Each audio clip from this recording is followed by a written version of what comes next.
Dan to see if we can get the answer. Hi, Dan. Good morning to you. Hey, good morning. All right, Dan, what is the battle known as? The battle known as the Battle of Puebla, or Los Battles de Puebla. I'll take that, yes. Yes, the Battle of Puebla.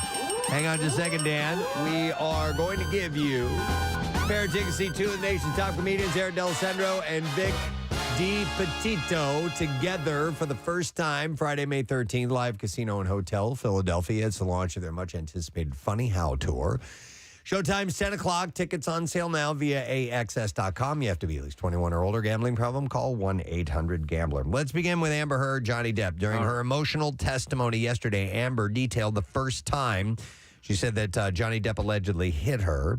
Heard told the jury that she had asked the Pirates of the Caribbean actor a question about his famous Wino Forever tattoo, and he slapped her across the face. Is that what we have here? That's it, yes. All right, Case, could you pull up the clip? We have a little bit of audio from the testimony, and let's... there it is. All right, here we go. This is her describing the hit. We were talking. He was drinking, and I didn't realize at the time, but I think he was using cocaine. We're sitting next to each other on the couch, and I asked him about the tattoo he has on his arm. I didn't know what it said, and I said, "What does it say?" And he said it says Wino.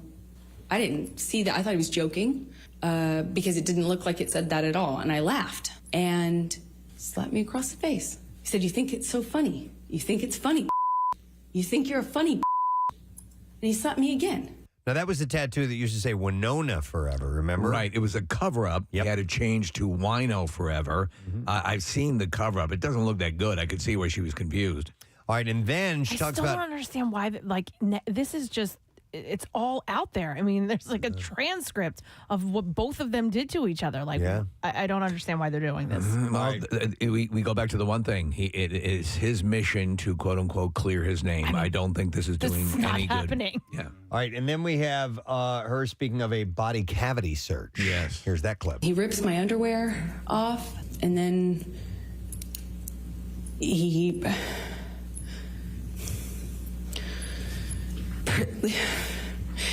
proceeds to do a cavity search. He said he was looking for his drugs, his cocaine, his coke. And he was telling me we're gonna conduct a cavity search, shall we? Like, just shoved his fingers inside me. Ooh. I didn't know what to do. I just stood there while he did that. So during the testimony, she also said there were two different sides to Depp. She said he was the love of my life, but he was also this other thing, and this other thing was an awful, awful thing that would come out and take over. You couldn't see the Johnny I loved underneath it, she said. So, wow. That's pretty startling testimony. So his thing also, Kathy, too, he says... there's proof that he has lost roles because of the perception. So for him, he considers it a financial concern. But oh my God! All right, let's move on to sex tapes. How about that? Much All better. Right. Ray J has come forward, The claiming legendary Ray J. that Kim Kardashian and her mother Kris Jenner orchestrated the release of their 2007 sex tape. We knew that. During an interview with the Daily Mail, the singer and entrepreneur said that despite the narrative, he never leaked he and Kim's sex tape. He explained, "I've never leaked anything. I've never leaked a sex tape in my life. It has never been a leak. It's always been a deal and a partnership between Kris Jenner and Kim and me, and we've always been partners since the beginning of this thing."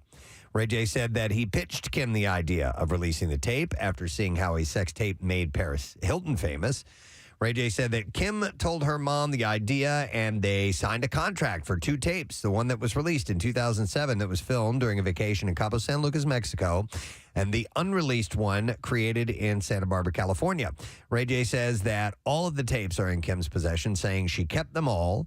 "I never had a tape in my possession in our whole relationship. She's always had all the tapes in a Nike shoebox under her bed. So and secure. And I'm sure she has bigger beds now and better boxes. That's how it came about," he said. You remember when this initially was going on and the tapes were released and all this information was coming out, and right from the beginning there was this story that they had negotiated a deal for the release. Whether that was, look, we're going to release it anyway, so, make it financially worth your while. If that was the predicate for it, I don't know. But that was always the perception from the get-go that they're in on it, and it's like, well, if it's going to happen, might as well make some money. Yeah, it's pretty crazy to think that that her mom was a part of that's weird. releasing that. I think usually your dad, at least in my case, he negotiated all my sex tapes. Her dad wasn't around, but he was. Oh, that's true. He was a lawyer. Yeah, that would have made more sense. We were just talking yesterday about how we can't have a sex conversation with our parents, yet her mom helped release her sex tape.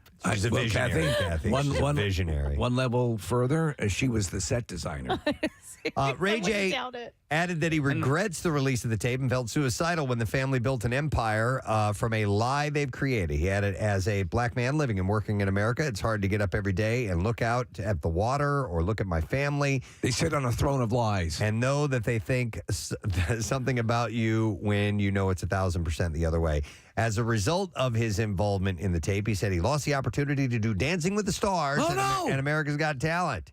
He's done quite well since then. Ray J, what does he do? He a reality show star. Oh, I don't know. Yeah. I don't know. Ray J revealed that he decided to speak out because Kim has defamed him. And during a recent episode of The Kardashians, Kim claimed that Ray J might be in possession of a video that showed him sticking a dildo in my butt, basically, is what she says. I don't know what we can say or not. But anyhow, as far as the tape that Kanye picked up and returned to Kim, Ray J said that he did indeed have a laptop that contained intimate photos of from their relationship, and he met with Kanye at a private terminal of LAX to talk about the situation. Kanye viewed the content, took it, and left. He also shared a few DMs that he sent to Kim, where he explained to her that saying that her doing that comment made him look like a dirty perv. Made me look like a dirty perv. Kim responded saying that the comment was a joke and she was laughing when she said it. Which is true in the video when she talks about it. Here are two fun facts about Ray J that I may have known but had forgotten. His sister is Brandy. Yep. Yeah. And his cousin is Snoop Dogg. I didn't know I didn't know the Snoop I Dogg knew the thing. Brandy thing. And you remember this clip is the old women watching the actual sex tape and commenting on his junk. The end is purple. That is correct, yes. All right, here's a follow-up story. The man who attacked Dave Chappelle on stage was arrested. His name is Isaiah Lee. He was carrying a plastic replica gun that contained a knife blade. Yeah. What the hell? Was taken into custody for assault with a deadly weapon. He figured it'd be wise to smuggle the knife in on a gun. In a fake gun. Yeah. It's just a gun. Yeah. No. Did you see his arm? Did you see any pictures of him on the No, I stretcher? heard it was busted up. Oh, Yeah. man. They kicked his ass pretty hard, didn't they? He's sitting on the stretcher, Preston, and at the elbow joint Oh, is gross. back. Yeah. Oh, yeah. According to reports, the incident occurred just after the comedian told the crowd that he needed to ramp up security due to backlash from his remarks about the trans community last year. Lee was corralled by security, and fellow comedian Jamie Foxx, as Chappelle joked, "It's a trans man," which caused some backlash online once again. A Chappelle spokesperson for Deadline told Deadline in a statement, Dave Chappelle celebrated 4 nights of comedy and music, setting record-breaking sales for a comedian at the Hollywood Bowl. The run ties Chappelle with Monty Python for the most headline shows by any comedian at the Hollywood Bowl, reaching 70,000 fans of diverse backgrounds during his first Netflix is a Joke, the festival, and he refuses to allow last night's incident to overshadow the magic of this historic moment. So I was watching a security guard.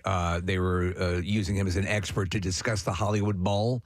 And the security guard who had worked the Hollywood Bowl a number of times said it's one of the worst venues, Preston, because, as you said yesterday, the stage is so long that to cover it is almost impossible. They need people like all a whole along army there. of people, Yeah.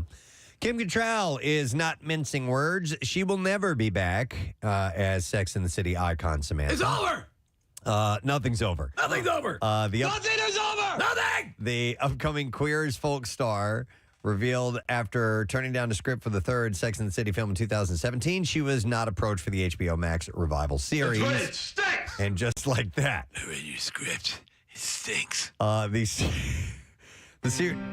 The series is basically the third movie. That's how creative it was, she said. This is in a Variety cover story. She said, I was never asked to be a part of the reboot. I made my feelings clear after the possible third movie, so I found out about it like everyone else did on social media. I thought there'd be a chef in the kitchen and a whore in the bedroom. Cattrall's sex-positive character, Samantha, reportedly was going to be a part of a heartbreaking storyline involving her receiving unwanted D-pics from Miranda's son, Brady. Whoa. Then 14 years old at the time of the anticipated third movie and now a high school senior in And Just Like That. Cattrall, who now stars in Hulu's How I Met Your Father sitcom, explained the idea that ideally some kind of event would need to happen to warrant her appearance in the third film, let alone a reboot series. I'm getting the impression that they didn't all get along, or they didn't get along with her. Oh, yeah. For most of the run of the series. Yep. And she But said she was a fan favorite, so they, stuck it out. She said, why can't Samantha, who owns her own PR company, maybe she had to sell it because of financial woes. 2008 was tough. She speculated of different plotline for Samantha. Some people are still recovering. She had to sell it to some guy who's wearing a hoodie, and that's the dilemma she has. I mean, that's a scenario that was kind of off the top of one of my reps' heads, and I thought that's a great idea. That's a conflict instead of an underage boy. Thanks. She added, though, that it's a great wisdom to know when enough is enough when playing a character. I also didn't want to compromise what the show was to me. The way forward seemed clear. Everything in me went, I'm done. And when you can't go against that feeling, I don't ever want to be on a set and not be there. So she's saying all kinds of things, but she's true. She has no interest at all. That's in it. reviving Done. that character. Over. Yeah, so she's finished. It's over. Yeah. All right. Well, this isn't over. This is taking off. Kaley Cuoco and Ozark actor Tom Pelphrey. Pelphrey. We're going to have him on tomorrow. Pelphrey. Yeah, we're going to have him on tomorrow. Get out of here. Love that guy. Yep. Excellent. The flight attendant star took to Instagram with Polaroid pictures of the two snuggling together during a scenic mountain vacation. Good for him. He captioned the pictures, or she captioned the picture saying, life lately. The sun breaks through the clouds. Rays of cold slipping to my eyes and heart. Rays of yellow to break the gray. It's very beautiful. He's from Jersey, by the way. Who, Rambo? I don't know where Rambo's from. I am. You are? I'm in New Jersey. Yeah. I thought you were from like Colorado or something. Runnymede. No, Tom Pelphrey. Pelphrey also shared pics, writing in part, it is too simple that there is this much good in the world and you don't know how to have it. And it makes you wonder what it was that you lost, what it was you lost your place. Been come to known as. Thank you. Then you catch a breeze so warm and ripe. It makes a ripe That breeze. is such a ripe breeze. Woo! Whoa! That is right. Whoa! What did you eat?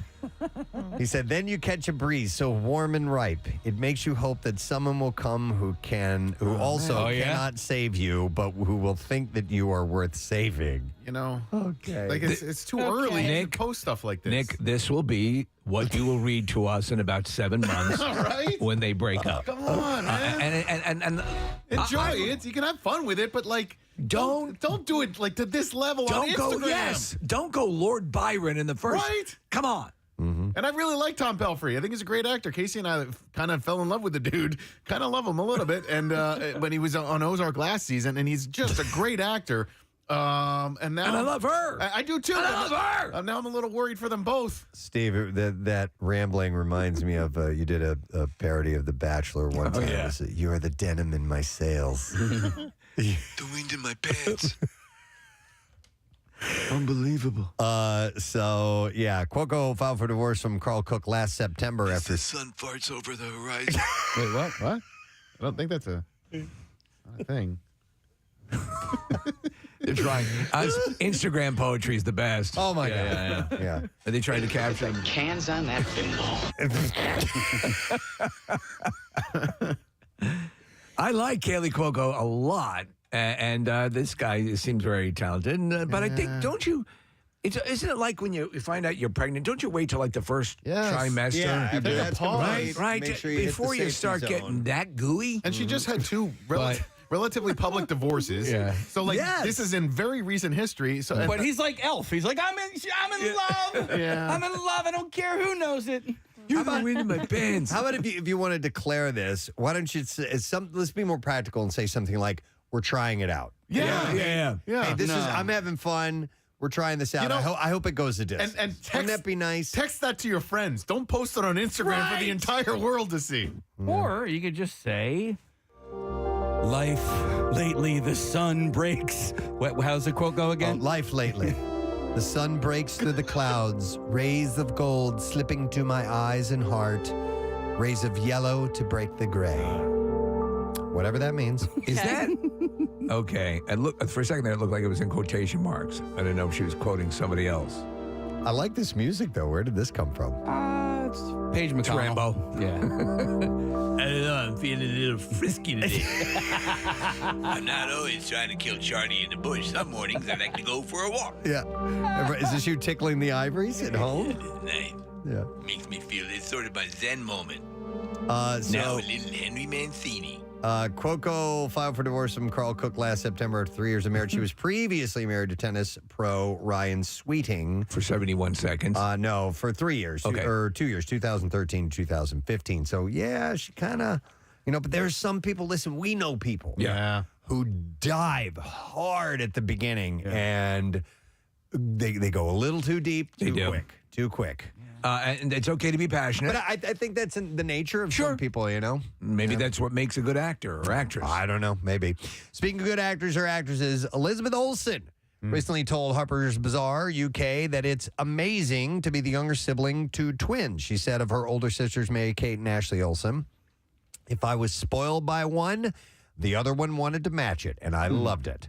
By the time the WandaVision star was born in 1989, the twins were already starring on Full House, which gave Elizabeth a lot of insecurity. She shared, I've always felt that presence, which made me work harder and maybe have a chip on my shoulder to be over-prepared and disciplined so I could feel like I'm really earning it. She's pretty amazing, I think. Yeah. Yeah, and she's really great. You got, I can't wait to hear the review. Nick and Casey saw the Doctor Strange film last night. Yeah. And I want to hear what you guys thought about it. Have heard nothing yet. Technically, I saw it first because I sat one row in front of Nick. Okay, by speed of light, you were slightly ahead of him.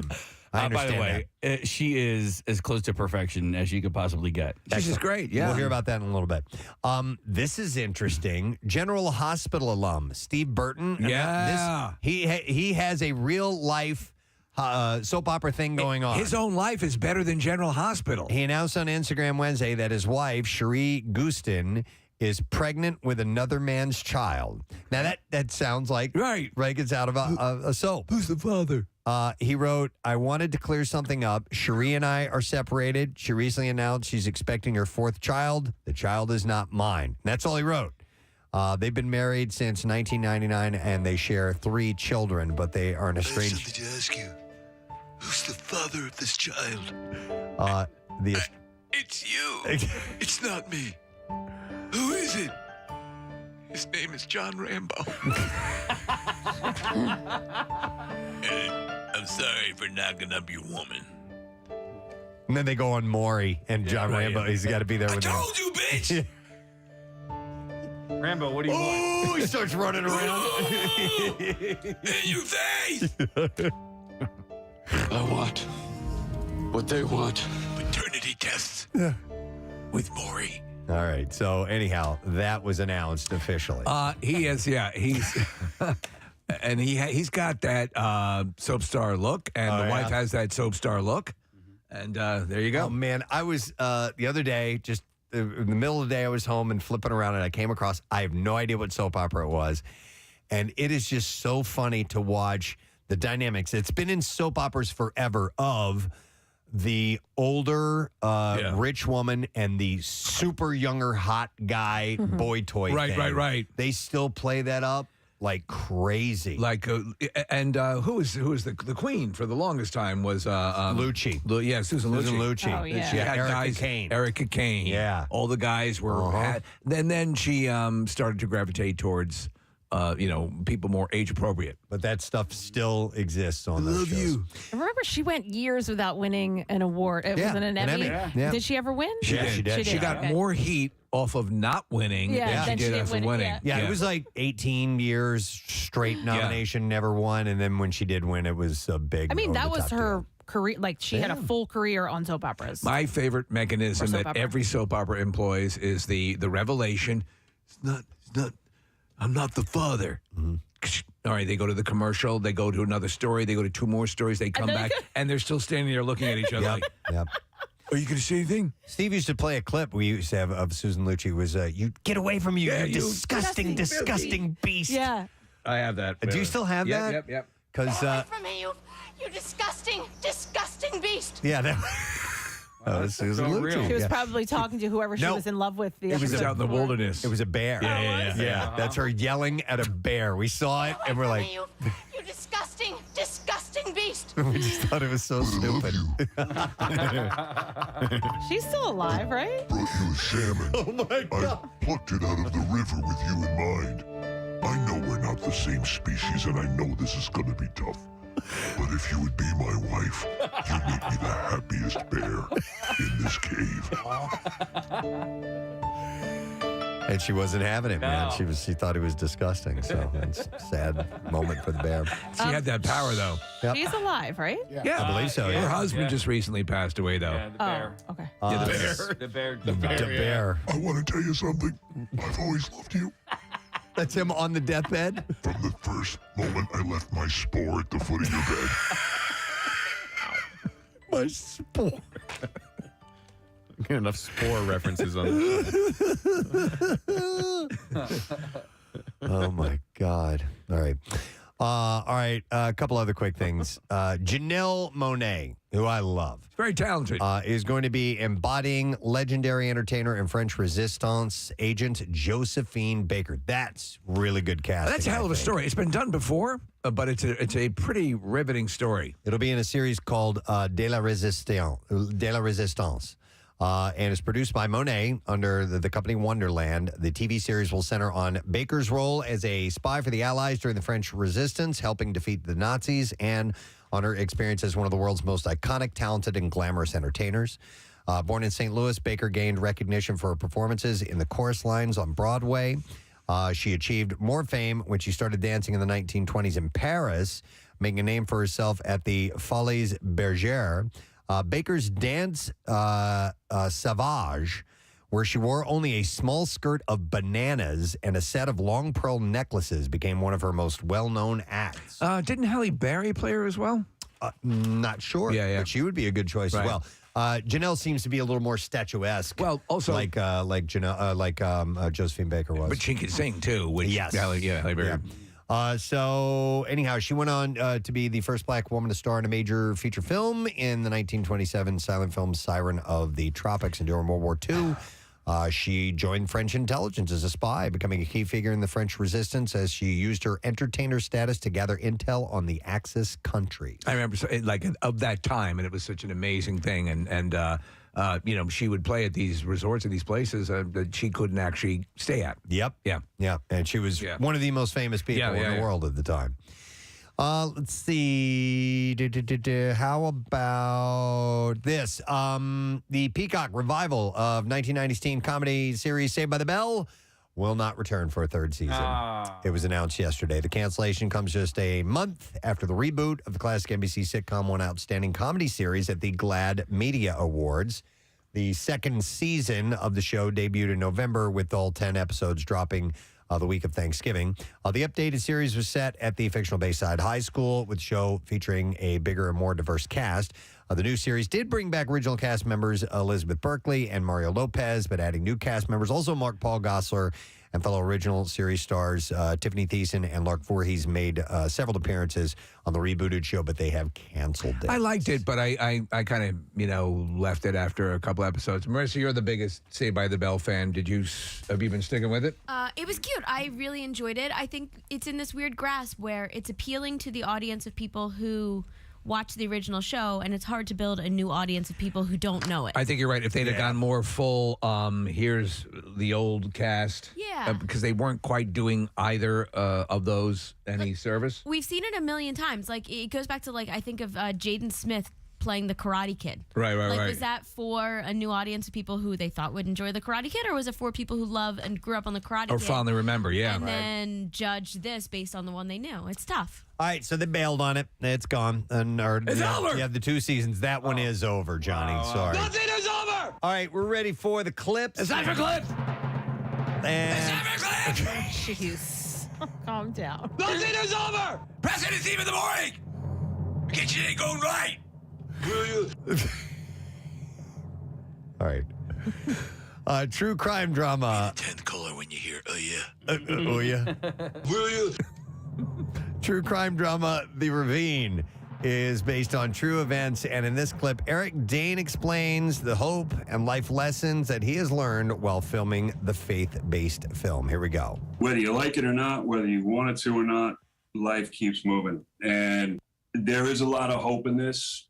Hopefully you walk away from this film understanding that there are virtually no set of circumstances that you can't find, an inner harmony and inner peace with so that you can keep moving forward.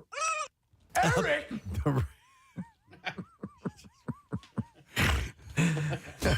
I have no idea what this movie's about. It's a true crime thing? No, I don't know. Well, yeah, it is. True crime drama. Those are Oh, the it first is. 3 words you said. I'm sorry, it is. But it's this faith-based thing. So The Ravine is in theaters on Friday. Here's the next clip. The force of a forbidden spell that opens the doorway to the multiverse is too great for the combined forces of Strange, Wong, and Wanda combined in Doctor Strange in the Multiverse of Madness. And here, Benedict Cumberbatch explains grasp of the superhero. I didn't have really much of a experience of comics in my childhood. I had a few, but not the sort of Marvel characters that I've come to know and love through the MCU and through playing Strange. But people who are more in the know just said to me, he's quite a big deal. I had no idea. It was a role for me. It was an exciting role. I didn't really project much about where this would take me or him. So part of me does still remain surprised at its prominence and his importance. Doctor Strange in the Multiverse of Madness hits theaters on Friday, so we'll find out how that was. We had a screening of it last night. Casey and Nick went there, and I just want to hear their opinions with zero spoilers. Right. Yes. Coming up in a little bit, so we will find out about He is a character that I am I'm totally into because I was not. Yeah, I was okay. I know Doctor Strange in the comic books, but man, once and I think a lot of has to do with him specifically playing the role. I agree. Yeah. All right, your entertainment report. There it is in a nutshell. We're going to take a break. We'll be back in a moment. Don't forget, in the next hour, or less than an hour, MMR's Concert Cash. Your chance to win $500 in MMRBQ tickets. We'll be back in a second. And it's National Hoagie Day. Our friends from Primo's will be arriving with some goodies for us and for you to win. So stay close. We'll have your chance to grab them. Preston and Steve. All of that. So yeah, they had a red carpet and the full deal. The documentary feature went to my octopus teacher. Yay! It's been mentioned several times on the show, so wanted to throw that in there. Accepting was the octopus.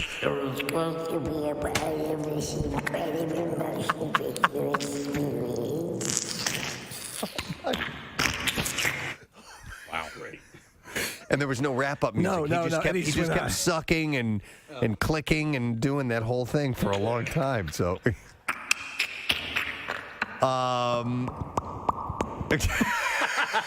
Is that him walking Suction up? cups, yeah. That's him walking up to the podium.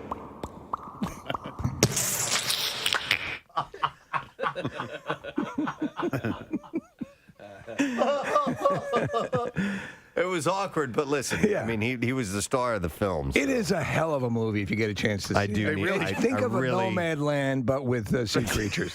They really should have put the octopus in the in memoriam section. I don't know why they didn't. Did he die? Well, he's an octopus. I mean, the movie came out like 2 years ago.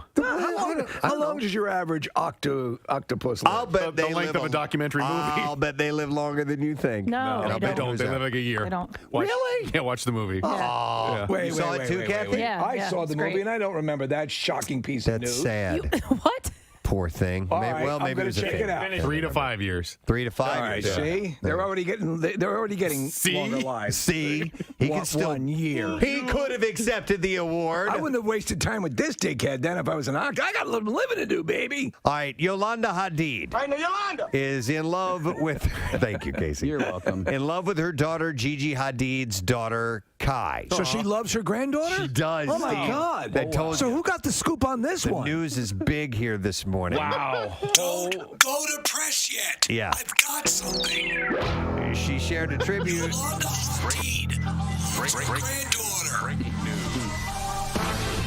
Do you have a source that can confirm this? I'm not going with this unless you have corroboration. Well, they heard from an octopus that actually... In a parking garage. Yeah. The octopus was in the shadows, but... I have it on good authority that Yolanda Hadid is her granddaughter. Oh, my God. Will you go on record with that? You are people who don't want this information out. Oh, my God. He's scared, man. I'm very scared. And then he just walked away.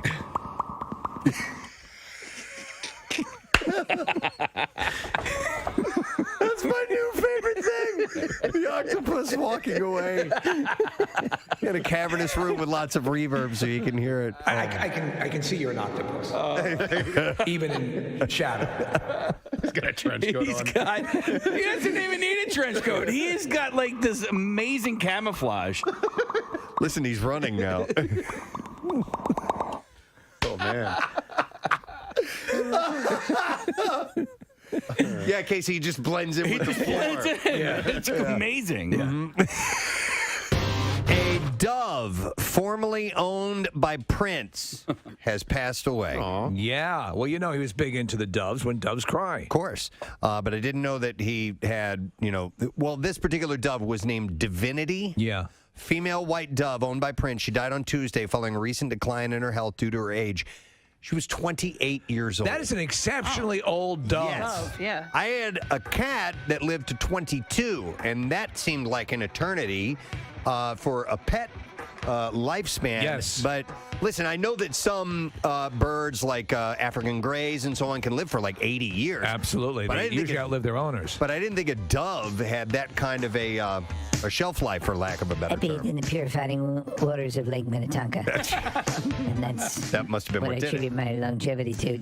Well, longevity for Divinity. Following Prince's death in 2016, Divinity remained at his Paisley Park and could be seen during the tours of his former estate. Divinity conducted the tours.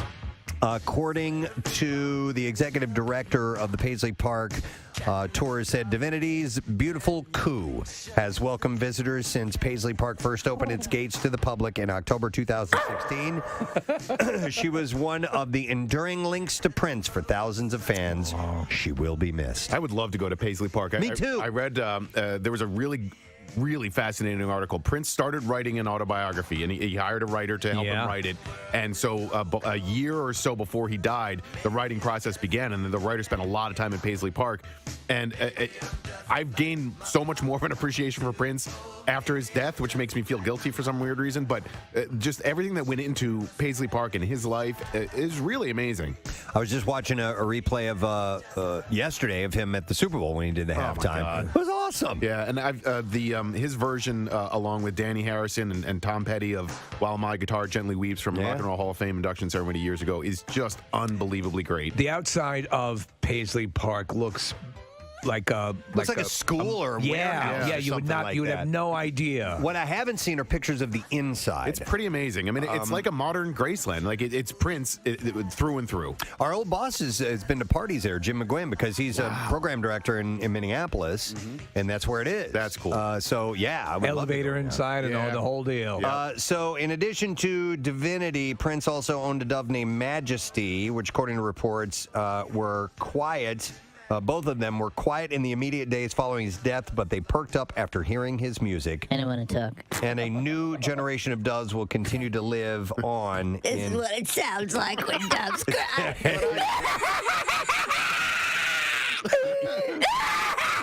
gonna throw up. That's what it sounds like. That's what it sounds when like. Doves cry. Yeah, they were upset about Prince's death. I swear to God, I'm gonna throw up. Oh my God! Hey, are doves the same things as pigeons? No. No. They're related. They are related. Yeah, they're in the same bird family. That's what I mean. If you look at their license, there's a delineation. Okay. My dad and I used to go dove hunting regularly. We used to blast those things out of the sky. Dude, I mean, come on. We'd eat them. I know, but still, it's like puppy hunting. You know? It's so nice and cute and peaceful. They're different than the ones that you see. They're gray colored They kill ones. families. Oh, yes. They are all tatted up. Doing service to the families of Kentucky. They are literally the symbol for peace, however. Yes. I was completely eaten by a dove today. Anyone kill them for us. Son, we got work to do. We beat it to death with an olive branch. I have a hair change story that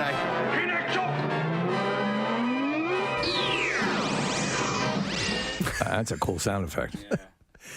After splitting from her fiance, Dale Moss, Bachelorette alum Claire Crawley is ready for love and a new pink hairdo. Oh, yeah. That's right. I saw it. Yeah? I've not seen it. It's not over the top. It's not crazy hot It's pink. light. She says she wanted to show that she could do something crazy. Okay. As we observed, everything she's done shows she can do something crazy. Oh, you're right. It's a nice pink. It's like an ombre. Yeah. Yeah, okay. She didn't go. I was thinking like shocking. Like Katy Perry when she had super pink hair. Anyway. Getting the tattoo of Florida on her forehead. Did you see that guy? I did. Yes. He's got a tattoo of the state right on his forehead. Ridiculous. All righty, buddy.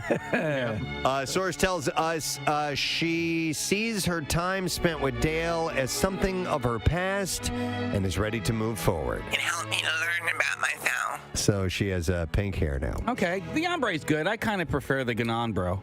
What's the Ganon? Come on. Ganon, bro. Keep going.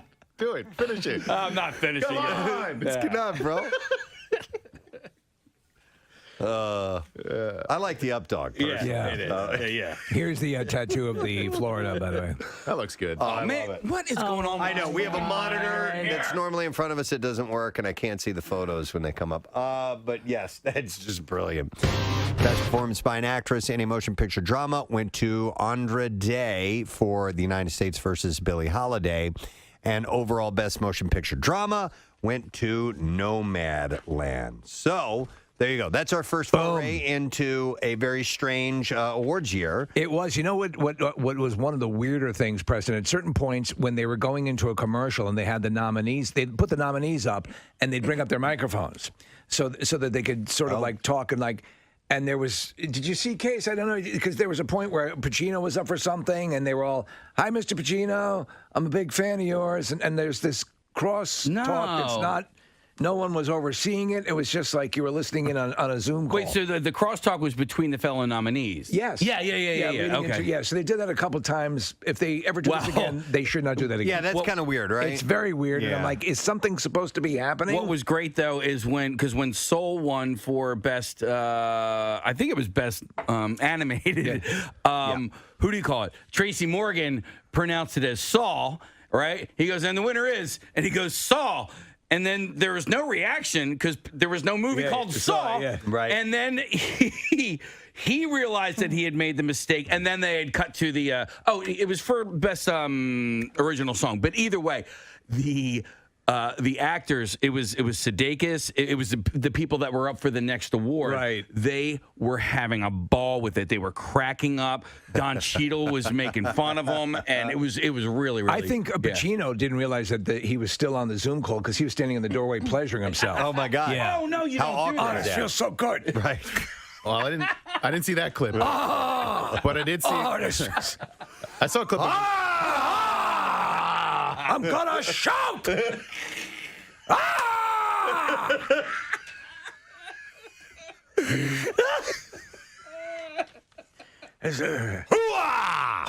Oh my God! Splat. All over my walls and when my children play with their toys.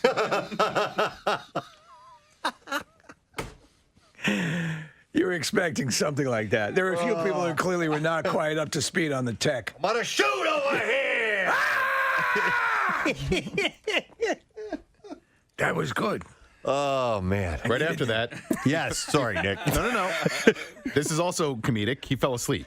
What? Did he? Yeah. Was he asleep on camera, Nick? Yeah. I mean, don't you usually fall asleep right afterwards? Everybody's sleepy, you know, and you've expanded yourself. So the camera pans across his screen, and listen, his eyes are closed, and he looks like he might have not actually have been asleep, but he looked like he was sleepy. There was so much fun pleasuring myself. Oh no, the poor guy. Getting old. I don't feel so good. That's hilarious. I'm rubbing out. So, according to a new survey presented by the Water Quality and Health Council, 51% of Americans reported using a swimming pool as a communal bathtub, using the pool as an alternative to showering or rinsing off after engaging in exercise or yard work or whatever it may be.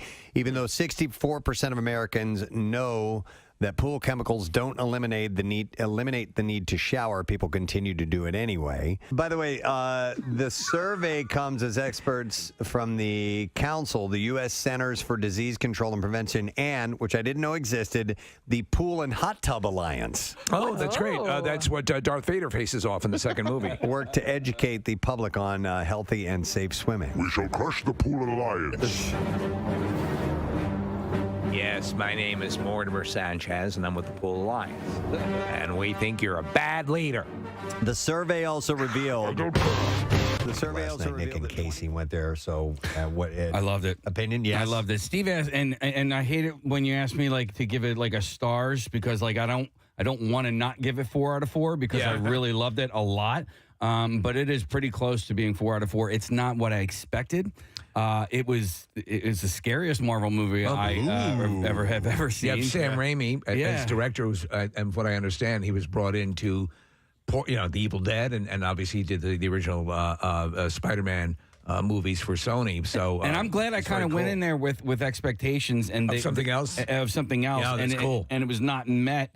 And I was like, okay, I love where this is going. Oh, that's there great. were so many like holy crap moments. Like I can't believe they just did that. Like just amazing. I'm excited to go see it again. I took my daughter last night. I'm taking my son hopefully over the weekend. But Nick, first, why did I think Giacchino was because Danny Elfman did the music for it, and the music was amazing. Preston, there's one battle in particular where you're just going to love the music in the battle. Right. But Everyone's raving about the original. He did the original Doctor Strange music, so maybe that's why you thought. Maybe that's what it was. Okay. Yeah, he had like 5 other blockbusters he had to work on. So, maybe, I might have said he was doing this one. But yeah, Casey, I agree with you. It's nearly perfect, if not perfect. I think what Marvel does incredibly well is they just continue to tell and forward the story. And I think Spider-Man was a really nice sort of wrap to the old Avengers universe, and this movie is the bridge into the next part of the Marvel universe. So wherever it's going, this helps us get there. So that we sort of come a little bit more from the comic books, Preston, you and I, and we know that there's a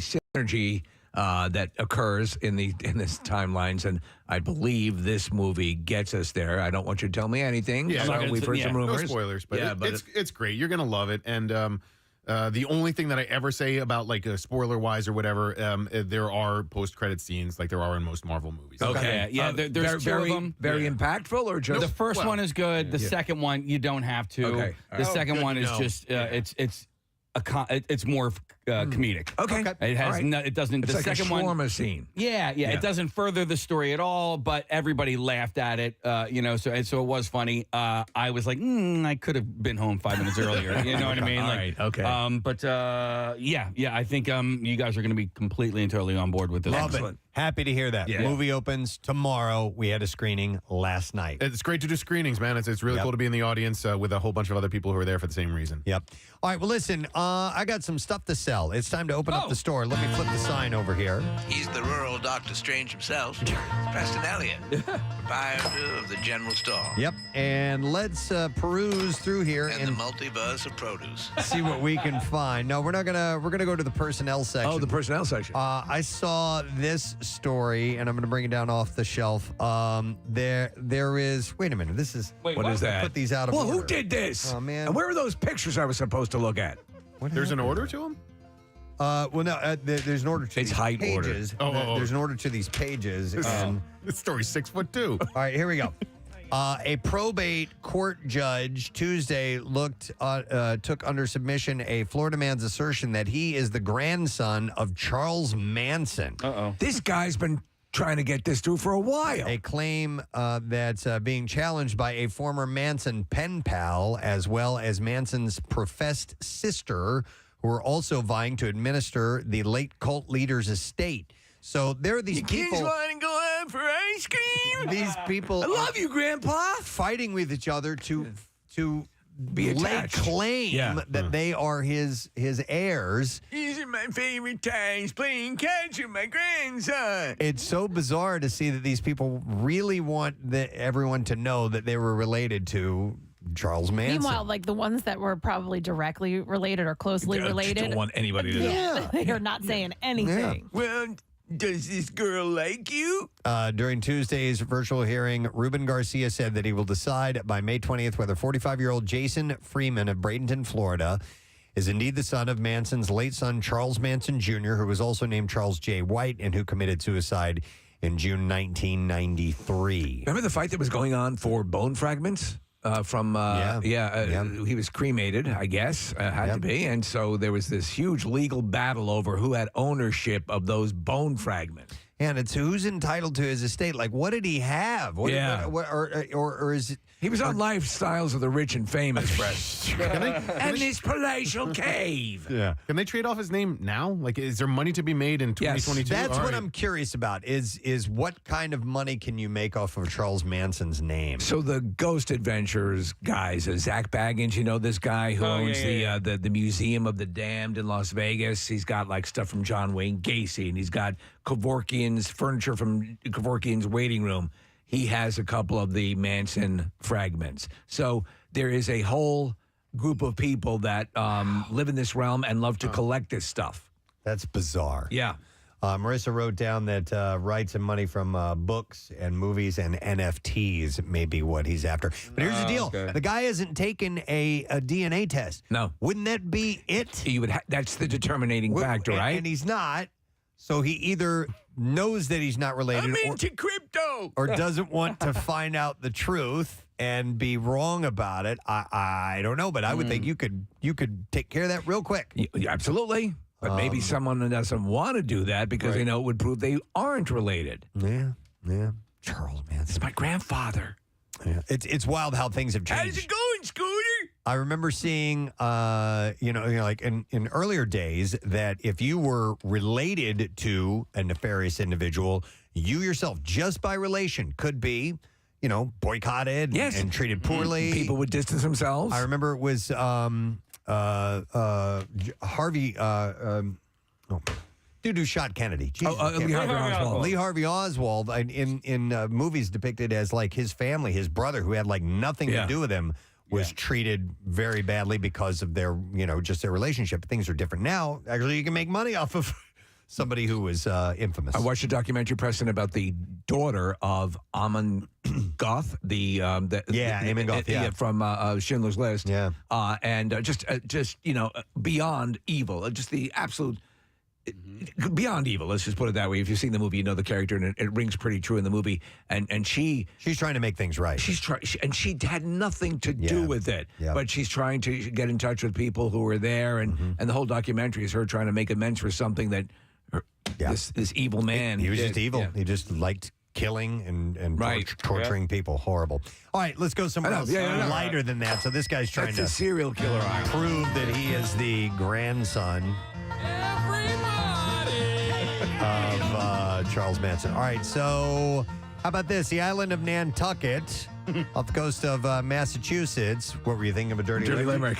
I can't help it. I'm a child. I am a child. I'm sorry. Is moving forward to allow people to go topless at all of its beaches, regardless of gender. Wow, that's kind of shocking. It's a very upscale beach islands. Yeah, at the annual. Have you heard we can take our jobs off? At the annual town meeting on Tuesday night, the Gender Equality on Beaches bylaw amendment passed 327 to 242. It must still be approved by the state attorney general's office in order to go into effect. They're trying to rid the entire island of renters. Oh, so really? They're trying to put an ordinance in where you can't. So right now you can't. I believe you can't do short-term rentals. So like you can't just go for like a long weekend or I believe. And so it's longer. You have to rent for like the summer, the season. A month long, something like that. Did they do the same thing, Martha's Vineyard? Maybe, but I know that they're working on trying to not allow owners, people that own houses there, to be able to rent them. Okay. They want to keep the riffraff out, I guess, right? Kind of, It's already enormously expensive. Like I went there once for a wedding, and like a small, crappy hotel room was like $450 a night, and this was, I don't know, 12 or 13 years ago. Like it's not a cheap place to vacation in the first place. Currently, only men can be topless in public under Massachusetts law. Resident Dorothy Stover proposed the bylaw, which said, in part, in order to promote equality for all persons, any person shall be allowed to be topless on any public or private beach in Nantucket. I think that similar laws are actually there on the books. No one takes advantage of them. I think in New York. Okay. There's because this has sort of been fought before in court, and I think, they're sitting there, but not a lot of people take advantage of them. She hopes to normalize bodies of all shapes and sizes and foster an environment of acceptance. AP reports that there had been a proposed amendment to exempt 2 beaches that are popular with families and tourists, but it has been withdrawn. Mm-hmm. So, that's moving forward. And if it happens, and you can walk around topless if you want to. Almighty, I told you the time I was in Jamaica, and our resort was right next to a nudist resort. And so you could see in the distance, there was enough of a separation. There was a buffer beach, but you could see people of all sizes. It's never the people you want to see naked going into the water. Some old dude with his dangly sack. I was in Nice in France, in southern France, and that was there are plenty of people were sunbathing. That's where you might see the people you'd actually want to see. I saw some people I wanted to see, but I also got over it very quickly. Exactly. Right. Right after that, I'm like, okay, this really isn't what I would call sexy and hot. Right. Yeah. There's people just doing beach stuff, and they were topless, and I rub some of this lotion in my ass. Got over it real quick. Yeah, we've talked about nude beaches before, and I believe there is one up in Sandy Hook in North Jersey. I also heard that there's one Higby Beach in Cape May. Yeah. And so, but I've never heard that confirmed. I just heard that there is one in that area. No, we confirmed it on this show. Did we? Okay. Yeah. As a matter of fact, Higby Beach is just I guess north of Cape May. I think it's closer to West Cape May. So if you go, it is. All right. So if you are at where the Cape May ferry is, if you are on the Cape May side of that canal, right, that is where Higby Beach is. How big is this beach? I mean, it's not huge, but it's also really like secluded. Okay, you have to go down like a dirt road. So, like Fire Island in New York has a section that is topless, and it's removed. Yeah. Okay. All right. Well, anyhow, get your trips planned to Nantucket if you want to take it off. Flash those cans. All right. What else we got here? Let's go into the feminine hygiene product section of the store. Yes, this is my favorite section. Golf's world number 3, Lydia Ko, has been praised for her honest answer about being on her period, which left her interviewer lost for words. During the final round of the Palos Verdes Championship this past Sunday, Ko could be seen receiving some treatment from her physical therapist, Chris Wicker, for an apparent tight back. She completed her round and posted a 1 under 70 to finish tied for third. The New Zealand player was asked by Golf Channel reporter Jerry Foltz about the back. No, about the trainer being there and his treatment, and if there was any long-term concern. And she said, "I hope not. It's that time of the month." Yeah. Oh. She said, "I know the ladies watching are probably like, yep, I got you. So when that happens, my back gets really tight and I'm all twisted. It's not the first time that Chris has seen me twisted." But it felt a lot better after he helped. So, there you go. And that's how he reacted. All right, then. I've just started to get that. Like, the back tightness, it's no joke. I didn't have it my whole life. Aww. And, it's like, and it comes on, like, right at like that immediately? time. I mean, it's right there. Yeah, Rochelle gets all kinds of... She's got terrible issues. Oh, yeah. with her I've had period. other stuff. Oh, my but God. the back tightness specifically just started. I mean, so much so where, like, I'm having a hard time doing certain workouts, like yoga is better during that time. That sucks. Apparently the 17-time... Mine ended after I had my hysterectomy. The 17-time LPGA Tour winner's answer took Foltz by surprise. He stuttered as he stumbled for an appropriate response, before managing to say thanks. We have it here. Well, I don't get bring the Ko, but Ko was able to laugh off any awkwardness, saying with a smile, "I know you're at a loss for words, Jerry. Honesty, it is." That's really great. funny. Ko's openness about her period, a topic in women's sports that is often seen as taboo, earned her a huge swell of praise on social media. So that's Hey, cool. I'd like to update you guys on my period. Oh, yeah. Please. Well, the menstrual cup we And the talked menstrual- Well, about. that's what I wanted to update you on. So it's not going to happen for me. No. It didn't work. I actually And we were going to use a menstrual cup cam. No, I spoke to my doctor about my gynecologist, and she was like, "Look, it's not for everybody, Yeah. and what you're experiencing seems to be that your body is just not fit for it." I am proud of you for stepping out of your comfort zone. I really tried wanted it to work. Yeah. Trying it. It just did not. Yeah. Okay. It was just, it would not lodge correctly. It just, she said, every woman is different, the shape and how it sits, and she said, I just think that it's not your body shape.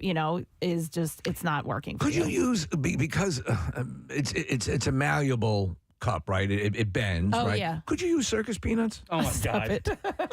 I mean, you could, I guess. Nobody's stopping you. Are they not saying absorbent? that it'll work, Right. but you could. So, yeah. When you, I can't say it.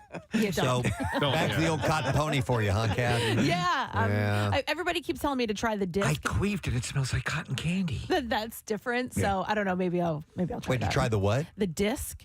I don't know. It's similar. It's just not. Listen. It looks like a disc instead of a cup. The fact that you have to juggle all this stuff and it's, yes, that would be horrendous to have to deal with that. The plumbing that you guys put up with. All the mess and all that Yes. stuff. Yeah. All right. Well, let's keep talking about menstrual cups.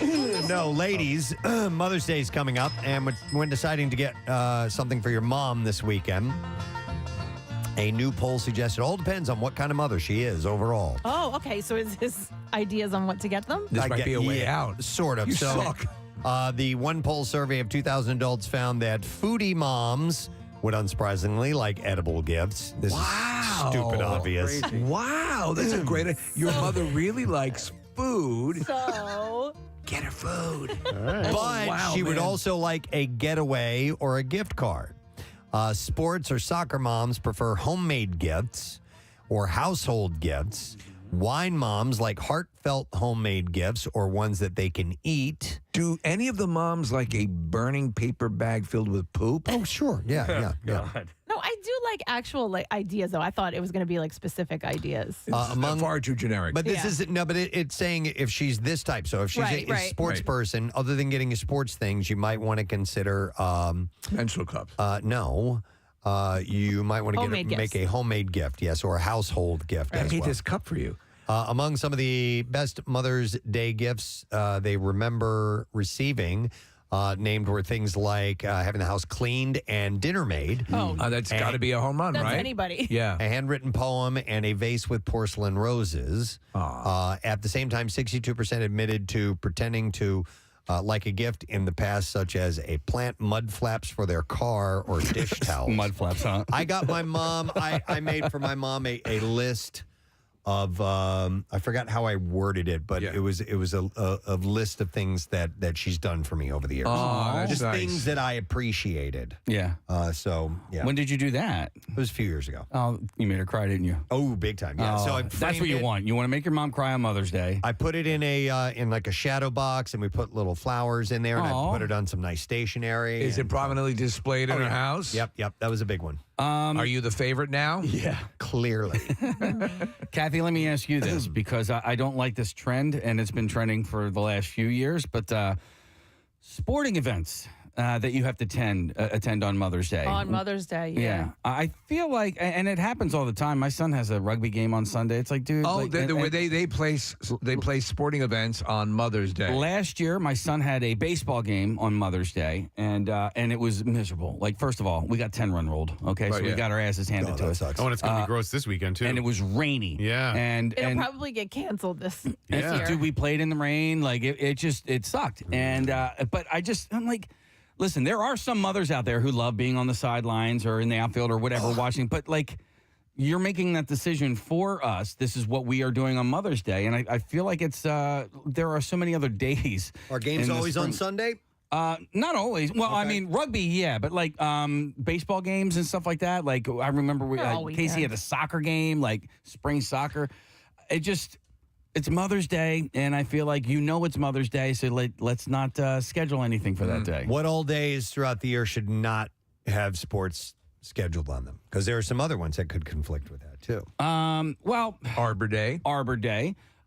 National Margarita Day. Well, sometimes they'll do like tournaments on like Memorial Day weekend or 4th of July weekend. That seems a little bit more like, but that seems like baseball games, all that stuff, or sports. It seems a little bit more applicable. To me, it's more of a holiday weekend, and now you are dictating what an entire family has to do for the holiday weekend. I know you've had issues before with events that are planned on like Eagles game day or something like that. Well, there are, so if you're, like a lot of baby showers, wedding showers, and stuff like that. So that's getting in the way of the sports. Right. So it's kind of the flip-flop of that. If you're going to do that, and I know Marissa felt the same way about this, like there are bye weeks.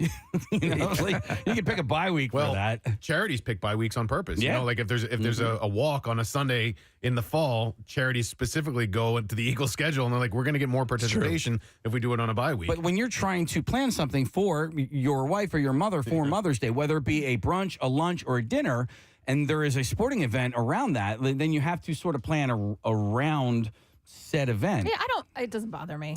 I mean, a game is only going to be a couple hours long. It's not all day. Has it happened to you yet? Yeah, I think we don't have, Jace doesn't, he plays on the weekends, and usually he'll play all weekend, so we're used to it. You're going to get it anyway. By the way, here's a question from a listener. It says, any gifts for moms who are overbearing and deny the fact that they don't emotionally care for their children? Yeah. Not on this list. No. Wawa gift card? You can come up with something for sure. All right. There was something else I was going to say. I don't remember. Was it about the Philly connections to Mother's Day? Yes, thank you, Nick. Yeah, Anna Jarvis. I did not know this, but apparently Mother's Day, there's a historical marker in Philadelphia at Market and Juniper. It was founded, Mother's Day, by Anna Jarvis of Philadelphia. First officially observed in 1908, it honored motherhood and family life at a time of rising feminist activism. An early supporter was John Wanamaker, whose store stood opposite of, I guess, this sign. Mother's Day was given federal recognition in 1914, so its origins are right here in Philadelphia. The Marines and Mother's Day. That's awesome. How about that? Anna Jarvis lived here for a stretch, and then she retired and then ended up passing away in Westchester, Kathy, so that's where she spent the last days. Her son worked for Tony Stark. Yes. Do you know, though, she created the holiday, but then ended up hating it? Oh, really? Yeah, because she said it turned into basically like a Hallmark holiday and, like all of that, and that's not what she intended. And it always happened when she was taking her kids to baseball games. Yeah, let me go to Karen real quick. Hi, Karen. Good morning. Good morning. Hi, everyone. Hey, what's up, Karen? I am a mother of 5 now grown kids. When one of my sons was a little guy, the league had organized a lacrosse tournament on Mother's Day. I let the coach... And we just lost you. Because in our house, Could you repeat that again, Karen? Hold on. You told the coach what? We lost you for a second. Sorry, dead zone. I told the coach that he would not be playing in the tournament that day because in our house, Mother's Day is a holiday. Yeah. The same league also organized a tournament on Father's Day. I did not speak up about that because I figured the gentlemen who put it all together were doing it to themselves. That was up to them. Right. But I did get complimented by the parents for stepping up and saying, enough, no. Yeah, lacrosse tournament, that's an all-day affair then, right? It is a hurry up and wait. Yes. Right. Yep. No, I can see that. Yeah. Okay. But do if you wanted to, I mean, you can do it if you want to. Yeah. Exactly. And did they continue on doing it, Karen, or did they change it? Of course they did. Of course they did. But you spoke up. All right. Yeah. Thank you, Karen. We appreciate that. Thanks. Bye-bye. All right. We need to take a break because we got to stay on time, so we're closing up shop. Nice visit to the general store. Nice to see you, sir. Nice to see you. Concert Cash is coming up, so we want to stay on time for that. You guys are getting to know each other. It's been years this has been going on, so yeah. Want to go out for a drink in a little bit here or something? I think I'd like that. Yeah. All right, we'll take a break. We'll come back in a second, and we'll get to Concert Cash and the Bizarre Files, so make sure you stay close. We'll be right back. Preston and Steve on 93.3 WMMR. Did something happen? It's MMR's Concert Cash. Diarrhea. See, that's now listen. Yeah, that's why public pools are just not my thing. Spend all day on the toilet. You know what I need to do? I need to take a swim. Get some of that residual out. To check the chlorine and pH levels for a personal public pool, the council is offering free pool test kits through its 15th annual Healthy Pools campaign on its website. This is the Alliance. This is the Pool and Hot Tub Alliance. Did you mention in this story, Preston, particular sunblocks affecting? I didn't mention this. Okay. Go into the pool now. Peter Cushing. Moff Tarkin. This is the finest pool you'll ever swim in. What were you saying, Nick? Sunscreens? Yeah, the reason that I bring it up is that I went on a snorkel, not a scuba, Snookle's or a good, snorkel, but a snorkel. It's the latest craze that's sweeping the beaches of America. Snorkeling.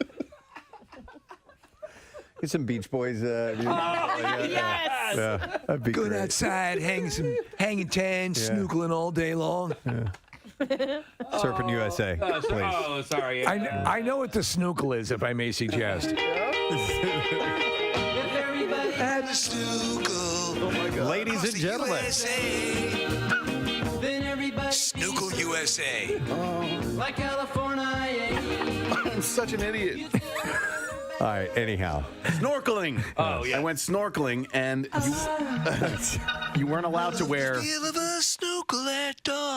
weren't allowed to wear the sunblock that you brought. You had to use the sunblock that they provided for you, and it's because the sunblock that most people wear is pretty damaging to the reef. And I was wondering if it would be damaging at all to like a pool filter or to the saltwater. These are all good questions. Whatever, yeah, because some of the chemicals are pretty arch and can have that effect. Yeah, and I've been snorkeling many times in my life, but this is the first time ever on a snorkel trip where I had to do this, and you weren't allowed to wear what you had, what you brought. They provided. They provided it for you. Do you remember what it was? What type it was? I don't. It was like an industrial vat. It was called Reef Killer. Yeah. Reef Killer sunblock. A snorkel, by the way, as you're snorkeling, has a second tube that goes up back onto the beach so that someone could load M&Ms into them so that you can eat. You're hungry. So that's what a snorkel is? A snorkel is a second food tube. Okay. So that you can swim longer. Everybody wins. That's great. They do have snuba. Snuba is legit. I've heard of that, yeah. Snuba. Apparently snorkel is legit as well. Are you kidding me? No, I'm serious. If you can swim, you can snorkel. Yeah, he's absolutely right. Snorkel offers shallow dives. Approximately 10 to 40 feet without cumbersome tanks and no diving certification necessary. That looks like snuba. It does. So what hose, what right? they do is, they have a floating tank that stays above the water, and you basically take the regulator down, and it's a long tube, a long hose that you can breathe in. We're getting ready to get recertified to go into a refresher course for scuba to get set for our vacation. So I'm looking forward to it. But I'll ask about snorkel. Yeah. Zombie raccoons. That's my thing. Yes. That clumsily walk on two legs and show their teeth are staggering around suburban Chicago, and authorities are warning locals to hide their pets. A spike in raccoons testing positive for distemper in Riverside, Illinois, is to blame for the bizarre sightings of contaminated animals that the disease causes to appear zombie-like. While zombie raccoons don't eat brains, distemper is highly contagious. If you're feeding wildlife and that raccoon ate out of your bowl or cat food for your stray cats and your puppy goes over, the saliva can be contagious. They sent in a Negan raccoon to take care of everything. Well. Looks like we got ourselves a problem in Chi-Town. Leaning back high. Looks like we got some trouble. Some trouble in Chinatown. Going deep dish on this bitch. It's got a little leather jacket he wears. Yeah. Lean back, wait for. Hey! In the home of Oprah. There was an email that was sent out that we were going to have our studios checked because there may have been bed bugs brought into the area.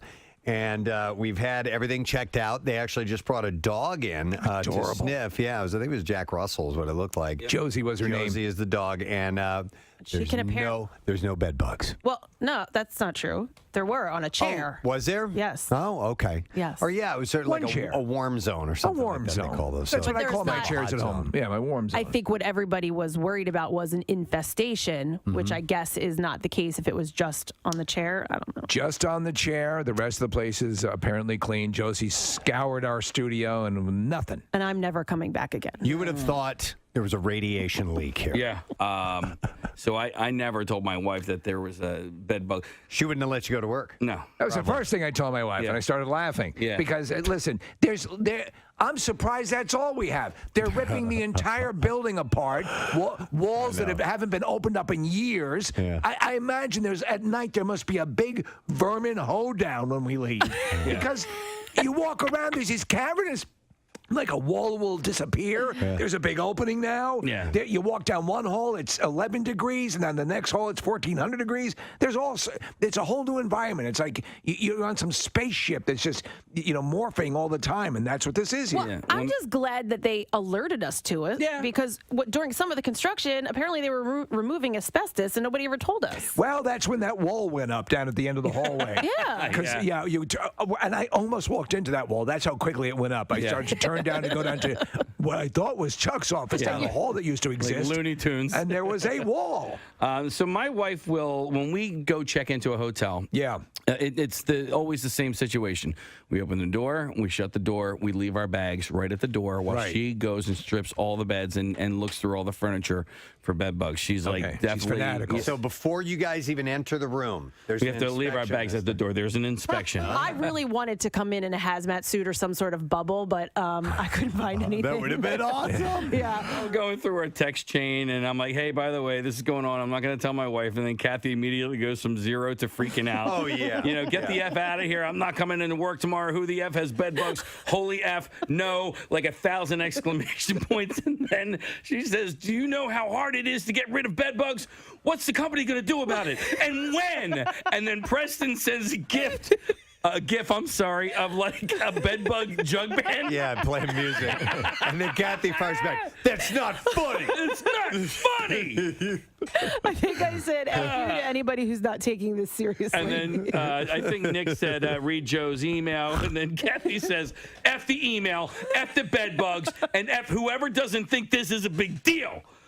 Where are we going to do our show tomorrow? Clearly, we can't go to the station, and we need an on-site location. My house is clean. Ready. My house is clean. Yeah. You're ready to set up shop somewhere else. 100%. If you guys would have said, yeah, we have to do the show somewhere else, I would offer it up my house. Oh, really? Oh, my God. So it was one bug down the hall, right? Yes! Okay, I'm just asking. Could you see Casey coming home? Diane wants to check him, so she takes out the blue light. Doesn't find any bed bugs. Just semen Bathed in semen, yeah. All over my face. We're good. The woman was saying that they have dogs that can do all sorts of that check for bugs that actually will. Wait a minute. I thought you meant that bed bugs use dogs to travel around. Well, yeah, to take Mush! for a ride. I thought you meant as piggybacking. You've never seen the bed bug Iditarod? No. It's good. Yeah. It must be majestic. It's compelling. Yeah, good dog, good dog. It's good dog. Yeah. I love being out here in the open range. Yeah. Let's see here. As Godzilla versus Kong, starring Millie Bobby Brown, performed much better than expected given the circumstances of COVID and so on, and the original movie King of the Monsters' lackluster box office performance. A threequel is expected with Adam Wingard set to direct again. So he directed the most recent one. I believe so, yeah. Right. So according to the Hollywood Reporter, the concept being floated is Son of Kong. Godzilla vs. Kong has crossed $400 million globally and is the top-grossing Hollywood-produced movie since the pandemic hit. They're going to have to correct something now in both these, Son of Kong and Son of Godzilla. You gotta have a female Godzilla. Something. Who's he banging? Yeah. Where does this? Not unless they're asexual. They reproduce that way. I mean, there's only It's Son of Kong, right? But there's also Son of Godzilla. Oh, is there Son of Godzilla? Yes, I'm sure that's in the works as well. So maybe he could reproduce asexually. I don't know. We don't know much about Godzilla. He's kind of a mystery, but definitely not Kong. Well, Godzilla Definitely could. not. No, he's more. Yeah.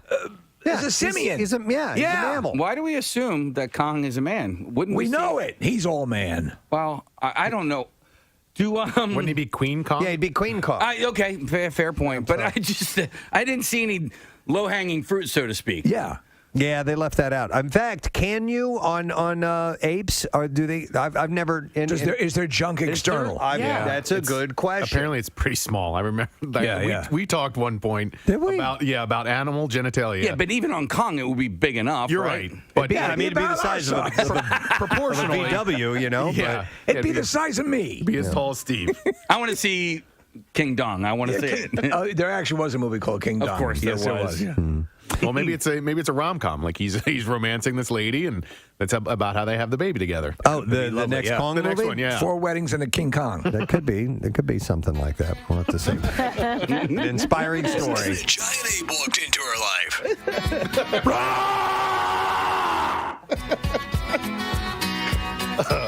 All right. So anyhow, we will see if that comes to pass or not. But how big his junk is and whether there's a Mrs. Kong. Son of Kong. We'll have to see. What a goddamn day today. Sit down. I'll make you some dinner. I'm fighting these things that are apparently prehistoric. And yet I've never seen them. And I'm on an island. You'd think I would want to cross. I don't even know why they evolved that way. They're like snake things with. Just give me a beer. Yeah, just think about it tomorrow. Just, you want to do a little grab ass? Yeah. Khloe Kardashian. Let's take this upstairs. Kong! What are you doing? Just a little finger stuff. Oh my God. There's no little finger stuff in here. Oh, it's bigger than my penis. No, it's perfect. A lot of gorillas are like that. It's okay, baby. It happens. No, not to me. Those dumb lizard things that I met today. You can't stop thinking about it. It's distracting. Forget about the lizard things. Come upstairs.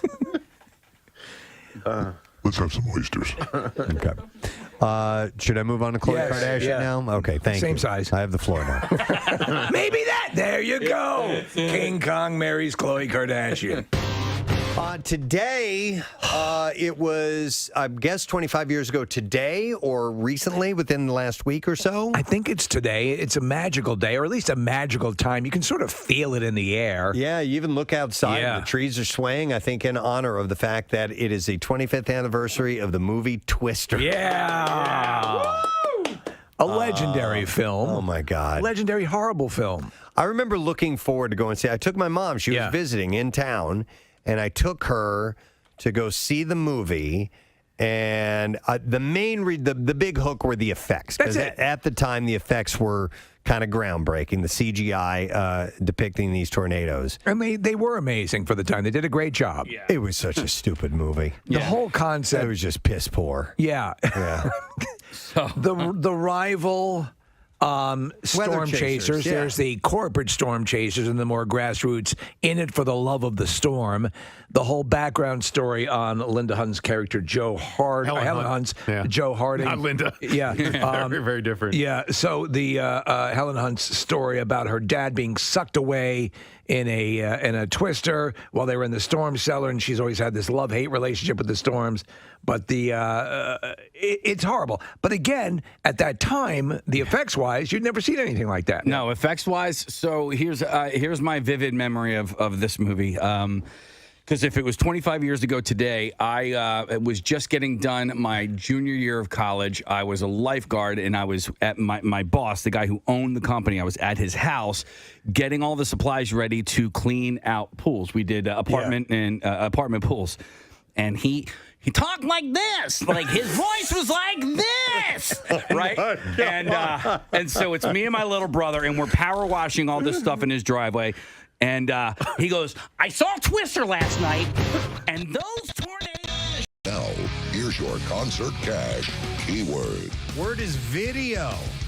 We'll give you 15 minutes until 15 minutes after the hour to enter that. 3 ways to do it. Video. VIDEO. The 3 ways to enter that word are as follows. You can text it to the special contest short code number, which is 45911. Or if you want to be entered for the $10,000 grand prize, just enter it via the MMR app or at WMMR.com. Then one random entry will win $500 in a company-wide contest. All MMR winners will also get 2 free tickets to the MM Barbecue. Winners will get a call from our company, Beasley. Make sure you answer your phone. The contest rules are available at WMMR.com. And it is brought to you by AAA Distributor. So I'll give you that word one more time. It's video. Good luck to ya. WMMR presents Preston and Steve's Bizarre File. All right, this morning it's brought to you by Pella. Your journey to upgrade to Pella Windows and Doors is easy, and for a limited time, you can get 50% off installation. Call 877-98-PELLA or visit PellaPhilly.com. We had a lengthy discussion about foxes yesterday. Yes, we did. Well, a fox breached an outdoor bird habitat this week at the Smithsonian National Zoo, killed 25 flamingos. Oh, no. 25 of them. One fox did this, apparently. The incident at the Washington, D.C. Zoo is a devastating loss, officials said in a statement. Workers arrived Monday morning to the dead flamingos and spotted the fox, which then escaped the habitat. Now, there's no way that a fox can eat 25 flamingos. No. Why does it go on a murder spree like that? You know? I assume it was taking takeout orders. It must have been for the fellas and the family back at home. What kills me, though, is knowing that this is a potential. Why do you make something that is breachable by a fox? They can keep a fox out of a hen house. Well, they had it. They had it. Apparently, there was an issue. So, did it sneak in dressed as an employee? No, there were.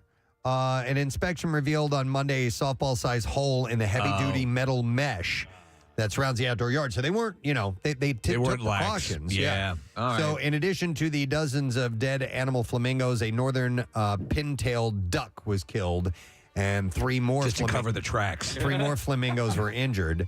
There were 74 flamingos in the zoo's flock prior to Monday, knocked out.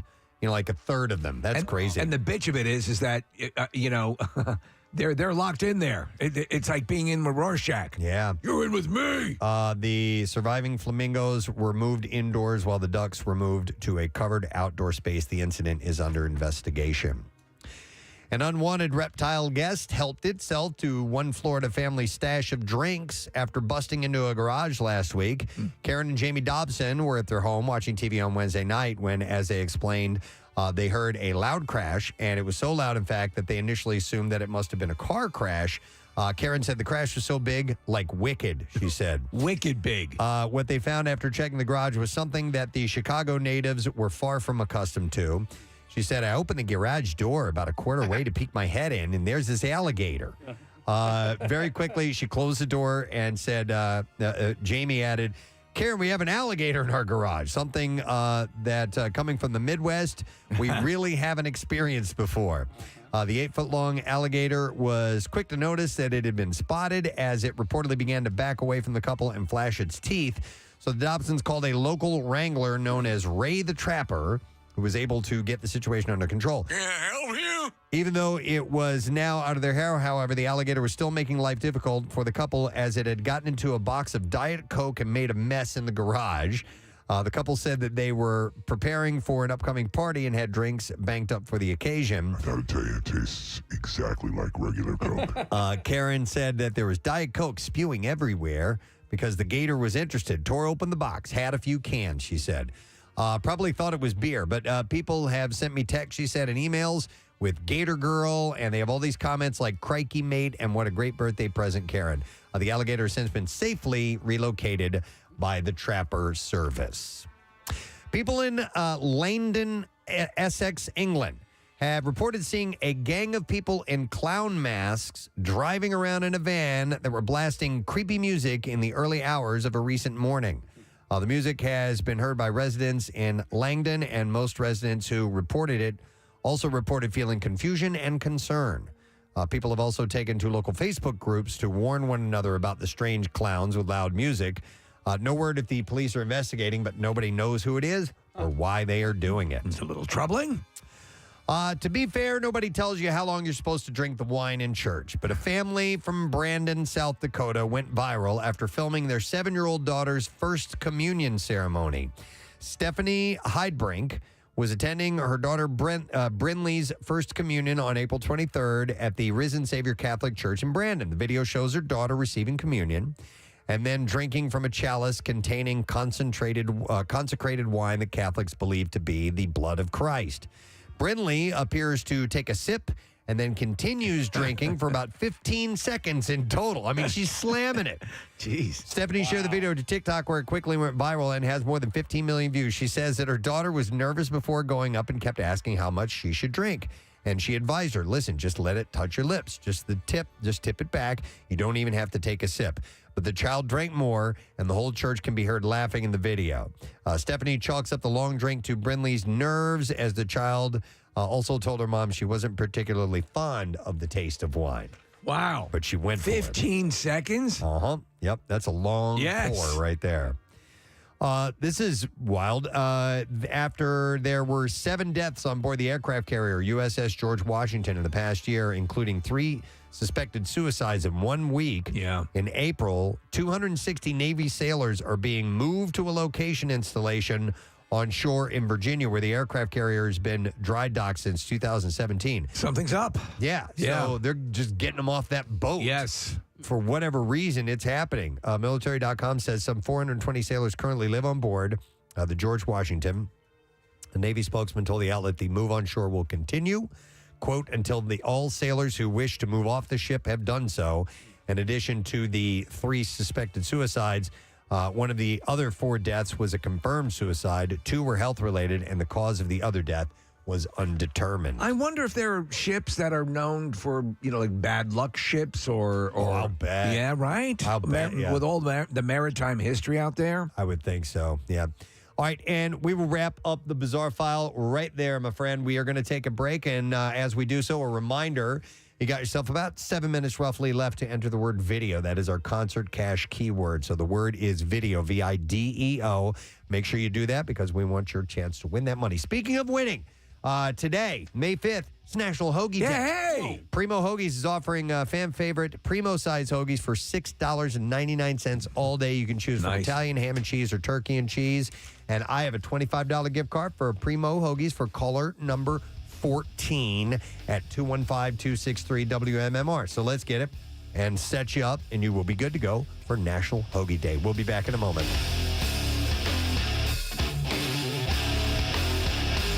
Preston and Steve on 93.3. He talked like this. Like his voice was like this. Right? And so it's me and my little brother, and we're power washing all this stuff in his driveway. And he goes, I saw Twister last night, and those tornadoes were real. And he said that. Those tornadoes were real. He must have said that like a half a dozen times. My little brother, it was me and him, my younger brother, sorry. It was me and him. And so we will, even 25 years later, if the word tornado comes up in conversation, he and I will say, those tornadoes were real. What was that guy's name? I don't want to say his name. What's his first name? What was his first name? Last name? You just know his last name? Joe. Okay. Let's go with Joe. Hey, Joe, how were those tornadoes? Those tornadoes were real. I love that story so much. Was he suggesting that they had incorporated What was his point? Was that they were not created for the movie, that they were corralling tornadoes and using them in the film? I think what he meant to say was those tornadoes looked real. Okay.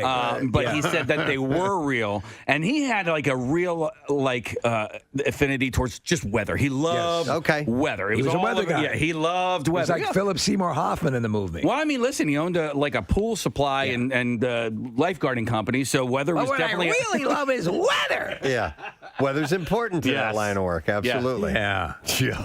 Those tornadoes are real. Oh, my God. I wonder if my brother's great. texting me. It's almost kind of Don Nazi. Yeah. And I tell you, wait, I just said Don Nazi. Very different. Don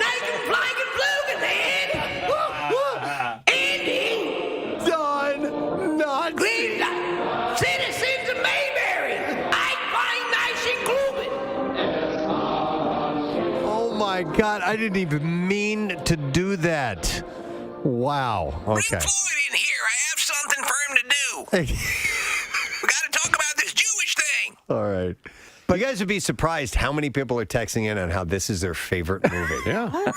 Or that it's their I don't even get why the we're best talking movie. about it. It's the 25th anniversary. We're Because talking those about it tornadoes because were real. Who cares?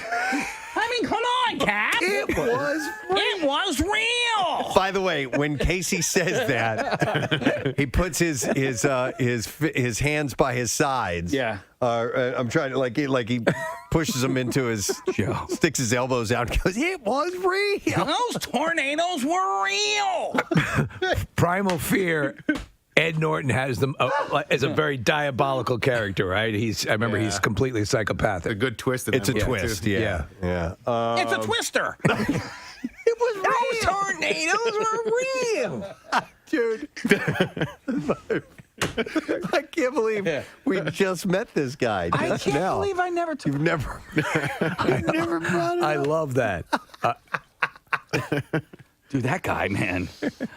He lived in this beautiful, huge home. I'm like, how the hell, like looking back on it, I'm like, how the hell did you just own a pool company? You know what I mean? Anyway. There you go. Yeah. All right, well, good on And he him. loves- My family money is real. I want to get movie reviews from that guy. Yes. Other movies. Other movies from Joe. Yeah. I love it. After grieving her husband Prince Philip's death, Queen Elizabeth is back to her royal duties. On Tuesday, she made her first official appearance following Philip's funeral. And she was seen... Oh, grinning. I thought it said grinding. I thought it said gurning. She's gurning. Now, what's this? I'm sucking my chin into my mouth. Wait, do we have the bell? It's the gurning. Her Royal Majesty will now suck her chin into her mouth as part of the royal gurning.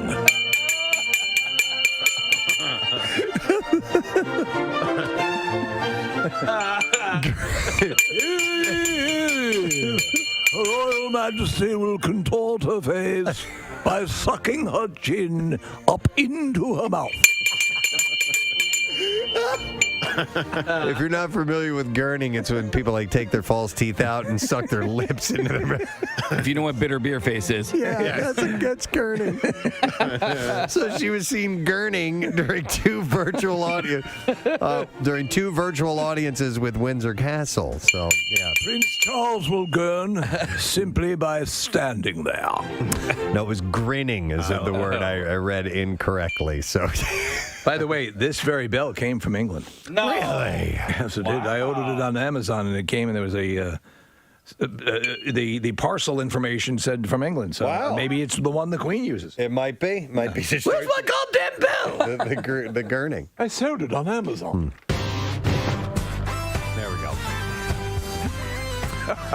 We had mentioned this earlier this morning, but it's definitely worth bringing up. The restaurant named Cadence, which is a BYOB on Girard Avenue, was named the best new restaurant by Food and Wine. That's a super well respected journal in the world of the culinary happenings. Yeah. And so this is a big honor. But in the order, you have Cadence is number one in Austin, Texas. Suerte.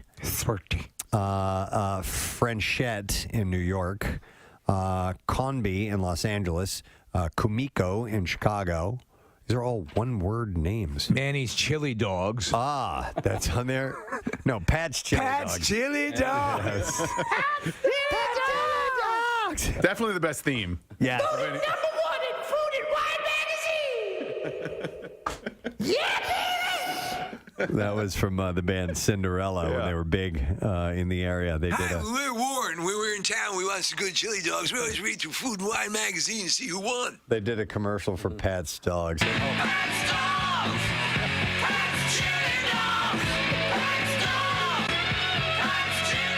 That building is now a We Buy Gold. Oh, is it really? We buy gold. Gold for sale. No more chili dogs. I'm not going west.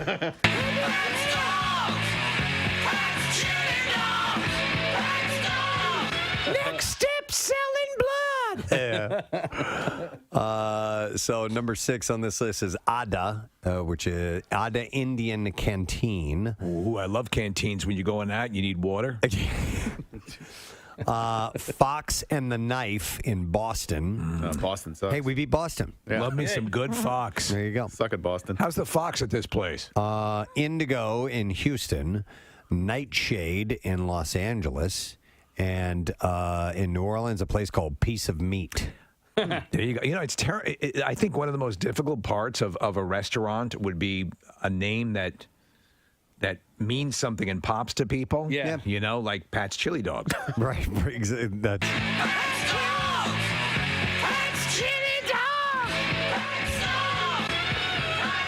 Yeah, I mean, you know, the name will only get you so far, but it is an added bonus. Answer the phone, by the way. Thank you very much. I don't know. If you had a restaurant, what would you name it? I'd name it Answer the Phone. Yeah, thank you. Because I'm sorry. I'm tired of waving my arms. Yeah. It's been happening You the lose last few business. days, and I'm just going to say answer the phone. Answer the goddamn phone. Yeah, answer. In fact, I'll say it that way. Yeah. That should be the name of the restaurant. Answer the goddamn. Answer the goddamn. Answer the goddamn phone. Great food. Answer the goddamn phone. Open all night. We've been mentioning all morning long, tickets for the MMBarbecue go on sale right now. It is exactly 10 a.m. Yeah. You can get your tickets. The lawn seats start at just $25, and we want you to get on board because we want you to be there for all of the bands and all the activities that are taking place. We're going to have Aaron Jones, who we just played, Dorothy, Mammoth, Wolfgang Van Halen's band, Mammoth, he will be there. Dirty Honey, Cheap Trick, The Offspring, and the band that this gentleman is in, who is joining us right now. We're so excited to have Jane's Addiction on the bill. Yeah. And like I said, I've seen them before. I saw them at the Spectrum ages ago. Amazing, right? Blew me out of the water. One of my favorite shows in that building of all time. Please welcome Mr. Dave Navarro. Our show today. Good morning, Dave. Hi, guys. Hey, thanks for coming on. Thanks for having me. That's a very nice welcome. It's our pleasure, man. Like I said, yeah, I've seen you guys before. I know the kind of energetic show that you bring, and that you guys get the audience in on the party. You make it happen, and it's been a while since we've partied, Dave. So big expectations. It's been a while. Yeah. Well, big expectations for me too. I got to tell you, the other night, LA is starting to open up and have indoor eating and dining and things like that. And I went to a restaurant the other night, and it was overwhelming. Just people and noise and things going on and plates being dropped. And then I thought forward to our show coming up in September. I was like, man, I'm not even prepared to be in a restaurant.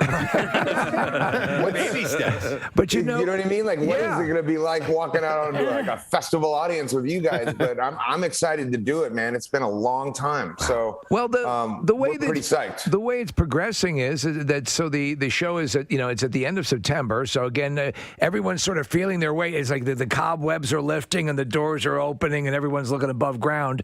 And by that time, I think we're going to be in a nice swing of things. But I can't think of a better scenario, especially since it'll be a little bit cooler in September. Yeah. And the roster's great.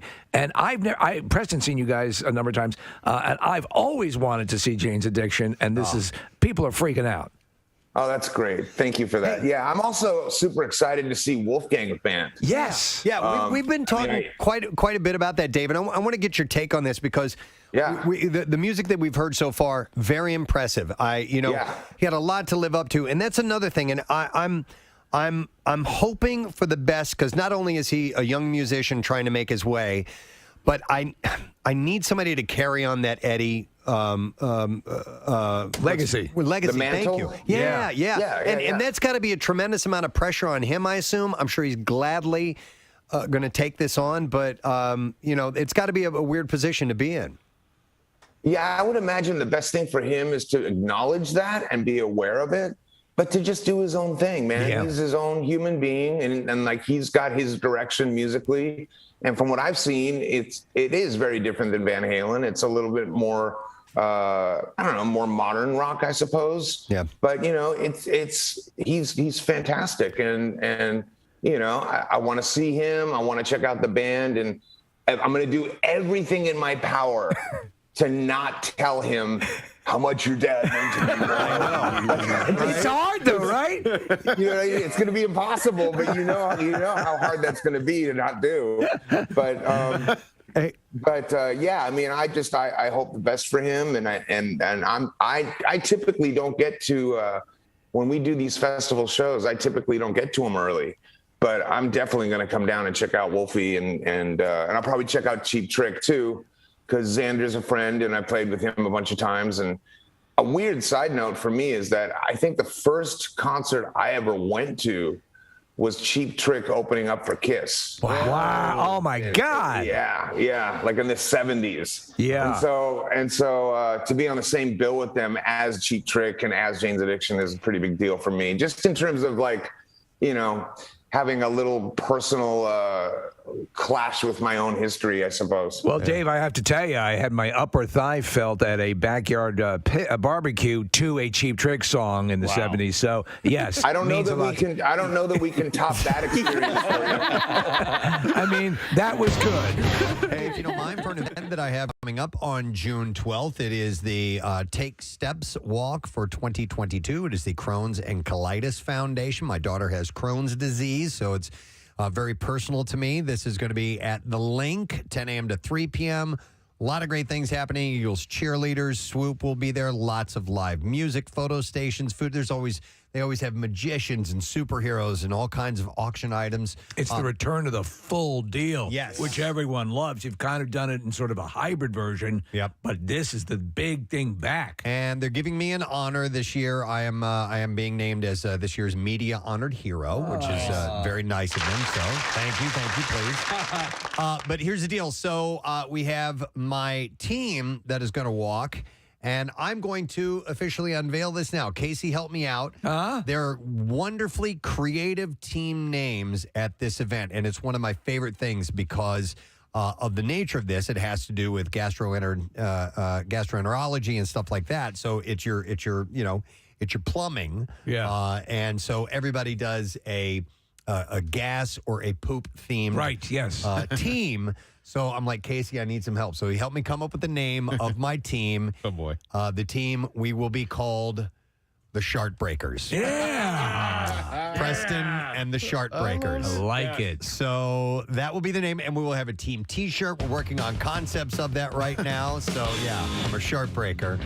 And everybody who donates and signs up to be on my team will get a team T-shirt, and we'll all walk together. It'll be pretty cool. So Greg Monahan, our graphics department, genius, is working on some concepts for the Shart Breakers. So if you would like to be a team member and join me walking that day, go to WMMR.com and sign up and help us with these people that are in tremendous pain and have had these issues and will for most of their lives unless we can find a cure.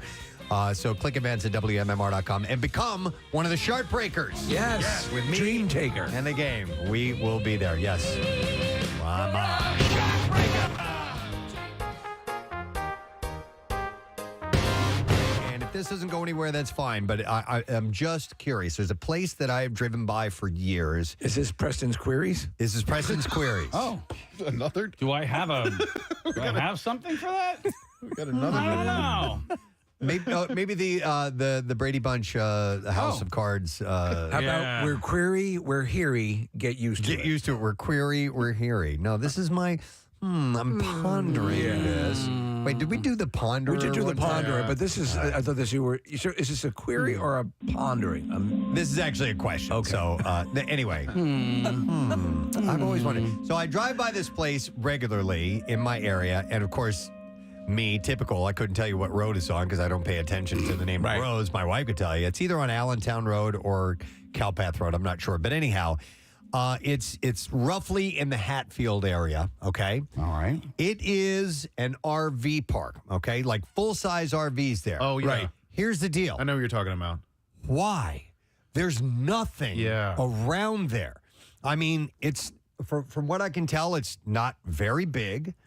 There are no attractions of any sort, like a national park. Where one might take an RV. Where one might take an RV, set up for a few days and stay there because you're either in, wonderful nature, and it's pretty there and everything, but it's... How close is it to... Here's the deal. There's houses right across the street. There is a main thoroughfare going right by it. So why is it there? Is it a really sort of transitory RV, or are there people staying more long-term? They don't look like they're parked and living there to me. How close is it to the Northeast Extension?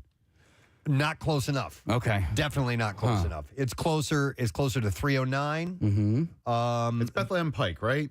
Bethlehem Pike is 309. Yeah, I think it's right off. The reason I know it, Preston, is that I rented an RV 2 summers ago from Fret's RV. It was awesome. It was a really cool experience. And I believe if you and I are thinking of the same one, it's right down the road from there. Nope. It's not? Okay. Different place. All right. Yeah, I'm looking at the map you pulled up. It's different. Okay. And is it an RV ride share where if you have an RV, you meet someone there and you both ride into work together? Here's Cowpath. Hang on. We're looking. I'm sorry. You have to pardon us. We're looking at the map right now. I'm just wondering if it's like, there are RV parks all over the country, and it's for people that are traveling, and it's like, all right, what he's saying is where Yeah, but if you're headed to, let's say you're coming from the south and you're headed to a Canadian National Park, right, and you need to sleep for the night, it just might be a spot for you to stop. Sure. Yeah, but there's no major thoroughfare that's convenient to there. I would think that, and I understand why. So I had wondered why there's a hotel right at the Harleysville exit off the Northeast Extension. I'm like, there's nothing out here. Why do you need a hotel here? But a lot of the pharmaceutical nothing on here. Merck Well, is it's right there, off the and maybe highway. people are staying there. Yeah, exactly. It's right off the highway. But anyhow, I'm getting some calls here, and I was just curious because I've seen a couple of places I'm like, this is not a place to visit. Why would you? This is not my beautiful house. Yeah. Let me go to Hillary. Hey, Hillary. Good morning. Hey guys, how are you doing? Wonderful. What's Sorry up, to bother Hillary? you at work. Oh, So, it's okay. no, my friend's family owns that. So that is, you guys, it's not for a vacation. People live there. Okay. They live there, but there are people who actually live in Florida, or they travel and they live in different places throughout the year. Maybe they'll go to Arizona for so many months. They're retirees, or they're just families. And there are a group of actual gypsies. That's a real thing. And they go around and they don't stay in the same spot. So they'll work in one place and they'll, if they're into construction, they do that for a period of time, and then they will move to the next place and move to the next place. So that's what they keep doing. And they rent the spots out. And then there are a whole lot of people. So there are homes in there, too, I think. Now, I've seen those, yes. I've seen that there are some. There are some that look like they're, like trailers that have been, rooted there. But I see those drivable, clearly. They're not there for a long, long time, RVs that are set up, and it just doesn't look like anything. Why that random location? Why you would stop there?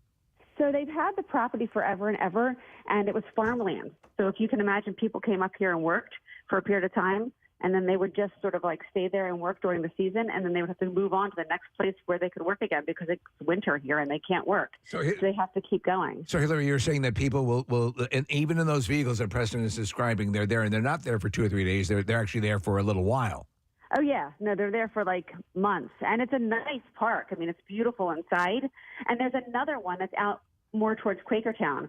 So people do live there sort of semi-full-time, but there's like snowbirds. So, older people who don't have millions of dollars to spend to move to Naples, they'll stay in their RV here for a period of time and see their family and whatever up here, and then they'll go on to the next place. And then they could go out to Arizona or move wherever they want, but they can rent that. It's very nomadic. Yeah, I always think of stopping. Oh, so you say maybe they're visiting family in this area. Yeah, because I mean, a lot of people love the area. They like seasons, even though they're crappy in the winter. Yeah. But they don't want to be here in the wintertime. But if their entire family's up here and they don't have like tons of money to spend and they don't want to fly back and forth all the time, they can come up here, spend maybe 3 months with their daughter and her kids, and then go on someplace else and stay with their son and their. So it gives them a place to put their stuff. They take everything with them. So they're sort of got everything all the time. Now, people who leave their RVs here, or the ones that are stationary, right? They can have another RV down in Florida or Charleston or wherever else they'd like to move. You know, so it just gives them a spot to leave their stuff. It's interesting. Okay, so and I there's probably more of these kind of parks around the state, correct? Oh gosh, yeah. There's a lot. There's more around here. There's one over towards King of Prussia too. Big money in that. People rent the property underneath. We need to get into that, Preston. Yeah, we do. Preston and Steve's mobile home park. Thank you, Hillary. Appreciate it. I have some other calls. Let me go to Mark. Parks his RV in that lot. Hey, Mark. Good morning. Hey guys, how are you? Good. What's up, buddy? Man, we actually store our RV there. There's a back lot that they have a bunch of storage. It's really good price for storing your RV in Okay, there. rather than parking it at your house, you have it there for when you need it. Yeah, because we rent, so we don't have any room to park our camper at our house. So we rent a spot there and we keep it in the back. Okay. But are there people aren't coming in to find any? They're not tourists per se. They're coming in and staying because they generally have family in the area. I heard a little bit of what the last person said. Yes, they've got a lot of people that are like in transition between visiting relatives and stuff like that. All right. So they'll come in and stay there for like a month, and they'll park their RV there, and then move around and do different stuff in the area, go see their relatives and stuff, and then they'll. All right. To the next place. It just seemed like an odd location for a traveler to stop and spend some time. It's been there for a really long time. Yeah, it looks like it looks really old school. Most definitely, I've seen the sign is dated. It looks like it was like in the 1970s. President Eisenhower says. Yeah, right. Exactly. They have been updating a lot of the. They have a bunch of mobile. What do they call them? Homes. No, well, the pre-built homes that they bring and they set down. Prefabricated. Yeah. Okay. There's a whole bunch of them in there, and they've been updating all of those, and they've been getting new ones. Well, the new things are these very modular homes that they can just roll in and build in about 2 hours. Thanks, Mark. Appreciate it. All right, so I have two questions. Like practical, if you're living there, do you get your mail sent there, and also do you have to pay property taxes? Good question. Probably have a P.O. box, maybe. Let's go to Jackie, who has a friend that lives there. Could probably tell you. Hi, Jackie. Good morning. Gadzooks. Jackie. All right, so you have a friend who lives. Do they live in a quote unquote mobile home or an RV, a recreational vehicle? Yeah, he lives in a mobile home. Actually, he's not quite a friend. I used to work for this diner in the area, and he would come in. He had won the lottery actually 2 times, and millions. Lives there. Would always leave a $20 tip. He's probably close to 90 now, and he just got his mail delivered. He had everything there. Okay, but he lives in one of those like a trailer of sorts. Yep, trailer. Okay, all So right. he's a millionaire and he's living in a trailer in an RV park. Yep. He Was one of his dreams to own a monkey? He kind of looks like one. All right. Thank you, Wow. Jackie. Appreciate it. I'm just curious. No, I was more curious about the RV people than because the trailer people, because I just I'm like, that's odd, and I was just. It's not a vacation. You'd find a park Yeah. like that, like outside of the Dover Raceway. Yeah, Or exactly. where there's Or- an attraction that you want to. Or down at the shore. There's tons of them. I mean, because you're going to go to the beach. Yeah. You're going to, or if there's a national park nearby, those are all over the place. I wonder if in places like PA, those are more, you see them more often because places out west. I was in California a few weeks ago. You can just pull over and park wherever you want. There are no rules or regulations. So there are like 100 RVs in a row along the beach in Malibu, for example, like prime real estate. But if you're in an RV and you're driving across the country, or driving through California or whatever, you can park kind of wherever you want. I don't think you can do that here in PA and a lot of Eastern. Like that's why that Walmart rule is in place. Like people can go stay in a Walmart because you can't just pull over to the side of the road. So I wonder if places like this are also places for people in RVs to stop and not get in trouble. Right. I wonder, because, so for example, by where Arcadia is, off of 309, there is a stretch of road as you come up off 309, and you'll see 18-wheelers parked there. Oh. Off to the Like side. just of to rest? Yes, clearly the engines are running, and they'll be there. There'll be like 3 or 4 or 5 of them in a row, and I'm like, can you just stop here and do that? But apparently you can, because they're always there.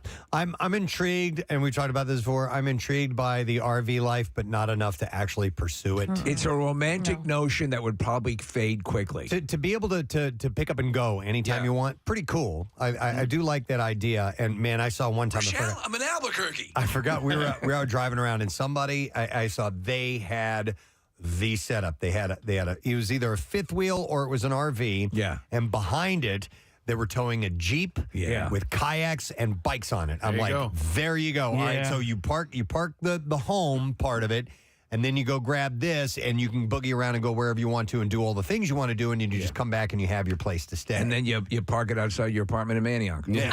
I don't like the idea. That do it. I've got friends that do it, and they really enjoy it. They love it, but they will tell you the truth. Like, she's like, it's not the best all the time. Right. Like the pictures, people post the best pictures when they're doing that, but it's like any other life. Yeah. I don't like you're the crapping in a coffee tin. Yeah, I don't like the idea of driving a big vehicle and trailing all that stuff with me. I don't like it. I like the more like what the van life people are doing. And Steve, you say the coffee can. I was thinking the same thing, and then I saw Nomadland, and she's crapping in a 5-gallon bucket in the back of her van, and I'm like, that's not that awesome. Casey, I saw one I think you would dig. It was I was at a Wawa nearby me, and it was a Mercedes-Benz Sprinter, giant truck of some type. Yeah. But not as big as an RV. I'm like, that's perfect. Yeah. What is it called? Like the Sprinter van? Yeah. Okay. That's what I rented from Fred's a couple summers ago. Wow. But it was just me and Ben. If my girlfriend had come with us, it would have been 3 people would have been too many. And even the 2 of us, like, we brought a tent and Ben was able to camp outside some nights. I camped outside some nights. Like, it was perfect for 2 people. Beyond that, you're really starting to like get a little crowded for my tastes. Yeah. And then the whole idea of the RV culture as well.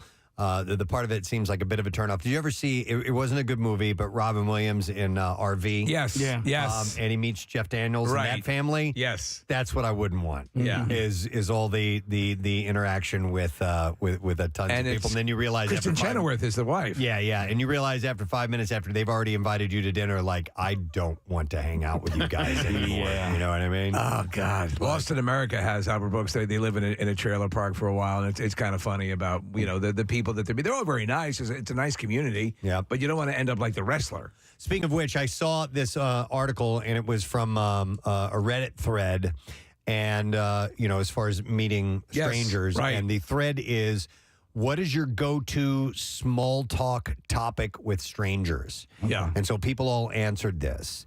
And which is interesting because I may hang on to this for like notes. I'm not great at small talk. Casey is outstanding at small talk. I think you are, when you need to be, okay. you can do it. I'm okay. It depends on if you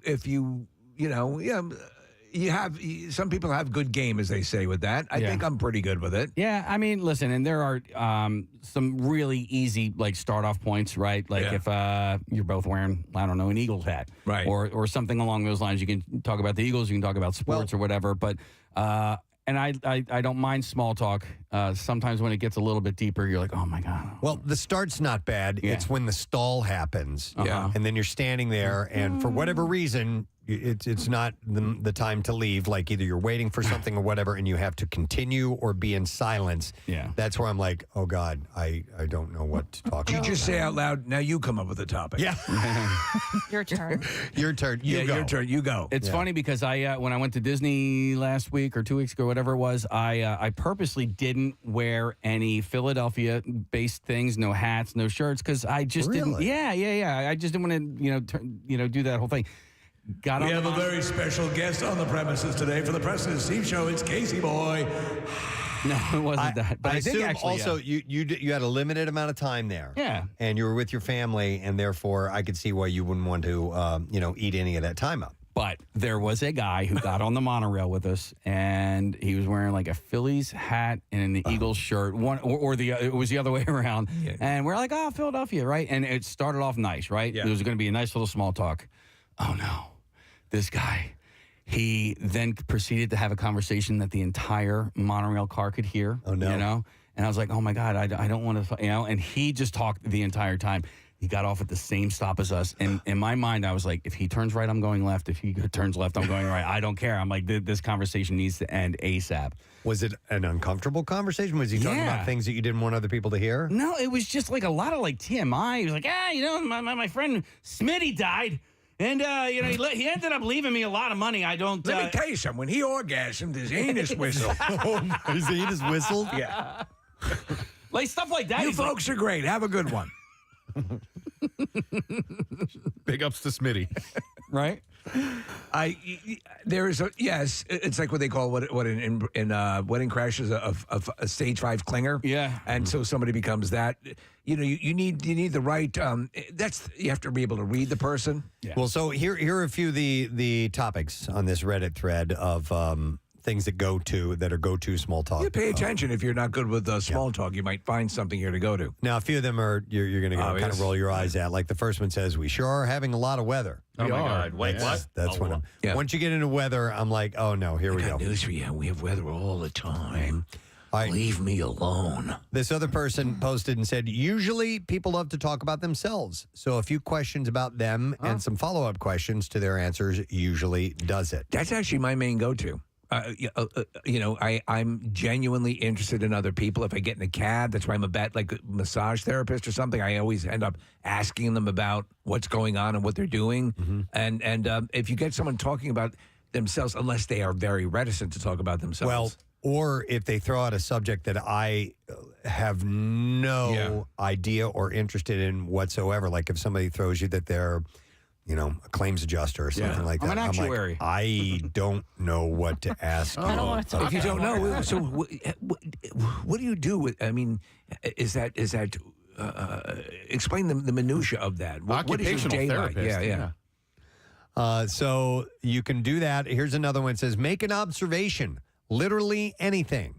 It helps. You are boring. It helps if there's something about them. There you go.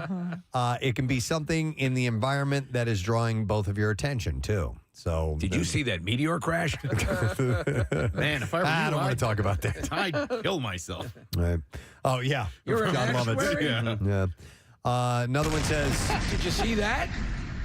Another one says food. People typically love food. Well, look, we talk about food all the time. We do. It's a common thing. Yep.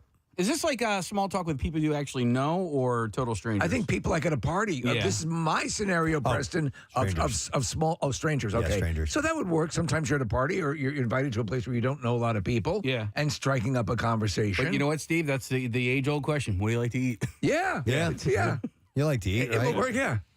How about this weather that we've always had since time began? Another one stated, I live in the southeastern United States, so the pollen count is always good material. Another person says hobbies. Yeah. That's typical, but what do you say? What are your hobbies? What do you like to do? Small talk. That's my favorite hobby. Yeah, what do you like to do? Well, so the thing I like to run around until I get dizzy and pass out. A lot of times people basically wear a badge of hobbies on them. You know what I mean? They'll be wearing some sort of a hat that indicates that they are an outdoorsman. A hat with lures in it. They're holding a fishing rod, and they got 4 flounders hanging off a belt on it. I'm pretty good. What do you like to do? Listen, they say don't ever judge a book by its cover, and I generally don't try and judge what type of person I'm talking to. But I can just kind of like sizing them up. I think this guy or girl might be into A, B, or C. If there's a guy at my gym, I'm like, I know this guy's a cop. I know it. I absolutely, positively know that this gosh, dude you're is very muscular. You've got to be a cop. I wouldn't want to be a frisk me so I can see if you know what you're doing? Look at this guy. Well, we did that contest with you. Yeah, we yeah. brought in those guys, and you were trying to pick out who was a cop and who was not a cop. And every now and then, I'll if I'm talking to somebody who I'll be like, hey, how you doing, officer? And they'll look at me like, do I know you? Oh. Or not yet. How did you do that day? I forget. I did pretty damn good. Yeah. You know what's funny to observe is when Pierre has to make small talk with children. Oh my He doesn't know how to God. talk to kids. He does not. It's like Steve trying to talk to kids. Well, I talk to kids like adults. Steve, yeah, but Steve, you can bridge the gap with like Marvel, for example. Yeah. Pierre is like talking about Star Trek 1965. Like he's just that's not one of his strengths. I would agree. Hey, young fella, are you a fan of Desi Arnaz? But that's like me. Oh, you're better at it. You don't bring up Trini Lopez. No, people always talk to me when I was a kid like as if I was a bit older, So I guess that's where I got it from. Casey's the best at talking to kids. Oh, you know how to get on their level. Yeah, I do. And and a comedian, it might be Joe List, but he's got a bit in his act that I've been doing forever, which is always guess their age, but go by 10 years. You're like, what are you, 17 years old right now? And You do that all the time. and they love it. They're like, no, no. I'm like, you got to be 18. No, I'm 7. Dude, that's so hack. Do the bit about Gilligan's Island and how come they never built a boat. Yeah. The other one that I like to do, you ask their name, and then, oh my God, that's a beautiful name, Kathy. Did you pick that out yourself? And then they're like, they have to think about it, like, no. No. Can you ask him a question about koala bears? I can. Yeah. That stuff, but Do you usually throw a dad joke at little kids? No, he saves those for us. I save those for you guys. I saved the gold for on air, Preston. All right. What's your name? Statistically, one of your parents doesn't love you. You're not as good. Oh, my God. That's Steve talking to a kid like they're an adult. All right, so here's a pneumatic device you could use for small talk if you want, and it's Ford, F-O-R-D. Right. That this particular person says. It stands for family, occupation, recreation, and dreams. What kind of car you drive? Can I just pick up my phone and not talk to you? Do you ever have a wet dream? Yeah. Yeah, at least we do have the phone now as a good distraction. Okay, great. Yeah, the weather's great. Yeah, somebody's calling me. Oh, I got an email. I got this. I got to go now. I'm playing Wordle. This is work. Yeah. Wordle I got to is part- take this. This is Wordle. Or you can do the same. I got to take this. This is Instagram. Hang on a second. So, yeah, family, occupation, recreation, and dreams. Now, dreams, does that mean aspirations, or does that mean, have you dreamt about anything weird lately? You ever have any sex dreams or anything like that? You ever get with an animal in your dreams? Oh, man, I had a work dream the other night. Were you mad at me? Who did you bang? I can't remember what it was, and I meant to tell you about it, Casey, but no, I wasn't mad at anybody. All right, anyway, Ford, family, occupation, recreation, dreams. That's something to try to remember. Another person uses as a go-to for small talk, plans for the weekend or the day mostly. What are you doing this weekend? That's usually don't ask a stranger that. Yeah, Day. some very, very specific Diving, things. agriculture, and yodels. Oh, day. Yeah. Three. Use the actual word for Diving, agriculture, and yodels. And yodels. Yodels like yodeling? Yodels Or- like the dessert treat. okay. Yeah. I'm a ring ding guy. There we go. We're starting small talk Well, that would already. be dar. Yeah. Dar. And you just sound like an idiot. Dar. So another one says pets are a good go-to small talk if you happen to find If out. you're talking to a pet. Do you say, hey, you got Are any you a pets? kitty cat or a doggy? Or a fox. We found that you can have foxes as pets from time to time. Another person says, I usually bring up home renovations, especially if the small talk. This place is such a dump. Are you going to renovate it? Confined us to a space for quite some time. No, that's especially when you're, in your 40s and 50s. That's not chat at the bar when you're in your 20s, but when you're a little bit older and have the family going and you ever thinking about doing a bathroom reno or anything? It's Casey. It's like the home repair and the DIY home shows on stuff, DIY stuff on any of those channels. It's a really good easy go to. Where do you find yourself talking to strangers the most? Anywhere The free clinic. Where where a conversation is going to last more than a minute. That is a good question. I guess for us, our events, to be honest, but the nice common denominator for its Preston and Steve show event is that they probably listen to our show. Yeah, so they're not necessarily they're strangers to us. We're not strangers to them. So, like for instance, I was in line at Home Depot, Lowe's, doesn't matter, just a little while back, and see that's small talk with yourself. And are you a Lowe's guy or a Home Depot guy? Well, it depends on where I am. If I'm at Home Depot. If I'm down the shore, We Lowe's. don't care. It's the question was asked, Kathy. Oh, all right. Okay, sorry. And there were people behind me. They had 3 dogs in their cart, and we talked about that. And the dude, So it looks like it's going to be a 3-dog night. If there's something. Stop.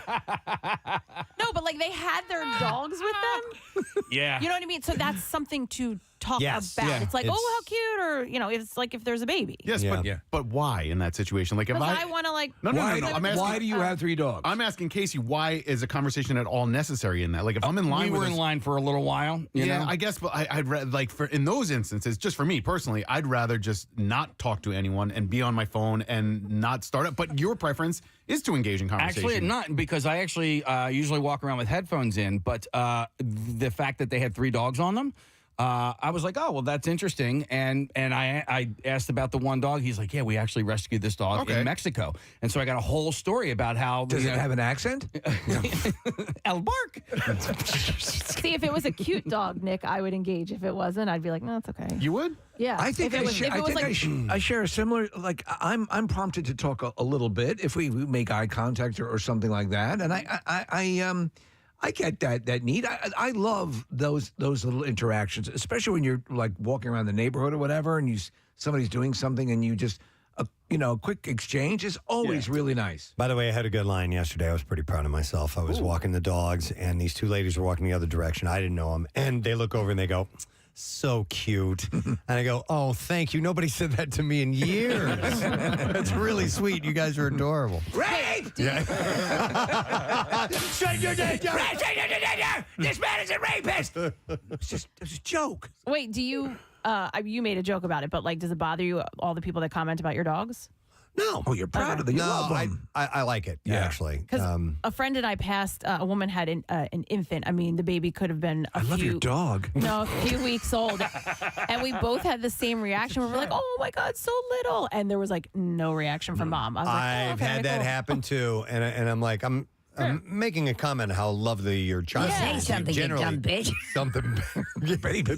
But not everybody is as socially inclined. Yeah, they you know? didn't wanna- And so you guys can make fun of me all you want for always talking to shit. But there are indications, and I pick up on it. I'm like, okay, well, this is not the type of person that wants to No. talk to a stranger. The only time that I might have an issue, and it's never like I'm mad at you or anything like that. I'm like, if we're doing something or going somewhere and it's like, oh, Casey's he's going to talk to he's people. going to talk to them for a while. Yeah. Which is it's a wonderful attribute, and people love it. No. I'm a little jealous, actually. No, that's not what I'm saying. What I'm saying is if I am talking to somebody and there are clear indications that they are not a small talk to stranger, okay, well, I just sort of leave it at that. Okay, well, then I will just move on. But if you're receptive to it. You definitely look for it because you will, if somebody's wearing a name tag or something like that, you will say their name and you will engage. Or even if they're not wearing a name tag, you'll ask how they're doing. It's a great attribute. It's wonderful. Well, generally speaking, if somebody is waiting on me at a store or something like that, I don't want to be the reason for them to go, man, I had a crappy day or I had a crappy moment of my day. Yeah, you have good intentions. I prefer most definitely them to have a pleasant interaction. And listen, sometimes the clerks are great and sometimes they're not. Yep. Sometimes you feel like a nut, Preston. The other topic on this list of what to talk about with strangers as far as small talk goes, sports is obviously one that you can go to. It's not one that I'm comfortable talking about because I don't follow teams as closely as a lot of people do. There's and therefore, general. if they're asking me specific questions, then I can't answer with any authority at all. There's general stuff like, do you like sport? There you go, sport. Just in general, the idea of sport. Do you consider yourself a sporting fellow? But I forgot, somebody had mentioned something about, I don't know, even where I was, and I just I was like, I kind of gave a non-answer. And then they followed it up with something else, and I gave an even more obvious non-answer, and then it stopped. You know enough. I know enough of the sports that I like. a little bit more, and can engage in. But there are people out there walking around with volumes of specific information. Well, yeah, but and I couldn't, nor would I want to. But you could still, because of your job, because of what you do here, I think you could still carry on the conversation, no problem. A little bit, a little bit. But like, let's say last week, a week from today was the NFL draft. You don't know. Oh no, you're not paying attention, and you don't care. So Not the slightest. But it was a big small talk topic of conversation, and For a group of people, yeah, yeah. for sure. And who do you think they're going to take, or who do you want? Who are you looking at? And you're not. Why do they have 3 dogs? Why do they have 3 dogs? What would you say to somebody if they were asking you about? Oh, I've learned to flat out go, dude. I'm sorry. I'm one of the rare guys that doesn't care about football. Good for you. I just say that because otherwise. We're gonna do this little dance, and I go, for whatever reason, it's not my. You don't thing. use Pierre's system? Yeah, well, the pitching holds up. No, I've learned to nip it in the bud. I've learned to nip it in the bud, and I know that it's a real easy small talk conversation for a lot of guys specifically, but it's just not one of mine. I don't want. My mother was married to a quarterback who used to beat me all the time. Oh my God. I was at a radio station junket one time for something out west, and a guy was really into soccer, like the Man U and the European League and all of that kind of stuff. And I guess maybe the World Cup was happening at the time or whatever. And so he asked me like a soccer question, and I responded with like, yeah, I'm excited about it. And then he launched into so much minutia. And I got lost really fast, but he didn't stop. So I'm like in this weird position of like, I guess he just wants to talk about soccer. Yeah. And I'll sit here and listen, but I don't really know what he's talking about anymore. Really into Manchester. What do you like to eat? Right, yeah. How about that cantaloupe? But even golf, the sport that I play as often as I possibly can, I try to do it every day if I can.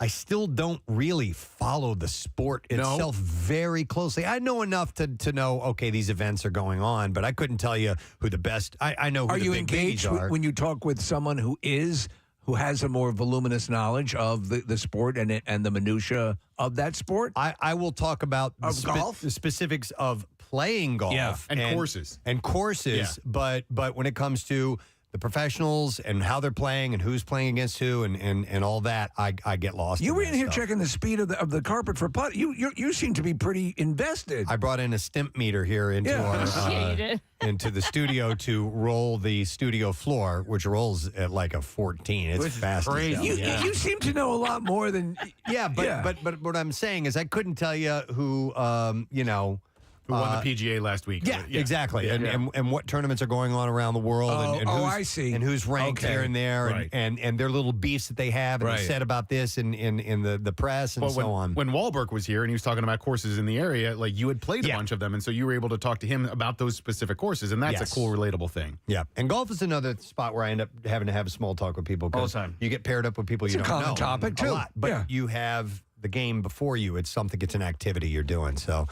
But some people are really great at small talk.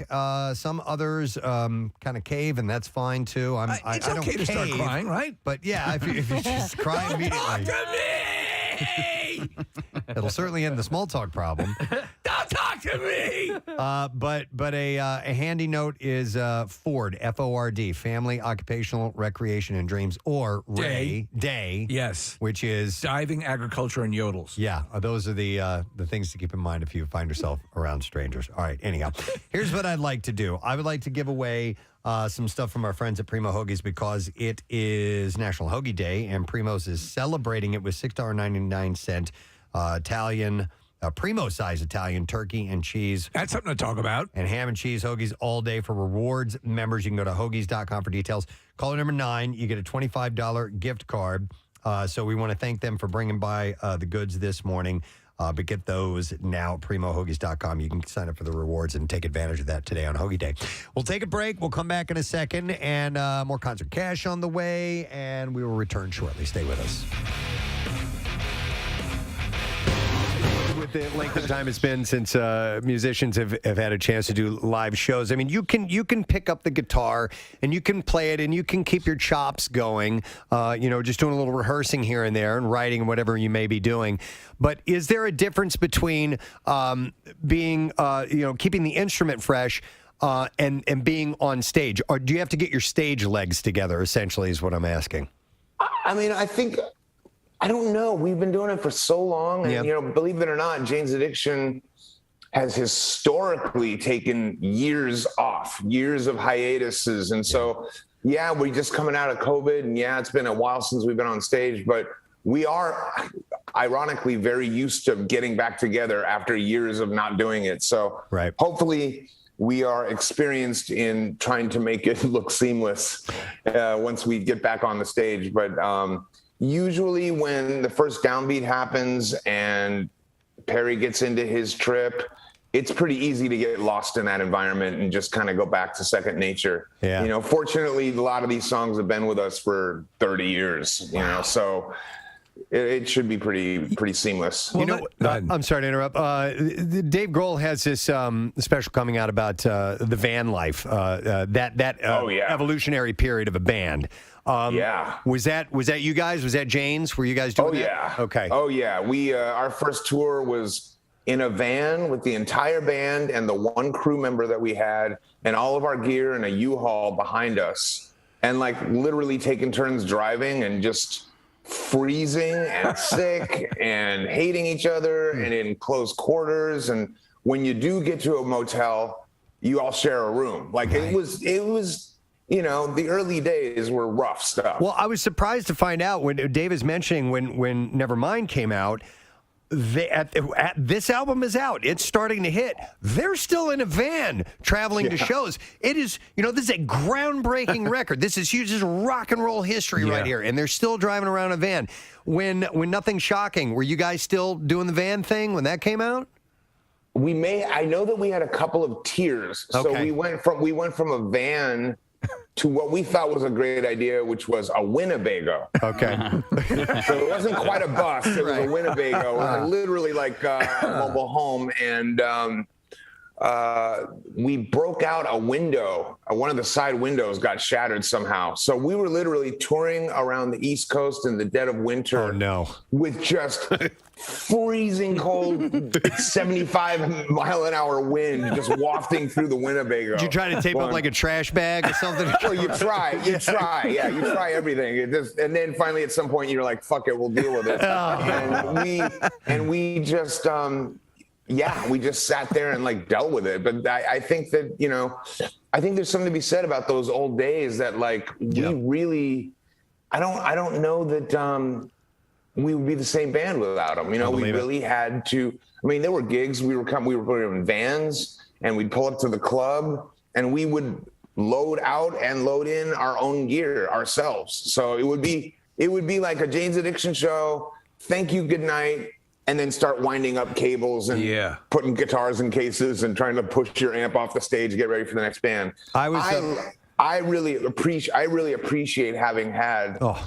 Those experiences. As much as I would never want to do them again, I think they really taught us how to be a band. I was in my 20s. I was a band guy. I'm a drummer, and so just last year, I was like, I got together with some guys. We created a cover band, and we went out. We played some gigs, and I tell you what, Dave, on that first night, at 3:00 in the morning, when we're putting the last bit of crap back into the van, I'm like, what the hell was I thinking, man? This sucks. It's a little different when you're 17 and you're pushing stuff in. You know what I mean? Right. Like, right now, like my lower spine cannot handle carrying an amp. It's just not going to happen. Dave, we're able to Zoom with you right now, and looking over your shoulder, is that a cuckoo clock up on the wall? And if so, what's the story behind that? Actually, there's probably 12 of them in this house. I collect them. That's cool. It's just a weird thing. And, cuckoo clocks, when I was a kid, that was like in cartoons, that was the symbol of crazy. Yeah. Like if someone was crazy, you'd see a little cuckoo or a bird would come out.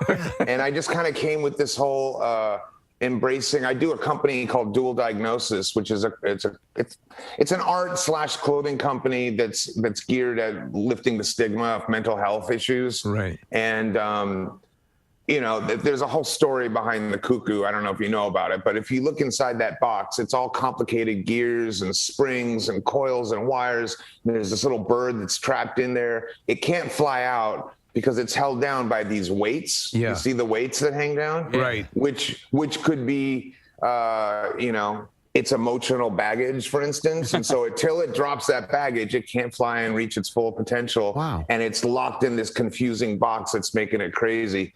So yeah, I collect them, and then we also use them artistically throughout the Dual Diagnosis company, and that's spelled DUAL diagnosis, and we dualdiagnosis.com. Well, I never realized there were so many metaphors attached to a cuckoo clock, but I think that I invented them, but they work. But that's good. I can completely see that, because I'm fascinated by little mechanisms and the artistry of that stuff, animatronic things, and all of that. Have you yourself ever designed a cuckoo clock?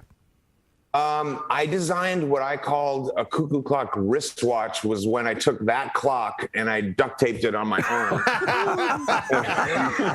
Okay, that counts. This is a crazy watch, but no, I'm not a tinkerer. For instance, I love watches. I love components. I love things that work like that. But I mean, these things, you know, they're kind of genius, and the implications, like the humorous implications that they contain, are kind of funny, and you just don't see them anymore. But if you look around my house, like I think there's one over there. Yeah. There's one there. There's one on the other side. So there's like 15 of them in here. But the best part is that they're all set at different times. Yeah. So throughout the day, just a different bird is coming out. That's great. And it will literally drive you insane. I mean, if you're not insane already, put up 5 cuckoo clocks. You know what it's like. Yeah, you know, my sister's actually obsessed with cuckoo clocks as well, but she does not have one. Maybe that is a good gift for me to get for her. It's a great gift, and they you know they make them battery operated now, but the ones that are really special are the ones that are handmade, that use the actual weight system to have the time tell time. And even the pendulum has to be hung at the right length. Otherwise, it's going to either tick too fast or too slow. Okay. So they're very complicated things, but they are interesting to be obsessed with. I completely get it. Yeah. I did not expect to be talking about those. Well, I'm sure you're not going to expect to talk about this either. Are you wearing a Snuggie right now?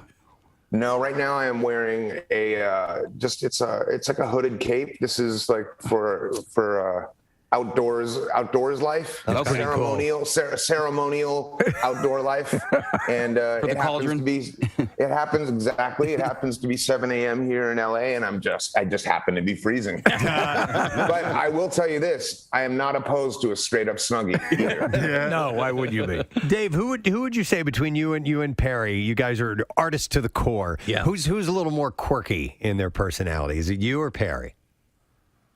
We both have a lot of, I guess, independent thought, I would say. Mm-hmm. And, but I would say that, I would say Perry, just because being a frontman of a band like this and having to have that sensibility and be on every night and deliver every night, like I get to turn around and hide behind the guitar and like get lost in my instrument, which I love, because I did a solo tour in 2000, and I just came to learn that I didn't love it. I didn't love leading the band. I didn't love being the lead singer. I didn't love the eyes. I didn't love the pressure.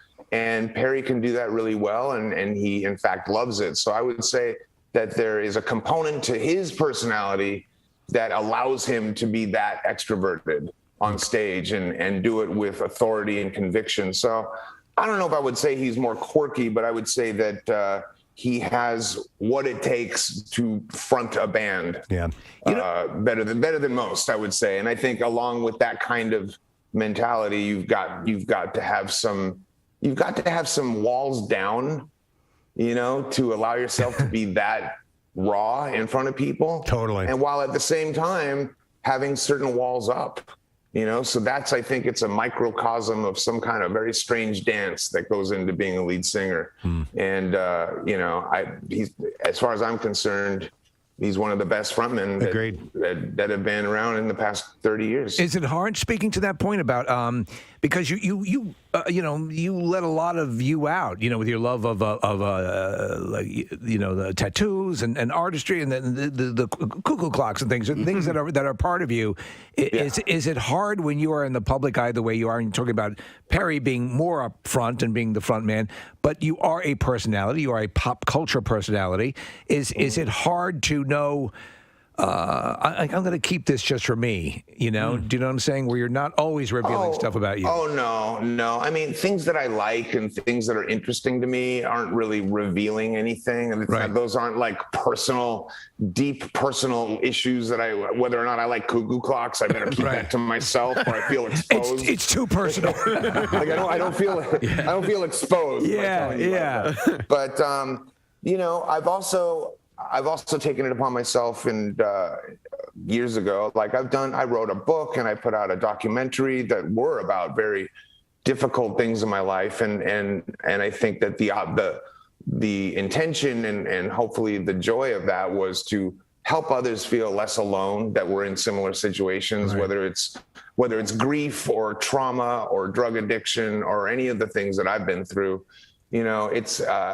I like to share with people that there's an alternative way, and that it is possible to get past that stuff. And even though the demon of addictive behavior may be with you for your life, it's about channeling that addictive behavior into an area that can be healthy for you. Well, yeah, So, I'm sober for 9+ years at this point, and I just know that it was important for me to see and interact with people who were living a sober life, a happy and content sober life. But then there were also other people that, like musicians, Trey Anastasio being one of them. I'm a fish head. He had been sober for a couple of years at that point. When I saw, I'm like, okay, here's somebody that's doing it. And I was able to gain strength through them. And so when you do that and you're outspoken about whatever struggles that you have gone through, there are people out there that really do hold on to that and gravitate towards that. Yeah, I think the one thing that I would say is that, the company I'm running, Dual Diagnosis, is all about mental health. I put out a book that was about my drug addiction. I put out a film that was about my mom's death. It does resonate with a lot of people sometimes, if they've got similar circumstances. But, at the same time, I'm not a doctor. And so those people will come to me personally and say, I'm going through this and I don't know what to do. And I'm like, look, I already told you what I went through and how I dealt with it, but I can't advise, like a doctor would. Like, I don't know what to tell you. That's, you need to find a team of your own. But I think that that's not the tough part. I don't really think there is a tough part to it. I think that as long as you're comfortable with who you are and what you've been through and that, behaviors can change. Yeah. I mean, really, that's all we're doing. Like, I may not be doing drugs anymore, but now I'm in line at 1 a.m. at GameStop waiting for the next thing to come. Dude, all right. Yes, that's exactly. That is the right way to think about it. We all have the same doctor. He's kind of he's on TV in here in Philadelphia, and he says, if I have to, I will write you a prescription for a video game because that's the stuff. To get that joy of something that doesn't have, like you say, you're not smoking crack. This is something you're something into. That's not going to kill you. Exactly. That you can get passionate. We're definitely excited, especially being back in the playoffs in our new era. I think last year we would have made it as well. Just COVID hit, but going out to San Diego, playing them the second time in about 3 weeks. So I think we're excited to go back out there and try and get the job done. And most importantly, if we win this game, we'll have a series and we're trying to bring the playoffs back. That's awesome. I was seeing where you are. You have a palm tree behind you, so I assume you're in like southern Jersey. No, I moved down to Florida last year so I can travel to my games, and my high school team's actually in the Final Four for our playoffs. So I have the game today, and then I'm gonna head out to the game later tonight. Wait, you're coaching high school? I'm coaching high school lacrosse down in Florida. Yep. How is it doing down there? Because I know lacrosse was, when you were coming up and when I was coming up, the Northeast was a real hotbed for it. Pennsylvania, Maryland, Virginia. But how does it do in Florida? It's growing. There's not as many coaches as players there are right now, just because the sport is growing so fast, and I think we can see that all over the country. And we have great athletes. We're just behind the curve just a little bit. So hopefully in the next 5-10 years we can get to speed up to the guys in Philly or Maryland or New York. Yeah, Matt, you mentioned that the fan base here, and I mean, ever since we've been doing this show, lacrosse and especially the Wings, like when I first got to the area, I was amazed at how the fandom was and how rabid, and it's not the same all around the country. So is this area known in the sport wide as an area where fans are passionate about lacrosse?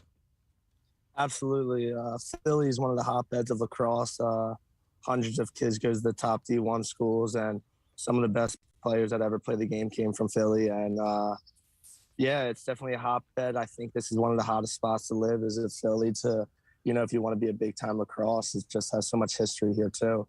Especially having the Wings there for, the last 20, 30 years. When I was a little kid, I grew up in Abington, so I used to go to the games all the time as well. So I think the Wings are a huge part of the growing of the sport too. Do you think that the obviously one thing that other sports have that where if you're on the Wings it's not like it's a full career a lot of the times, and there's other things you have to do, but is the sport edging in a way because it always seems to be in a growing stage? Is it more, without being indelicate, is it more lucrative now than it used to be, or is it about at a status quo with what it's always been? No, it's definitely growing.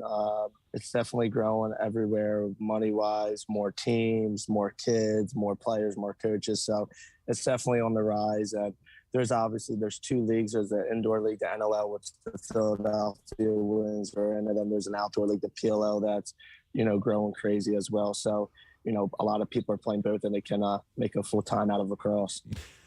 Wings are playing San Diego in the first round on Saturday. You'll be able to watch it here locally on CW Philly, ESPN Plus. Tell us a little bit about San Diego's team and what you guys are up against. Yeah, San Diego's a really good team. They're the number one team in the West, but I always love our chances, and I love our support that we have behind us in Philadelphia. We're just going to play our game, not really worry about them too much. I think if we can play a hard game, shoot the ball well, play great defense, I think we're going to be all right. Porty's hammered home by the singing bird in the background. Yes, we're getting a lovely song from the birds surrounding you. It's interesting to hear how you're going to destroy this other team. And Gonna tear their heads off. Gonna tear their heads off. But it's interesting. So you guys are, and I don't know how it works in the playoffs for NLL, but like you guys are, I would consider you to be an East team. Why are you playing in the West? There's just more teams in the East and the West. So the West division gets one wild card, and we got the wild card spot just with our record compared to the other West teams. So we got that spot to hop in the West division for playoffs. It's such a great sport. It's so great to go see it in person too. My wife is a big fan of lacrosse, and especially the energy and compare the ticket price to what you get and bang for the buck and so on and so forth. Have you, in all the time you've been playing the sport, have you ever taken someone who was just a naysayer and said, come watch it once, and seen that transformation click in? Yeah, I have a bunch of family members, friends, or even friends of friends that never been to an indoor game, and they're just like, this was the funnest game ever. There's live music going on the whole time. Yeah. It's a big party. The drinks are cheaper. There can be fights. There's a lot of hits. There's a lot of goals. So it's like everything you want right there on the floor, just right in front of your eyes. And, if you guys ever been to a Wings game, you know how the fans are there. They always get into it. There's chants going on. It's the best. It's great. That's great. That's actually the first time I heard the whole sucks thing when they're announcing the opposing lineup. First time I heard that was at Wings. And I'm like, wow. These guys are hard, man. They are rough, these fans. Speaking of the fans, Matt, with a last name like Rambo, some fans will latch on to fan favorites, and they will, maybe hold up signs or do. How do people react to your name and your persona? It has to have a tie-in, or do you have any fans that wear the trademark John Rambo, headband or anything like that? I haven't seen too many headbands, but I think a bunch of fans love me just because I'm also from Philadelphia as well. So yeah, and it's not a lot of the younger kids don't know the movie Rambo, so it's sad. But obviously, the older fans love bringing that up too. So it's always a great topic starter too. You know what you need to do as a promotion one time during the event? What you do is you have have a lucky fan get up into one of those Jeeps mounted with the 50 caliber, like Rambo did in Rambo. Yes. And then have like a prize dummy that you can shoot down into. Great. Yeah, the kids love that. They would love that. Hey, well, question. Okay, Matt, have you seen all of the Rambo and First Blood movies? And if so, which one would be your favorite? I would say the first one's a favorite. It's just original. It's just going crazy, running around. Just doing everything badass. So, I love them all, but the first one's always my first one. It got a little ridiculous after a while. It got way ridiculous. However, Rambo, right, the second to the last was, to me, is on an even keel with First Blood, if not more. Yeah. So I want to. So you said that, and it looks like the San Diego is the number 1 seed, but they only finished 10-8. You guys finished 9-9. They had one more win than you guys in the season. You guys played them literally 1 month ago, and you guys beat them 13-12. I'm looking at your stats. It looked like you scored a couple of. You scored a goal. No, a couple of goals, and had a couple of assists. You actually had a pretty decent game. So, this just because they're the 1 seed, that doesn't mean anything, right? No, it doesn't. I mean, we're in playoffs. I think whatever team's going to show up and be ready to, go to battle, that's what we're going to do. And, we're just excited to get back out there. And, I know we're the underdog here, but that's what we want in Philly. Case, give them a nothing's over. Can you play the... Oh, yeah. Well, this one. It's not over. Nothing is over! That's absolutely true. So, all right. Well, listen, Matt, good luck with everything. It's Saturday, and like I said, you can watch it CW Philly, ESPN Plus. It'll be at 10:30. Late game, by the way, against San Diego. But you can reserve second-round playoff tickets now at wingslax.com. So, good luck with everything, and with the high school team, man. We appreciate you thanks, doing what you do, okay? I appreciate it, guys. Thanks for having me on. You guys are the best. Thank you. Matt Rambo, guys. Hey. Nice guy. Very cool. I love it. What they want. A champion lacrosse team. Could you imagine having the name Rambo? It'd be the best. Man? That'd be so awesome. By the way, as the birds were tweeting in the background, where it sounded very tranquil. It was and everything. lovely. Yeah. Kathy, my son Carter, has gotten into birds big time. I thought you would love that. Man, I loved Carter.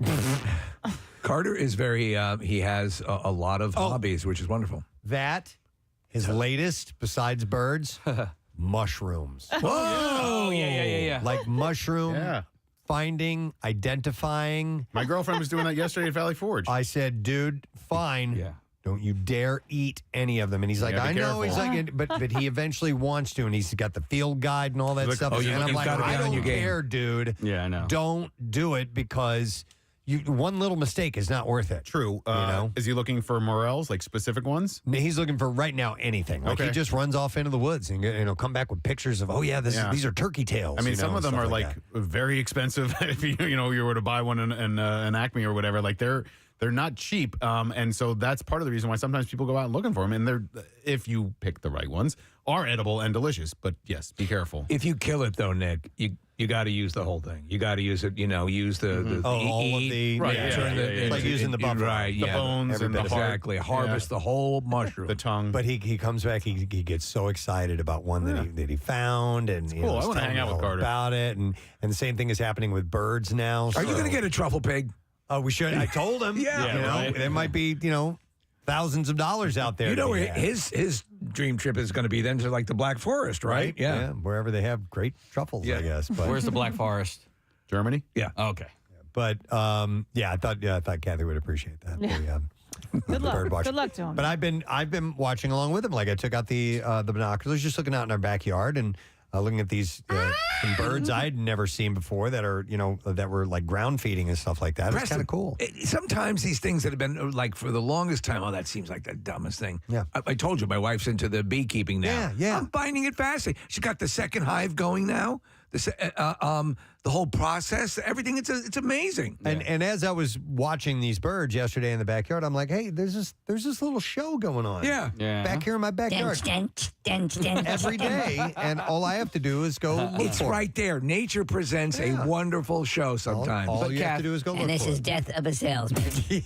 I will say, Kath, I do get a little bit bored of the birds that are in my yard. You know, sparrows, robins, they're not that exciting. Oh. But if I see a cardinal or a blue jay or something with a little bit of color, I'm like, okay, that's cool. See, it's the color. Mm-hmm. Those brown ones are stupid.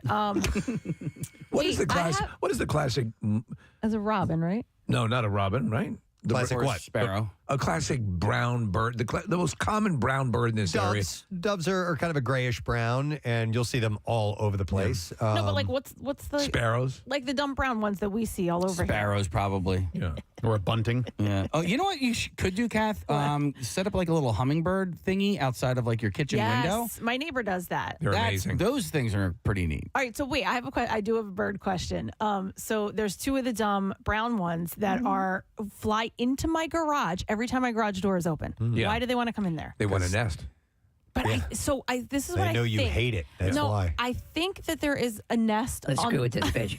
I think there might be a nest in a tree on the other, like on the outside of the garage. So are they looking for food? Are they getting lost? Like, what are they doing in there? I don't know. We have a nest that's right. So we have a wraparound porch, and there's a little bit of an edge sticks out on one of the columns, and there is a nest there all the time. We refuse to F with it because it's so what we can sit there and watch from the couch the birds going in and out. Yeah, I can hear them. Yeah, like, yeah, I'm yeah. pretty sure that that's where they are. One time I went in one winter to, and we keep, like our boots and things like that in the garage on a rack. And I went in and I was going to get my boots ready because snow was coming or something like that. There's a nest in my boot. No way. In my snow It's a boot. protected area. Yeah. So, yeah, totally. Yeah, it's like pre-nested too because it has all the. It's just so weird. Every time the garage door goes up, like if I leave it open for a second, go inside, get them, they come into the fly into the garage. It's pretty wild. It's Yeah. weird. Yeah. Yeah. Because it's a mocking, it's a bird. So. And they're so stupid.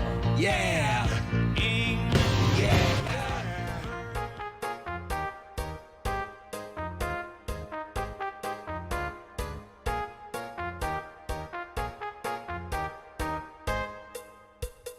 Bird chat for the day. What does a mockingbird look like? It's. Have you ever seen a panther? Yeah. I have no idea. what Nothing mockingbird like looks it. Like I don't know, Nick. Please, Nick is It's in kind of charge dumb of. looking. No, it's pretty. You ever heard one? No. It has a mocking sound. Yeah. Yeah. Yeah. Oh my God! Shut up out there! Yeah. Yeah. This goddamn bird. Learn another word. They're called mockingbirds because they mock all sorts of different sounds. So they have a variety of calls so that they can mock like a cell phone. They can mock a car alarm. Like they can mock that. Stallone. Yeah, they're huge. Is that a red-breasted Stallone? Yep. Yeah. Will you? Yeah. Nothing's over. Nothing over. Nothing over. Nothing over. I give you my legs. I give you my legs. I give you my legs. I want to give you. I want to give you. I want to give you. That's the Philly-centric ones. Oh my God. Okay, so do we have mockingbirds ready?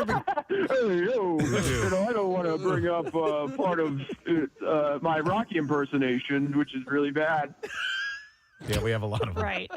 Yeah, because I've seen that bird before. Yeah. It's gray and white, and it's a pretty bird. They mock pretty bird. Yeah. Pretty. What's the They bird? mock other birds as well. So like they part of the like they'll steal robins' calls and things along those lines. So that's why they're called that. All right. Go ahead. So I wanted to ask about that. Is that the same thing as a catbird? The one that's like, meh? No, catbirds are dicks. Okay. Yeah, they are. Yeah. They I'll tell you what completely blinded my cat. bird is routinely Blue jays. Blue jays, Yep. like exactly. Blue jays and catbirds are the worst. Yes. Because they'll eat other birds' eggs, or they'll knock other birds' eggs out of their nests, I've heard, They right? will get pertinent information to other birds and take out mortgages in their name. All right, no, here's a question. What are the birds that if you see, say, a bird of prey, like a red-tailed hawk, and the other birds that will fly at them and like the little ones that'll like pester them? Not a crow. No, much smaller than that. Okay. Like they'll fly up behind them, they'll circle around them. Like a starling? They'll run them out of the area. I don't think they're starlings, Could but be they'll the catbirds. They'll run them out of the area, and they're doing it as a defensive mechanism. I've seen crows do it. They're rizzos. Rizzos? Get out of here, you bum. You run bum. You run bum. I'll take you down, all of you. All of you. 1, 2, 3. We don't have any Rizzo bird clips, do we? You're a yellow sneak. Yeah, that's a kind of bird. The yellow snake. Yellow The eastern. snake. You're a yellow sneak. I'll take you down back, all of you. All of you. All of you. The eastern yellow sneak. Get away from me. You're a Get bum. away You're a from lush me. crumb bum. Lush. You're a filthy lush. Wait a second. Is that a Rizzo or is that a mockingbird being a Rizzo? That's a good question. True. Yeah, it's hard to tell. It would be hard to tell. Yeah. Just me. Oh, he's just saying it is actually just a Rizzo bird. Speed it up if you can do it, Casey. God, you can't. It's not on Just the. me. It's not on the box. Just I me. want to Just fight me. you. I want to fight you. Yeah. I'll take you down back, all of you. Is it a grackle, Nick, that chases after? They do. Okay. That's one that will chase off a hawk. You guys, I know, Casey, you've been. Steve, have you been to Hawk Mountain yet? That's one of my goals. Oh, I'll tell you where I did see a lot of amazing birds, though, Nick, is at the John Hines. John Hines, yeah. I saw, like, Preston, an osprey sitting, like, holy hell. It was amazing. You know that cairn that's off of that pile of rocks that's off of the Blue Route if you get off of the Villanova exit? Right, yeah. There was a broad, sharp-shinned hawk on top of the cairn yesterday, and it was like lording over the entire Blue Route. But it was, for Kathy would have hated every second of it. It was like, oh my God, look at that thing. It's majestic. Yeah. Hawk You on a stick cairn. your hand into a pile of goo that was once your best bird's face, then you're going to know how to fight. I loved it. Hang on a second here. Chris' dad was attacked by Blue Jays. Hi, Chris. Good morning. Hey, you guys rock. Thank you. What's up, Chris? Hey, all right. So a couple of years ago, when unfortunately our dog ended up getting hit by a car, and my dad took away the bird feeders because she chased after a squirrel, and that's why she went after him, because she was trying to get the squirrels that were eating all the bird food out Right. there. After he took away the bird feeders out of our front yard, when he would go out to his car in the morning, he would get attacked by the Blue Jays constantly. Yeah. Like they would how? Swim by your they would head. actually swoop down and They do. go by his head. They Yep. would be screaming No, at him. and Chris, they do swear that. Yeah. colors. And like they'll go after cats, they'll go after the children. I mean, they when they get pissed off, they can get really ornery. Oh, they definitely can, and you would swear that the way how they were screaming at him, they were going, "Hey, hey!" By the way, my friend Leslie, who is she is a big bird enthusiast.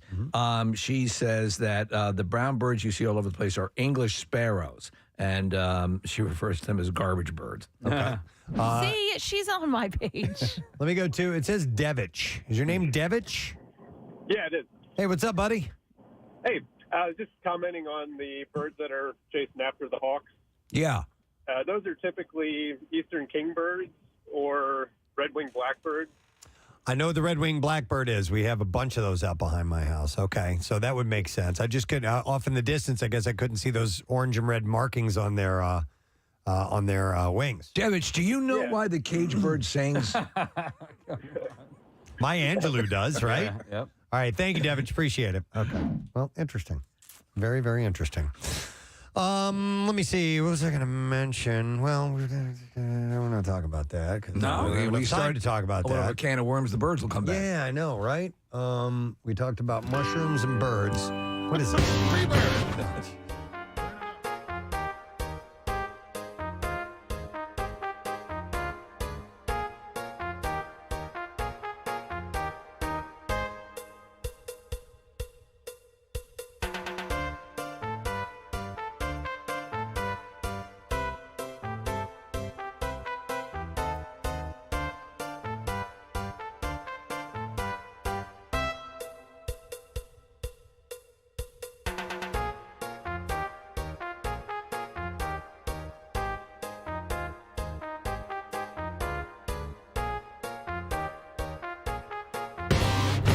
That's right. Also known as. What about Fly Like an Eagle? Black. I tend to think of birds in a more a theory, like a blackbird is a beautiful song. Yes, it is a beautiful song. Rock, Flag, and Eagle. That's a good one. Oh my God. Let me go to Angela here. Hey, Angela. Good morning. Hey, good morning, guys. Gadzooks. Gadzooks. What's up, Angela? Okay, so I'm a total bird nerd. I actually used to do bird surveys for the New Jersey Audubon Society for a couple summers after college. And that mobbing behavior you were talking about where birds chase away predators. Yes. A lot of birds actually do that. And what they'll do is they'll congregate, and it's a whole bunch of different species at once. So it's like chickadees and grackles and blue jays and red-winged blackbirds, and they'll all actually gang up on a predator to chase them away. Okay. Angela, so but the bluebird is the bluebird sort of well known as an aggressive bird? A blue jay, you mean? I mean a blue jay, yeah. Oh, blue jays, yeah, they're real buttheads. They will attack anything and anyone. They are beautiful, though. Angela, like Kathy, would you categorize any birds as stupid? Your friend who said the European house sparrows, they are actually stupid. And Told you. As beautiful as starlings are, they are very dangerous for natural bluebirds because they take up all the habitat. So, so English sparrows, are they as well? Are they dumb? Yeah, they're dumb. Okay. We don't like those. They're dumb. Now you won't like this, but I used to bird hunt when I was a kid. My dad would take me out hunting, and he always claimed that doves were pretty stupid because it would they are kind of doofy. I love them. They're actually one of my favorite birds because they're just like so dumb. meaning that you could be firing, right? Yeah, and they might loop around and come right back at you if you missed them or something like that. They would do something really dumb like that. So they're not super intelligent. Okay. All right, Angela, do you still do it as a hobby now, even though it's not part of work for you? I do actually. I'm currently at work at an animal shelter, and we're right in the middle of the woods. So I have my binoculars with me at work, and I was running around after cleaning the kennels, looking for all the warblers outside. Well, that's cool. It's cool what you do there at the shelter. That's very cool. Yep. All right. Thank you. Thank you. Great. Thank you, guys. Yep. The fastest is not the fastest animal on earth, the peregrine falcon. That's what I'd always heard. I saw two of them in the Channel Islands National Park 2 or 3 weeks ago, and it was unmistakable, Steve. And they were hovering for a stretch, and then you could see that they were hunting for something, and they didn't get up to 200 miles an hour, but they dive bombed. And it's cool to see, man. And even Kathy, I think you would have been impressed by the peregrine falcon. All right, I have more. I have more songs here. Rockin' Robin. Yeah, that's a great. That is a great song. You can't help but sing along to that one. Canary in a Coal Mine is a great song. There from you the go. Police. Right, it's got to be your favorite, right? It's one of my favorites for sure. How about this? Rubber Ducky. But it's not a real Make bird. bad time lots of fun. Dog and the Butterfly. No, that's wrong. This is Crow and the Butterfly from Shinedown. See the crow and the butterfly. How about The Bird by The Time? Great song. I don't know that one. Back! Hallelujah! Whoa! You don't know that? America! Have you heard? No. Oh yeah, brand new dance. And it's called The Bird. All right. It's in Purple Rain. Is it James Brown? No, it's Morris Day and the Time. Oh, Morris Day and the Mother Effing Time. The Mother Effing Time. Wow. Yeah. But it goes, bah! Hallelujah. Bah! Whoa. Yeah, you'd have to hear it. Yeah. I'm not doing it any justice. Ladies and gentlemen, Morris Day and the Time. Hallelujah. Disco Duck is a bird song. Oh, When Doves Cry. There you go. That's a great song. Three Little Birds by Bob Marley. Yeah. Probably my favorite Bob Marley song besides Is This Love? Mm-hmm. Is this birds? Is this birds? Is this birds? Is this birds that I'm feeling? Wait, is Scar Tissue a bird song? Do they talk about birds and Scar Tissue? With the birds of jealous, the lonely view. They do. It's good. Steve, here's one. I'm Like a Bird by Nelly Furtado. Nelly Furtado. Oh, my God, what a beautiful song. She says, the voice of an angel. In fact, you feel like you're flying when she sings that beautiful song, Nelly Furtado. Sounds like something you'd order at a Greek restaurant. Nelly Furtado? Yeah. Yeah, I didn't think about that. All right, anyhow, we're done with bird chat. All right. I want to take a break. Yeah, that's it. Oh, you know what? What? I got a couple of shout-outs. I'll get to them when we return in just a moment. But I need you to stop talking. And listen. When that pops up, it just takes me. so good. It catches me off guard. I love it. So we're going to take a I break. need you to stop talking and listen to me. And we're going to get to the concert cash in a moment, your chance to win the money and the tickets. So stay put. We'll be back. Speaking of winning, let's give away a $25 gift card for Primo Hoagies. I love Today's Primo. National Hoagie Day, and Primo Hoagies is celebrating with $6.99 Primo size Italian turkey and cheese, ham and cheese hoagies all day for reward members. And you can visit PrimoHoagies.com for details. Caller number 11. We will give you that $25 gift card, and we will be back in just a moment. Preston and Steve. The different things you talk about, that to me is something that people, they sometimes seem reticent to allow themselves. Well, it's just crazy. Should I really collect that, or is that do it? Because we just don't think that way a lot of times. Well, ultimately, we're all here for however long we're here, and we are ultimately going to dissolve into the universe or whatever happens. Right. So, do what you love, as long as it's not hurting anybody else or yourself. Yep. There's really, that this life was given to us for us to enjoy. Yeah. And I really feel strongly about that. And frankly, one of the things that I enjoy about life most is being able to perform with this band, and to come out and do that with you guys is what is that? The 25th, September 25th. Correct. Yep. I'm super pumped about that, and that's. I wouldn't be able to do that had I stayed on the path I was on. Right. So it's all, to me, it's all, this. I'm in the bonus round. Yes. You know what I mean? Yes, absolutely. I unlocked the little part of the game that allowed me to play in another room. Yes. I'm into it. Dave, we're all excited about that as well. I wanted to ask, so every Tuesday we do a thing, it's called Tattoo Tuesday, and we give away a free tattoo every single Tuesday. And as a result, we used to do it here in the studio, and as a result, we've had several contestants and winners of Ink Master in our studio actually administering tattoo, which is really cool. Is Ink Master coming back to Paramount Plus by any chance? Do you know? You know what? I honestly don't know. I heard that they were picking it up. That was the last I heard of it. The only thing that I can assume from not hearing anything is that they're rebooting it with a new cast. That's all I know. That's all you know? All right. In fact, I don't even know that because there's been very little dialogue. So I hear that Paramount Plus is going to pick it up. I guess they started a new streaming service. Yep. And, but I don't know. But I will tell you what's very funny about that is that Ink Master was a show that, it was on 10 years ago. It's hard to believe it was a decade ago that started, and we did 13 seasons. And then during the pandemic, Paramount sold a couple of seasons to Netflix. So now it's on Netflix, but these are old episodes. Right. But what that did was that opened us up to a whole new audience that had never seen us. And I started getting messages from people who were angry at me for certain people who got sent home 10 years ago. Oh my God.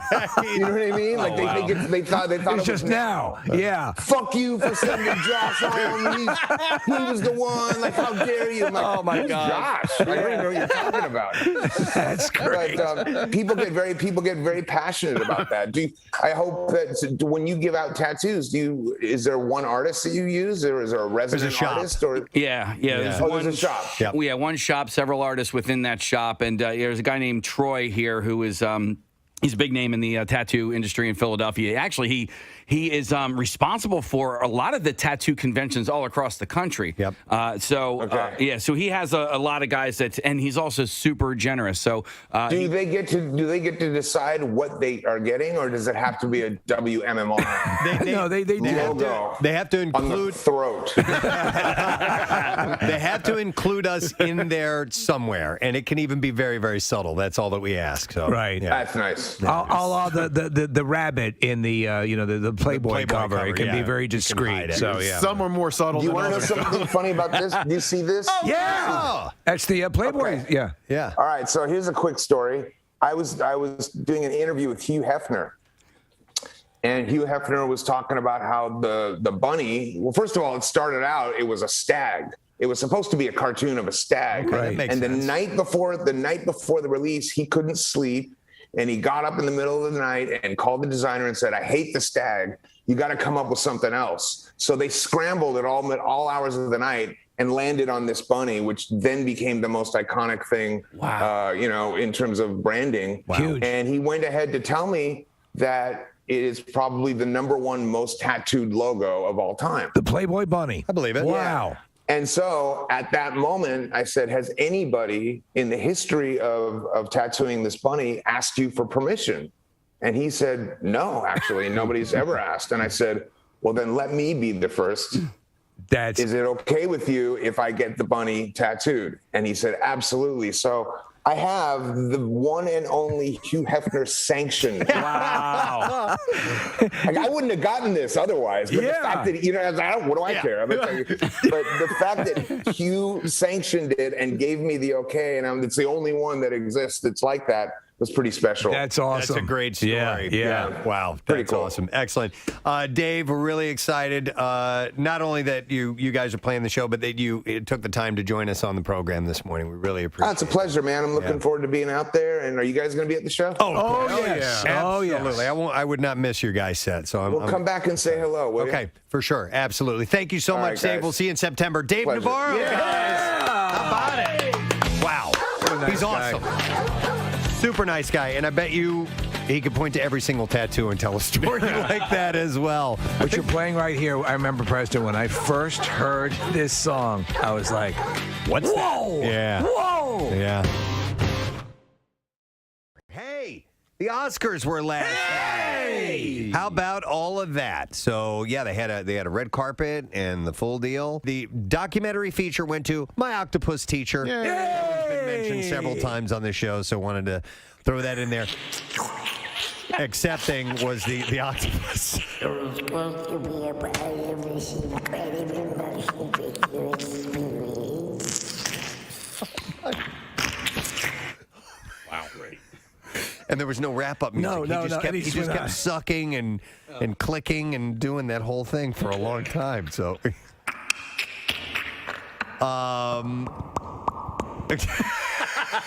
Is that him walking Suction up? cups, yeah. That's him walking up to the podium.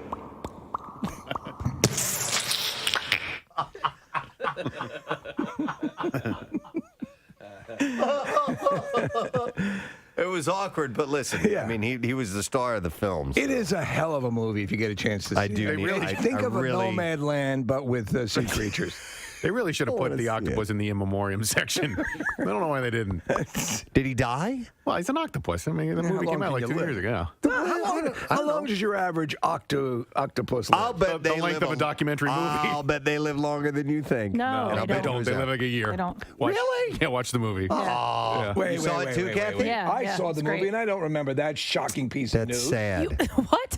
Poor thing. All Maybe, right, well, I'm maybe gonna it was a check thing. it out. 3 to 5 years. 3 to 5 All right, years. see, they're already getting See? longer lives. See, he could still 1 year. He could have accepted the award. I wouldn't have wasted time with this dickhead then if I was an actor. I got a little living to do, baby. All right, Yolanda Hadid is in love with. Thank you, Casey. You're welcome. In love with her daughter Gigi Hadid's daughter Kai. So she loves her granddaughter? She does. Oh, my Steve. God. That told So you. who got the scoop on this The one? news is big here this morning. Wow. Don't go to press yet. Yeah. I've got something. She shared a tribute. Yolanda Hadid, granddaughter. Breaking news. She, Do you have a source that can confirm this? I'm not going with this unless you have corroboration. well, they heard from an octopus that actually. in a parking garage. Yeah. The octopus was in the shadows, but I have it on good authority that Yolanda Hadid is her granddaughter. Oh my God. Would you go on record with that? People who don't want this information out. Oh my God. He's scared, man. I'm very scared. And then he just walked away.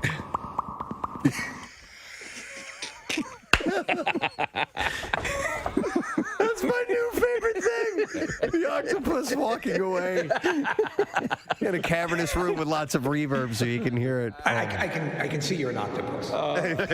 Even in shadow. He's got a trench coat He on. doesn't even need a trench coat. He's got like this amazing camouflage. Listen, he's running now. Oh, man. Yeah, Casey, he just blends in with the floor. It's amazing. A dove formerly owned by Prince has passed away. Yeah. Well, you know, he was big into the doves when doves cry. Of course. But I didn't know that he had, this particular dove was named Divinity. Yeah. Female white dove owned by Prince. She died on Tuesday following a recent decline in her health due to her age. She was 28 years old. That is an exceptionally old dove. Yes. Yeah. I had a cat that lived to 22, and that seemed like an eternity for a pet lifespan. Yes. But listen, I know that some birds, like African grays and so on, can live for like 80 years. Absolutely. But They usually outlive their owners. But I didn't think a dove had that kind of a shelf life, for lack of a better I bathed term. in the purifying waters of Lake Minnetonka. And That must have been what what I did attribute it. my longevity to. Well, longevity for divinity. Following Prince's death in 2016, Divinity remained at his Paisley Park and could be seen during the tours of his former estate. Divinity conducted the tours. According to the executive director of the Paisley Park tours, said Divinity's beautiful coo has welcomed visitors since Paisley Park first opened its gates to the public in October 2016. She was one of the enduring links to Prince for thousands of fans. She will be missed. I would love to go to Paisley Park. Me too. I read there was a really fascinating article. Prince started writing an autobiography, and he hired a writer to help him write it. And so a year or so before he died, the writing process began, and the writer spent a lot of time in Paisley Park. And I've gained so much more of an appreciation for Prince after his death, which makes me feel guilty for some weird reason. But just everything that went into Paisley Park and his life is really amazing. I was just watching a replay of yesterday of him at the Super Bowl when he did the halftime. It was awesome. Yeah, and I've his version along with Danny Harrison and Tom Petty of "While My Guitar Gently Weeps" from Rock and Roll Hall of Fame induction ceremony years ago is just unbelievably great. The outside of Paisley Park looks like a Looks like a school or a warehouse or you would something not like you would that. have no idea. What I haven't seen are pictures of the inside. It's pretty amazing. I mean, it's like a modern Graceland. Like it's Prince through and through. Our old boss has been to parties there, Jim McGuinn, because he's a program director in Minneapolis, and that's where it is. That's cool. So yeah, I would love to Elevator go. inside and all the whole deal. So in addition to Divinity, Prince also owned a dove named Majesty, which according to reports were quiet. Both of them were quiet in the immediate days following his death, but they perked up after hearing his music. I don't want to talk. And a new generation of doves will continue to live on. This is what it sounds like when doves cry. I'm gonna throw up. That's what it sounds like. That's what it sounds when like. Doves cry. Yeah, they were upset about Prince's death. I swear to God, I'm gonna throw up. Oh my God! Hey, are doves the same things as pigeons? No, no, not they're even related. close. They are related. Yeah, they're in the same bird family. That's what I mean. If you look at their license, there's a delineation. Okay. My dad and I used to go dove hunting regularly. We used to blast those things out of the sky. Dude, I mean, come on. We'd eat them. I know, but still, it's like puppy hunting. You know? It's so nice and cute and peaceful.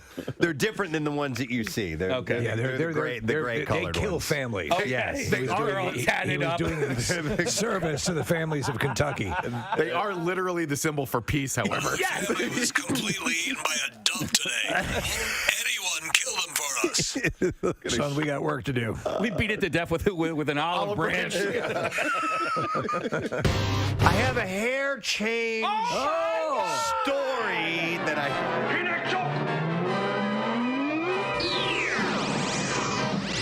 That's a cool sound effect. After splitting from her fiance, Dale Moss, Bachelorette alum Claire Crawley is ready for love and a new pink hairdo. Oh, yeah. That's right. I saw it. Yeah? I've not seen it. It's not over the top. It's not crazy hot It's pink. light. She says she wanted to show that she could do something crazy. Okay. As we observed, everything she's done shows she can do something crazy. Oh, you're right. It's a nice pink. It's like an ombre. Yeah. Yeah, okay. She didn't go. I was thinking like shocking. Like Katy Perry when she had super pink hair. Anyway. Getting the tattoo of Florida on her forehead. Did you see that guy? I did. He's got a tattoo of the state right on his forehead. Ridiculous. All righty, buddy. Source tells us she sees her time spent with Dale as something of her past. This one is from Wolven Raptor. It's a cool name. Yeah. It says, good morning, you guys. It says my name is Liam. Okay. So the screen name is Wolven Raptor. My name is Ian. I'm from North Carolina. My wife and I listen and watch you guys on YouTube and on the radio app. And I was wondering if I could get a nice, juicy shout out to my lovely wife, Percy, who is the one person who has been able to put up with my crap through all the years. Today is our 4th year anniversary. What a better way to celebrate than a nice, juicy, wet one. May the 4th be with you. So here is a shout out. And thank you guys for checking in from the Carolinas. We appreciate that. The 4th. Is that Balsa Wood? The 4th anniversary. I think it might be the Balsa anniversary. Here's another one that says, hey, please, Presbo, my buddy is a longtime listener just like me. We'll listen to you guys as much as we can with our jobs when they don't get in the way. And I'm really sorry that this is short notice. But he's getting married on Friday the 6th of May. His name is Johnny Stokes. His beautiful bride is Sammy Schaefer. We all reside in lovely Delco, and the father-in-law, one of my best friends, has an auto repair shop in Morton Rutledge, and I think that's Casey's hometown. Yeah, that's my area. Johnny and Sammy. I don't know. The king and the queen. I'm probably like once removed from them. Yep. It says, anywho, thank you so much, brother. We love you and everyone at WMMR and appreciate all that you do for our community. My name is Drew from Delco, he says. And please tell Steve, I want to kiss you. I want to kiss you. So here's a shout out. And good luck, guys. That's awesome. A lot of love on Friday. And then talking about love. This one is for the 7th. So I'm going to do this now because I would hate to miss it tomorrow. I'll miss the whole thing altogether. It says, hey, this is a birthday shout out request from my friend Grant. We met playing basketball as kids and are still friends over 20 years later. He's a one-of-a-kind person and an amazing friend. Grant is also a huge fan of the Preston and Steve Show, and he is the reason that I have become a loyal listener as well. Whenever we catch up with each other, we always enjoy talking about our favorite segments from the show. His birthday is May 7th, but whenever you can get to this, it would make his day. Thank you, Ray John, and that is from Leon Kukura. So here's a shout out for his buddy Grant. Great. And maybe I can do one more. It says, hey, I want a big juicy shout out for the Dolan cousins, Colleen and Brian specifically. It'd mean a lot to me, and it would be a cool little surprise there, usually in the very front stage right near Steve. Oh, at Keenan's. Okay. And says, oh, yeah, my cousins have been first in line at Keenan's for at least the last 4 years, maybe longer, that has taken place. Unfortunately, I can't swing it this year to be there, but my cousins, I'm sure, will be there first again. And P.S., if Kenny Knight could also spin Blinded by the Light by Bill Cosby, that would be awesome. All right. And that is from Mark Hanley, also known as Junior. So here's a shout out. That was the...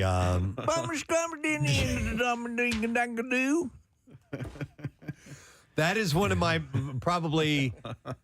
It's up there with one of the Daily Rush videos that I've watched over and over and over. It's altered how I hear the song. Like if I hear Golden Earring outside of our program, I now hear Cosby singing it. Golden Earring. A Man for Man? No, actually, Bruce Springsteen. Yeah, it was this.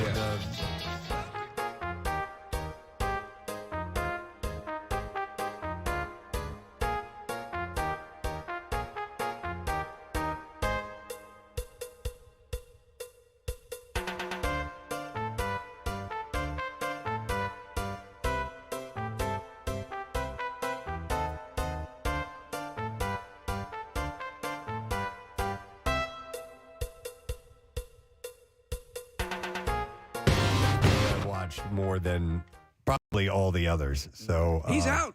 When that song was written, was he going? That was when that segment, that Daily Rush was prior to him going into jail. Yes, right? agreed. And then now he's out on the streets. He's singing Man for Man. Blinded by the light. He's walking down the streets and bummers, crummers, dummers. My shoulder feeling kind of older. I can strip the memory.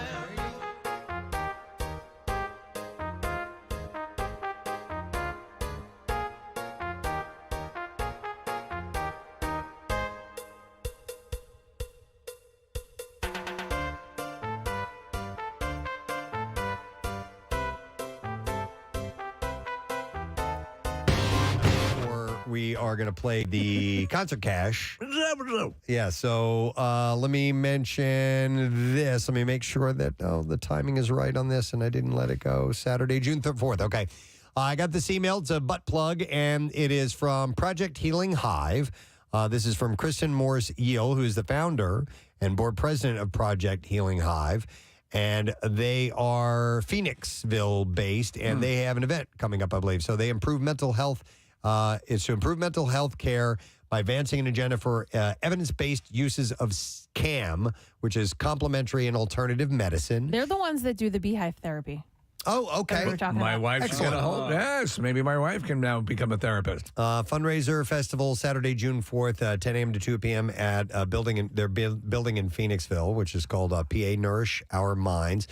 And they support individuals and families in a Better Aid program. It says, let's break the stigma around mental health as a priority and grow in community while supporting ourselves and each other. Sounds good. Yep. Okay. So they have an event coming up. Kristen lost her husband to suicide, and after that had happened, her and her daughter went through, standard treatment, therapy, and counseling and all of that. But she said she found a lot of healing in these alternative methods, like the beehive therapy, and like the deprivation tanks. They actually she used that. Yeah, I don't know if they do equine. I'm not sure, but she said both her and her young daughter found a lot of. It was very useful to them to do this in addition to That's it. great. So she ended up opening up this facility and has this whole organization. Excellent. Cool. Well, we got the information up at PrestonandSteve.com, I believe. Have they considered music therapy? For your sister Sue.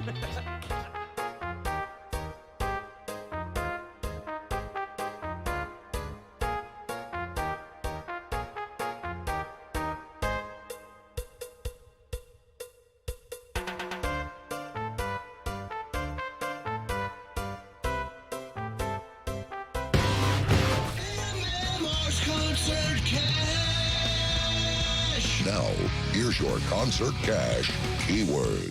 And the word is loud, like crank it up loud, L-O-U-D. We'll give you until 15 minutes after the hour to enter it. There are 3 ways to do that. You can text it to the special contest short code number, which is 45911. Or if you'd like to be entered for the $10,000 grand prize, enter it via the MMR app or at WMMR.com. And one random entry wins $500 in our company-wide contest. And all MMR winners receive 2 free tickets to the MMRBQ. Winners will get a call from our company, Beasley. Make sure that you do answer your phone. Contest rules are available at WMMR.com. It's brought to you by AAA Distributor. Let me give you that word again. It is loud, L-O-U-D. Enter it now. WMMR presents Preston and Steve's Bizarre File. All right, it's brought to you by Primo Hoagies. Oh, National Hoagie Day is today. You can enjoy $6.99 Primo size Italian turkey and cheese or ham and cheese all day. So good. It's not just a hoagie, it's a Primo. All right, this is a pretty wild story, and I remember the original story. There's a little bit more to this now. A woman in Orange County, Florida, accused of murdering her boyfriend by sealing him inside a zipped-up suitcase for several hours, returned to court this week. Sarah Boone. She didn't have a case?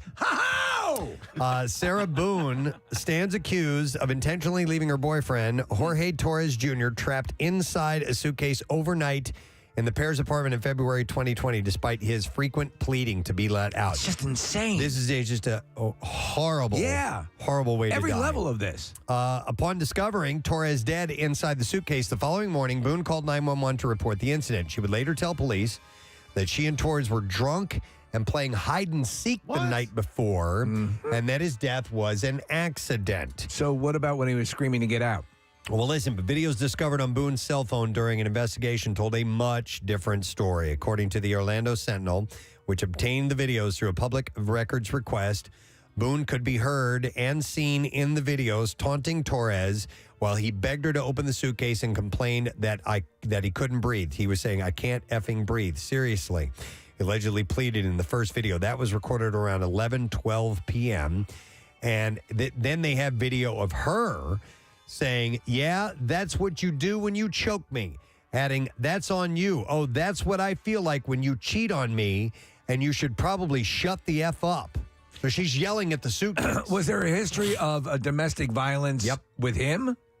I don't know about him particularly, but the pair had documented history of domestic violence. So in a second video reportedly recorded at 11:23 p.m., the suitcase can be seen sitting upright in the couple's living room. Can you imagine? A few feet away from where it was in the first video. Torres can be heard shouting Boone's name before she stopped recording. Boone told investigators that she went upstairs and fell asleep, assuming that Torres would be able to get out of the suitcase without her help. But the next morning, she found him still inside and not breathing. An initial autopsy showed Torres suffered injuries on his forehead, bruises on his shoulder, a busted lip, and scratches on his back. The county medical examiner determined his cause of death to be asphyxiation. Boone reportedly didn't call police right away, but first contacted her ex-husband, asking him to come over. When he arrived at approximately 1 p.m., he advised her to report the incident. Boone was charged with second-degree murder in this incident. Wow. Just insane. Yep. All right, this story's out of Scotland. A bride-to-be was attacked by a crazed idiot who repeatedly stabbed the inflatable penis costume she was wearing for her hen night.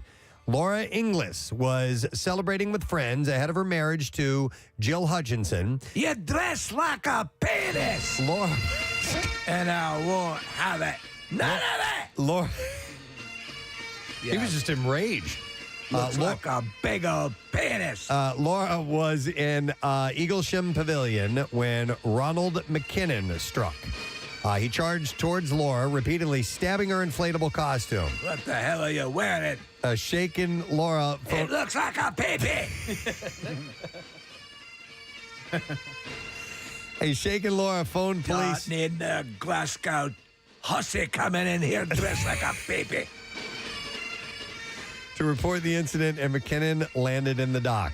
He was charged with possessing a knife in public and culpable and reckless conduct by stabbing Laura's costume. I suggest you run before I stab you in your balls. Last month. He pleaded guilty to the culpable and reckless conduct charge. Yeah, it seems. We're looking at the costume. It's actually pretty funny. Yeah. And prosecutors amended the charge to say that he used a sharp implement rather than a knife and to stab the costume, and is not. His not guilty plea was accepted to the knife possession charge. So, for whatever reason, he wanted to stab it. It's going to happen somehow. Hey, you hear about this every now and then, but here's another story. The Mansfield Independent School District in Texas held a special event at Vernon Newsom Stadium to celebrate the 36 sets of multiples, 35 sets of twins, and 1 set of triplets. Wow. In the senior classes at its 5 high schools and 1 early college program. Is that the most ever for a senior class? That's a good question. Officials say the graduating class represents the most multiples ever seen at one time in the district. The district's graduation ceremony is scheduled for the end of this month. Didn't Dennis one time, when he was principal at his school, they had like I think it 8 or 9 sets of twins or more? I'll look it up. I want to say it was like 13 sets. Wow. I guess fertility sometimes, the treatments and so on, but yeah, it's pretty wild. So, all right, would you follow someone on social media just to watch them study? Well, 469,000 TikTok followers do that with a 22-year-old British university student looking on as he live streams himself while he studies at his bedroom desk. Is he particularly good looking? I don't know. I didn't see him. As he studies, business and marketing student Yeha Morgabel, who goes to the University of Surrey, looks at his screen and plays a calming playlist. He told BBC News, "People just enjoy watching me study. They study alongside me and they feel less alone." He sends notifications to his followers ahead of the streams. And during study breaks, he talks to his followers and answers questions asked in the comments. Dr. Leanne Perryman, senior lecturer at the Institute of Educational Technology, said to BBC News that having a study buddy can provide what she called a useful low level of distraction. She said before the pandemic, it was common for people to study in a library silently alongside others or in a cafe, gaining that low level of distraction. And the pandemic made that impossible for many people, so some turned to online study buddies. So the guy just sits there. He's sort of company for people. That's a sad commentary, but I get it. It's kind of interesting. What it is, it's funny because he had a video of something that looked like a Yule log, a video Yule log on his desk, and I think maybe it's providing that sort of service. That's what I was thinking too.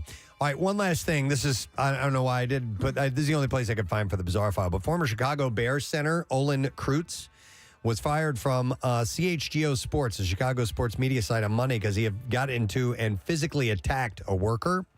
The company did not disclose the specifics of the altercation, but said the employee who was attacked is okay. They said in a statement on Monday, effective immediately, Olin Kreutz is no longer with CHGO. Although we were shocked by the incident, we are thankful that employees are okay. And in response, this is why I brought it up. In response to the statement, he quote tweeted a Mike Tyson meme with the following quote: "Social media made y'all way too comfortable with disrespecting people and not getting punched in the face for it." Wow. All right. Okay.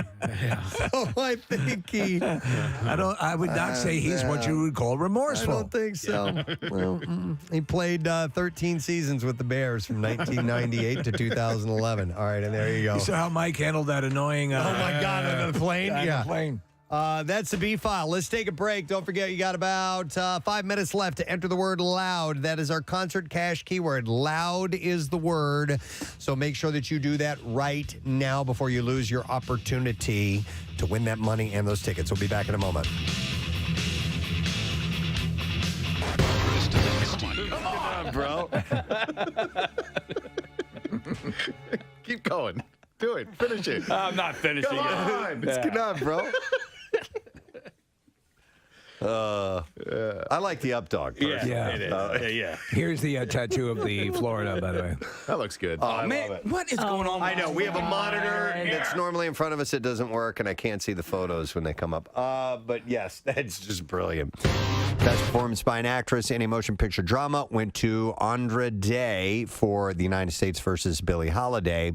And overall best motion picture drama went to Nomadland. So... there you go. That's our first foray into a very strange awards year. It was. You know what was one of the weirder things, Preston? At certain points when they were going into a commercial and they had the nominees, they'd put the nominees up and they'd bring up their microphones so that they could sort of like talk and like. And there was, did you see Case? I don't know, because there was a point where Pacino was up for something and they were all, "Hi, Mr. Pacino, I'm a big fan of yours." And there's this cross talk that's not. No one was overseeing it. It was just like you were listening in on a Zoom call. Wait, so the crosstalk was between the fellow nominees? Yes. Yeah. Okay. So they did that a couple times. If they ever do this again, they should not do that again. Yeah, that's kind of weird, right? It's very weird. And I'm like, is something supposed to be happening? What was great, though, is when Soul won for best, I think it was best animated, who do you call it? Tracy Morgan pronounced it as Saul, right? He goes, and the winner is, and he goes, Saul. And then there was no reaction because there was no movie called Saw. Right. And then he realized that he had made the mistake. And then they had cut to the, it was for best original song. But either way, the actors, it was Sudeikis, it was the people that were up for the next award. Right. They were having a ball with it. They were cracking up. Don Cheadle was making fun of them, and it was really, really. I think Pacino didn't realize that he was still on the Zoom call because he was standing in the doorway pleasuring himself. Oh my God! Yeah. Oh no, you don't do that. It feels so good. Right. Well, I didn't see that clip, but I did see. I saw a clip. I'm gonna shout!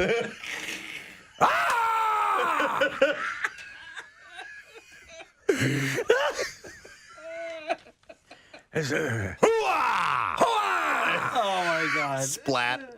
All over my walls and when my children play with their toys.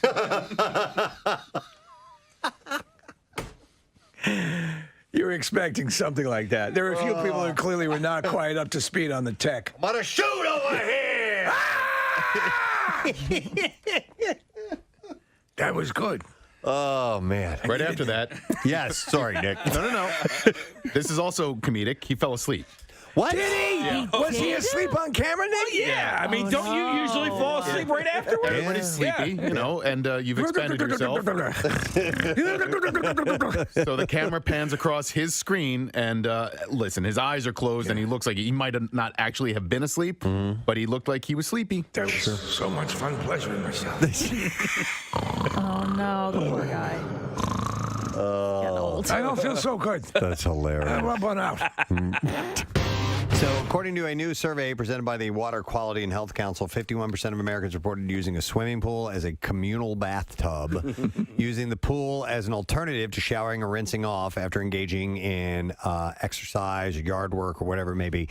Even though 64% of Americans know that pool chemicals don't eliminate the need to shower, people continue to do it anyway. By the way, the survey comes as experts from the council, the U.S. Centers for Disease Control and Prevention, and, which I didn't know existed, the Pool and Hot Tub Alliance. Oh, that's great. That's what Darth Vader faces off in the second movie. Work to educate the public on healthy and safe swimming. We shall crush the Pool Alliance. Yes, my name is Mortimer Sanchez, and I'm with the Pool Alliance. And we think you're a bad leader. The survey also revealed. I don't care. The survey also revealed that 24% of Americans would go into a pool within 1 hour of having diarrhea. See, that's now listen. Yes, that's why public pools are just not my thing. Spend all However, day on the toilet. You know what I need to do? I need to take a swim. get some of that residual out. To check the chlorine and pH levels for a personal public pool, the council is offering free pool test kits through its 15th annual Healthy Pools campaign on its website. This is the Alliance. This is the Pool and Hot Tub Alliance. Did you mention in this story, Preston, particular sunblocks affecting? I didn't mention this. Okay. Go into the pool now. Peter Cushing. Moff Tarkin. This is the finest pool you'll ever swim in. What were you saying, Nick? Sunscreens? Yeah, the reason that I bring it up is that I went on a snorkel, not a scuba, Snookles or a snorkel, but a snorkel. It's the latest craze that's sweeping the beaches of America. Snorkeling. Get some Beach Boys. Yes. Yeah, that'd be Good great. outside, hanging tan, snookling all day long. Surfing USA, please. Oh, sorry. I know what the snookle is, if I may suggest. Have a snorkel. Oh my God. Ladies and gentlemen. Snorkel USA. Like California. I'm such an idiot.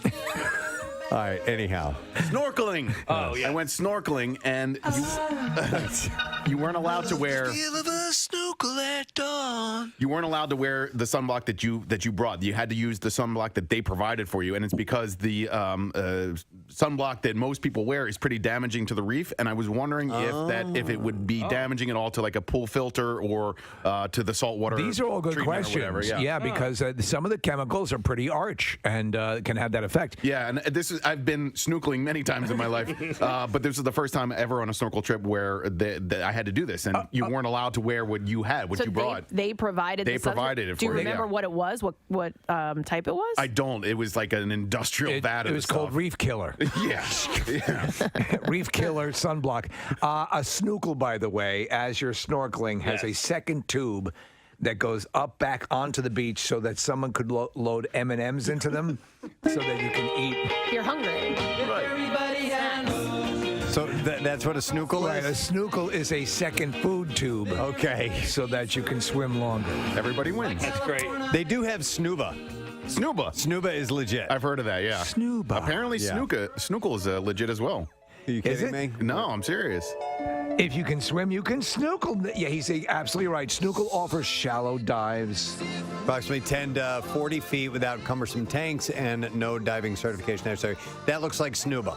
It does. So what hose, what right? they do is, they have a floating tank that stays above the water, and you basically take the regulator down, and it's a long tube, a long hose that you can breathe in. We're getting ready to get recertified to go into a refresher course for scuba to get set for our vacation. So I'm looking forward to it. But I'll ask about snookle. Yeah. Zombie raccoons. That's my thing. Yes.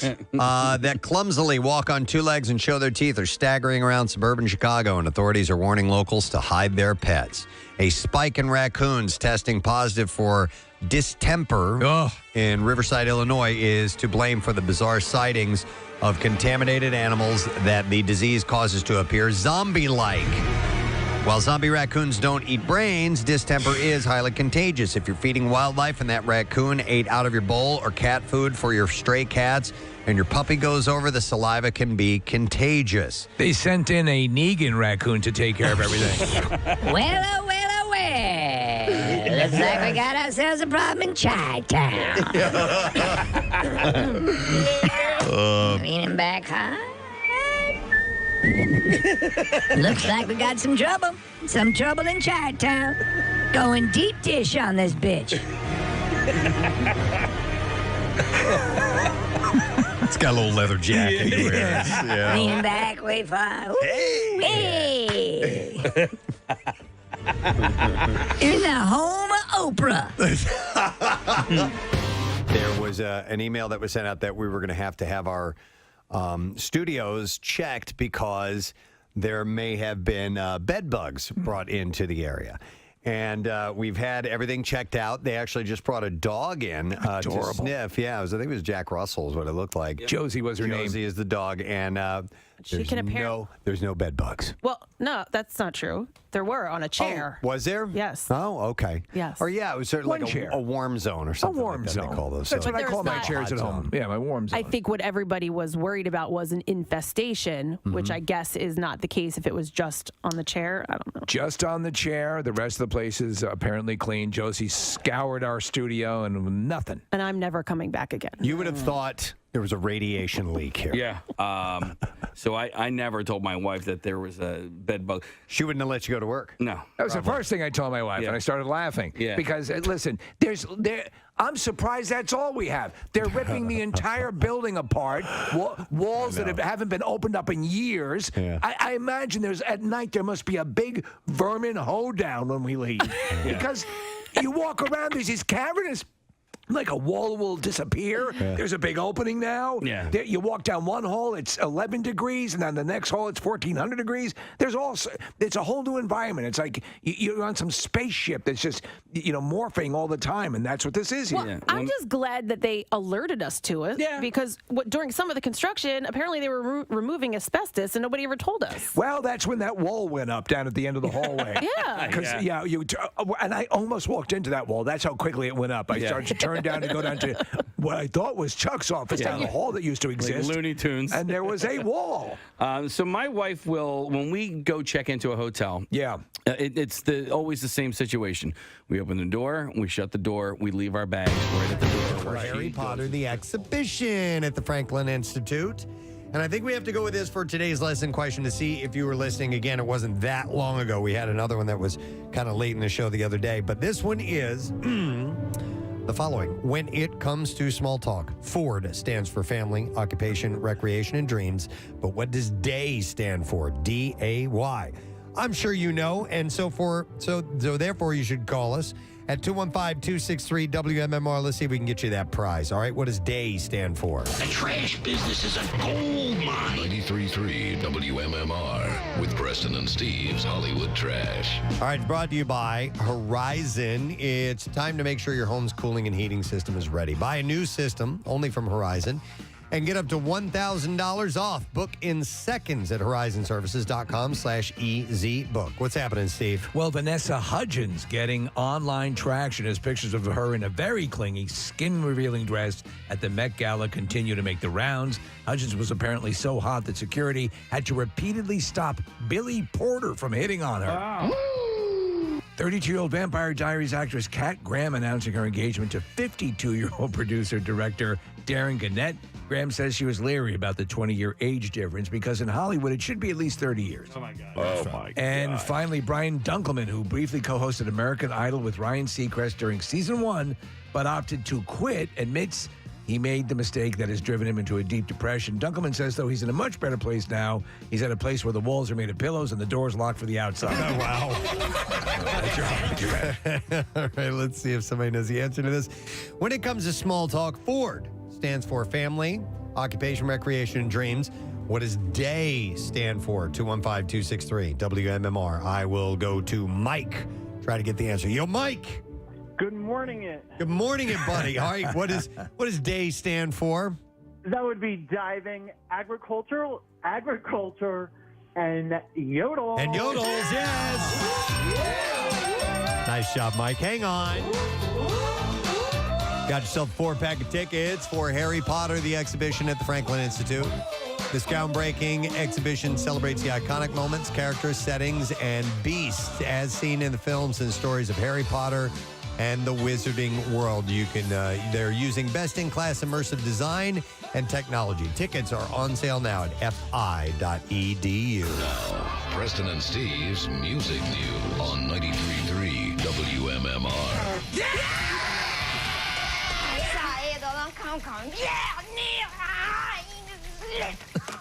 Brought to you by Coors Light. Preston and Steve Show headed to Keenan's in North Wildwood Friday, May 27th to officially open the Jersey Shore. Be there starting at 6 a.m. It's brought to you by Coors Light, made to chill. All right, so we announced all the inductees of the Rock and Roll Hall of Fame yesterday, but how about some reactions to that? I'd be happy to hear those. Courtesy of the groups that were inducted or will be inducted. Judas Priest said, "We are thrilled and honored to be inducted into the Rock and Roll Hall of Fame 2022. This is also a great moment for British heavy metal worldwide, and our amazing fans who support us and keep flying the flag for metal and Judas Priest." Duran Duran's John Taylor said, "We are so honored and thrilled and happy.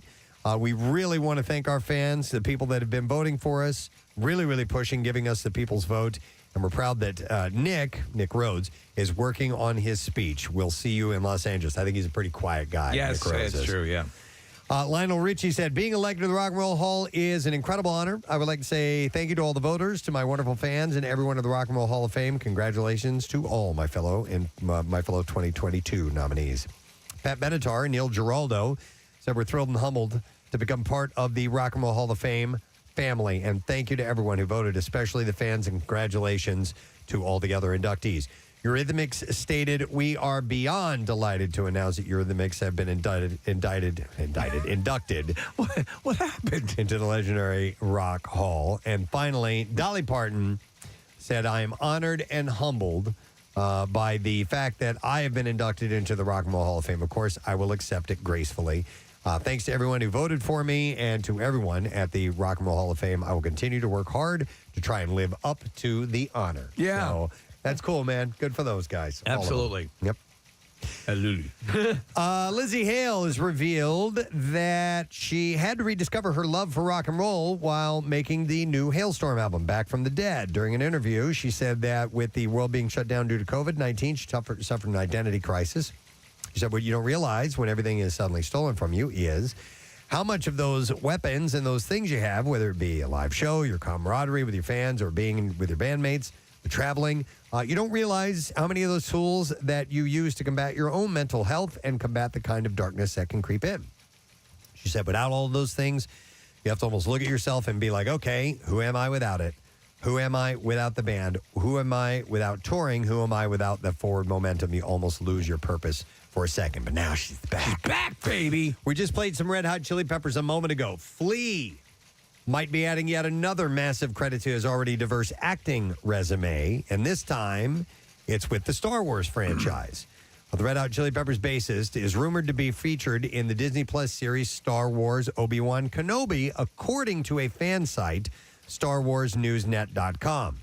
What role Flea will play is not yet known, but the site notes, "We also know that he will be wielding a cool-looking blaster." Is there enough latitude, I think, in the universe to just allow him to play himself in the series? Maybe, dude. I thought you were going to say Needles from Back to the Future 2. Who was Needles? I've forgotten. I think it was Marty's boss. Oh, that's who he played? Marty gets fired, and the big screen comes up, and they get a fax that's sent to him that is fired. Right. I'm pretty sure that's Flea's role. The recent years, Flea has appeared in the films Queen and Slim, Toy Story 4, and Baby Driver.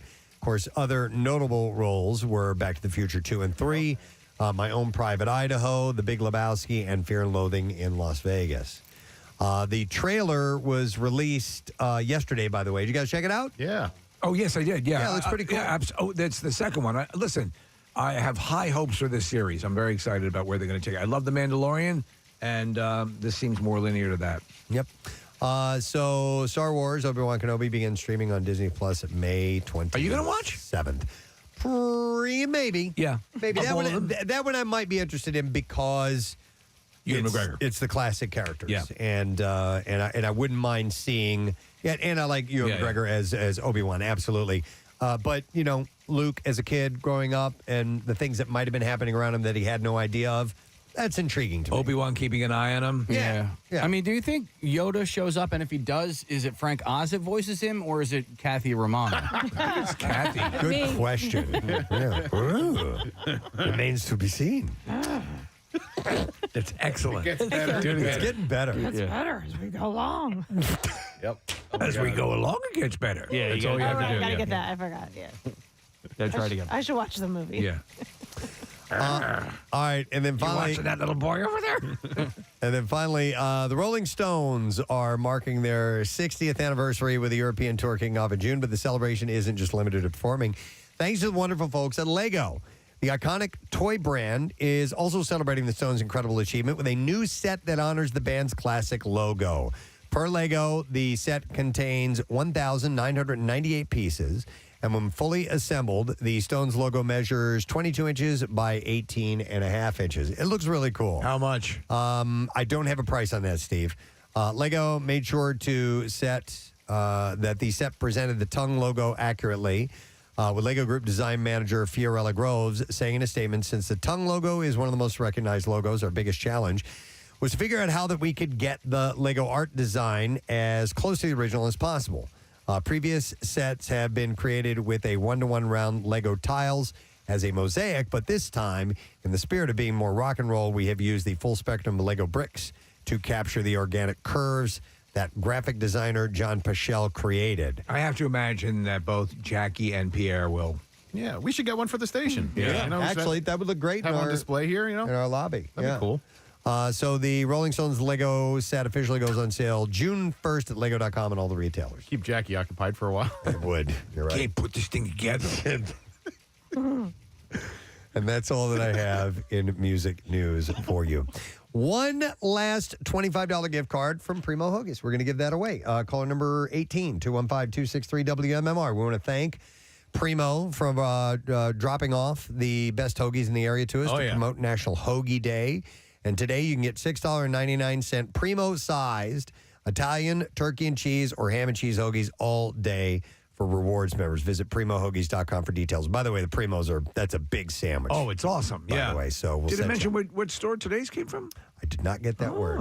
Nope, sorry. Well, thanks whoever did it. Yep, and with that, we're going to take a break. Come back in a second. Letter a day, word of the week prize. We'll get to that when we return. Stay with us. Before you guys even enter the room, We have to leave our bags at the door. There's an inspection. I really wanted to come in a hazmat suit or some sort of bubble, but I couldn't find anything. That would have been awesome. Yeah. I'm going through our text chain, and I'm like, hey, by the way, this is going on. I'm not going to tell my wife. And then Kathy immediately goes from 0 to freaking out. Oh, yeah. You know, get the F out of here. I'm not coming into work tomorrow. Who the F has bed bugs? Holy F. No. Like 1,000 exclamation points. And then she says, do you know how hard it is to get rid of bed bugs? What's the company going to do about it? And when? And then Preston sends a gif, of like a bedbug jug band. Yeah, playing music. And then Kathy fires back, that's not funny. It's not funny. I think I said F you to anybody who's not taking this seriously. And then I think Nick said, read Joe's email. And then Kathy says, F the email, F the bed bugs, and F whoever doesn't think this is a big deal. Where are we going to do our show tomorrow? Clearly, we can't go to the station, and we need an on-site location. My house is She was clean. ready. My house is clean. Yeah. You're ready to set up shop somewhere else. 100%. If you guys would have said, yeah, we have to do the show somewhere else, I would offer it up my house. Oh, really? Oh, my God. So it was one bug down the hall, right? Yes! Okay, I'm just asking. Could you see Casey coming home? Diane wants to check him, so she takes out the blue light. Doesn't find any bed bugs, just semen Bathing stains. semen, yeah. All over my face. We're good. The woman was saying that they have dogs that can do all sorts of that check for bugs that actually will. Wait a minute. I thought you meant that bed bugs use dogs to travel around. Mush, mush. For a ride. I thought you meant as piggybacking. You've never seen the bed bug Iditarod? No. It's good. Yeah. It must be majestic. It's compelling. Yeah, good dog, good dog. Good dog. Yeah. I love being out here in the open range. Yeah. Let's see here. As Godzilla versus Kong, starring Millie Bobby Brown, performed much better than expected given the circumstances of COVID and so on, in the original movie King of the Monsters' lackluster box office performance. A threequel is expected with Adam Wingard set to direct again. So he directed the most recent one, I believe so, yeah. Right. So according to the Hollywood Reporter, the concept being floated is Son of Kong. Godzilla vs. Kong has crossed $400 million globally and is the top-grossing Hollywood-produced movie since the pandemic hit. They're going to have to correct something now in both these, Son of Kong and Son of Godzilla. You gotta have another. You gotta have a female Godzilla. Something. Mm-hmm. Who's he banging? Yeah. Where does this? Not unless they're asexual. They reproduce that way. I mean, there's only it's Son of Kong, right? But there's also Son of Godzilla. Oh, is there Son of Godzilla? Yes, I'm sure that's in the works as well. So maybe he could reproduce asexually. I don't know. We don't know much about Godzilla. He's kind of a mystery, but definitely not Kong. Well, Godzilla could. No, he's more. He's a simian. He's a mammal. Why do we assume that Kong is a man? Wouldn't we know it? He's all man. Well, I don't know. Wouldn't he be Queen Kong? Yeah, he'd be Queen Kong. Okay, fair point. But I didn't see any low-hanging fruit, so to speak.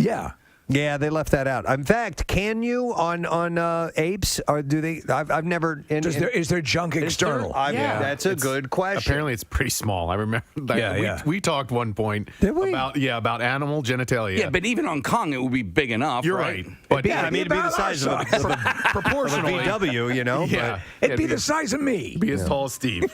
I want to see King Dong. I want to see it. There actually was a movie called King Dong. Of course, there was.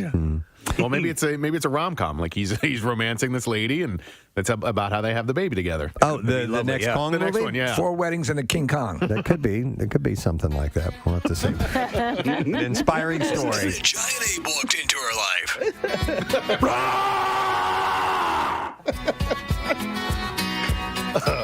All right. So anyhow, we will see if that comes to pass or not. But how big his junk is, and whether there's a Mrs. Kong. Son of Kong. We'll have to see. What a goddamn day today. Sit down. I'll make you some dinner. I'm fighting these things that are apparently prehistoric, and yet I've never seen them, and I'm on an island. You'd think I would want to cross. I don't even know why they evolved that way. They're like snake things with. Give me a beer. Yeah, just think about it tomorrow. You want to do a little grab ass? Yeah. Khloe Kardashian. Let's take this upstairs. Kong! What are you doing?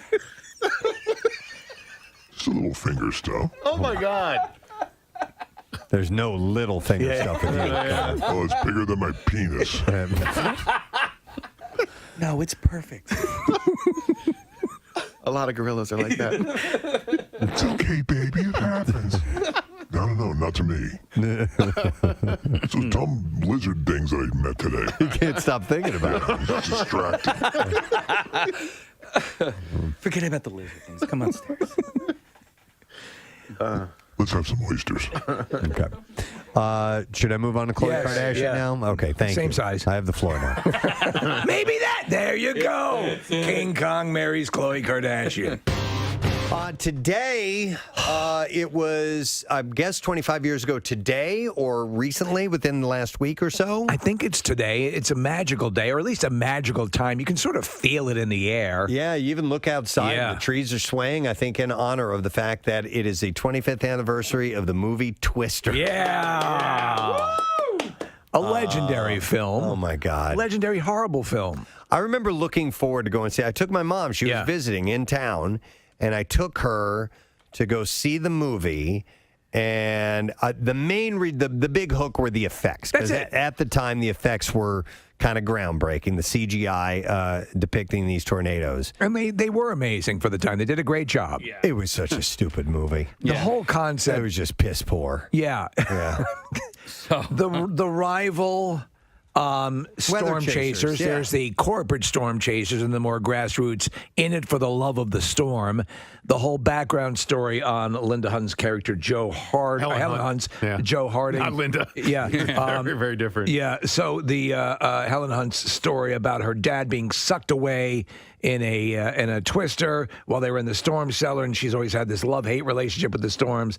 But it's horrible. But again, at that time, the effects-wise, you'd never seen anything like that. No, effects-wise. So here's my vivid memory of this movie.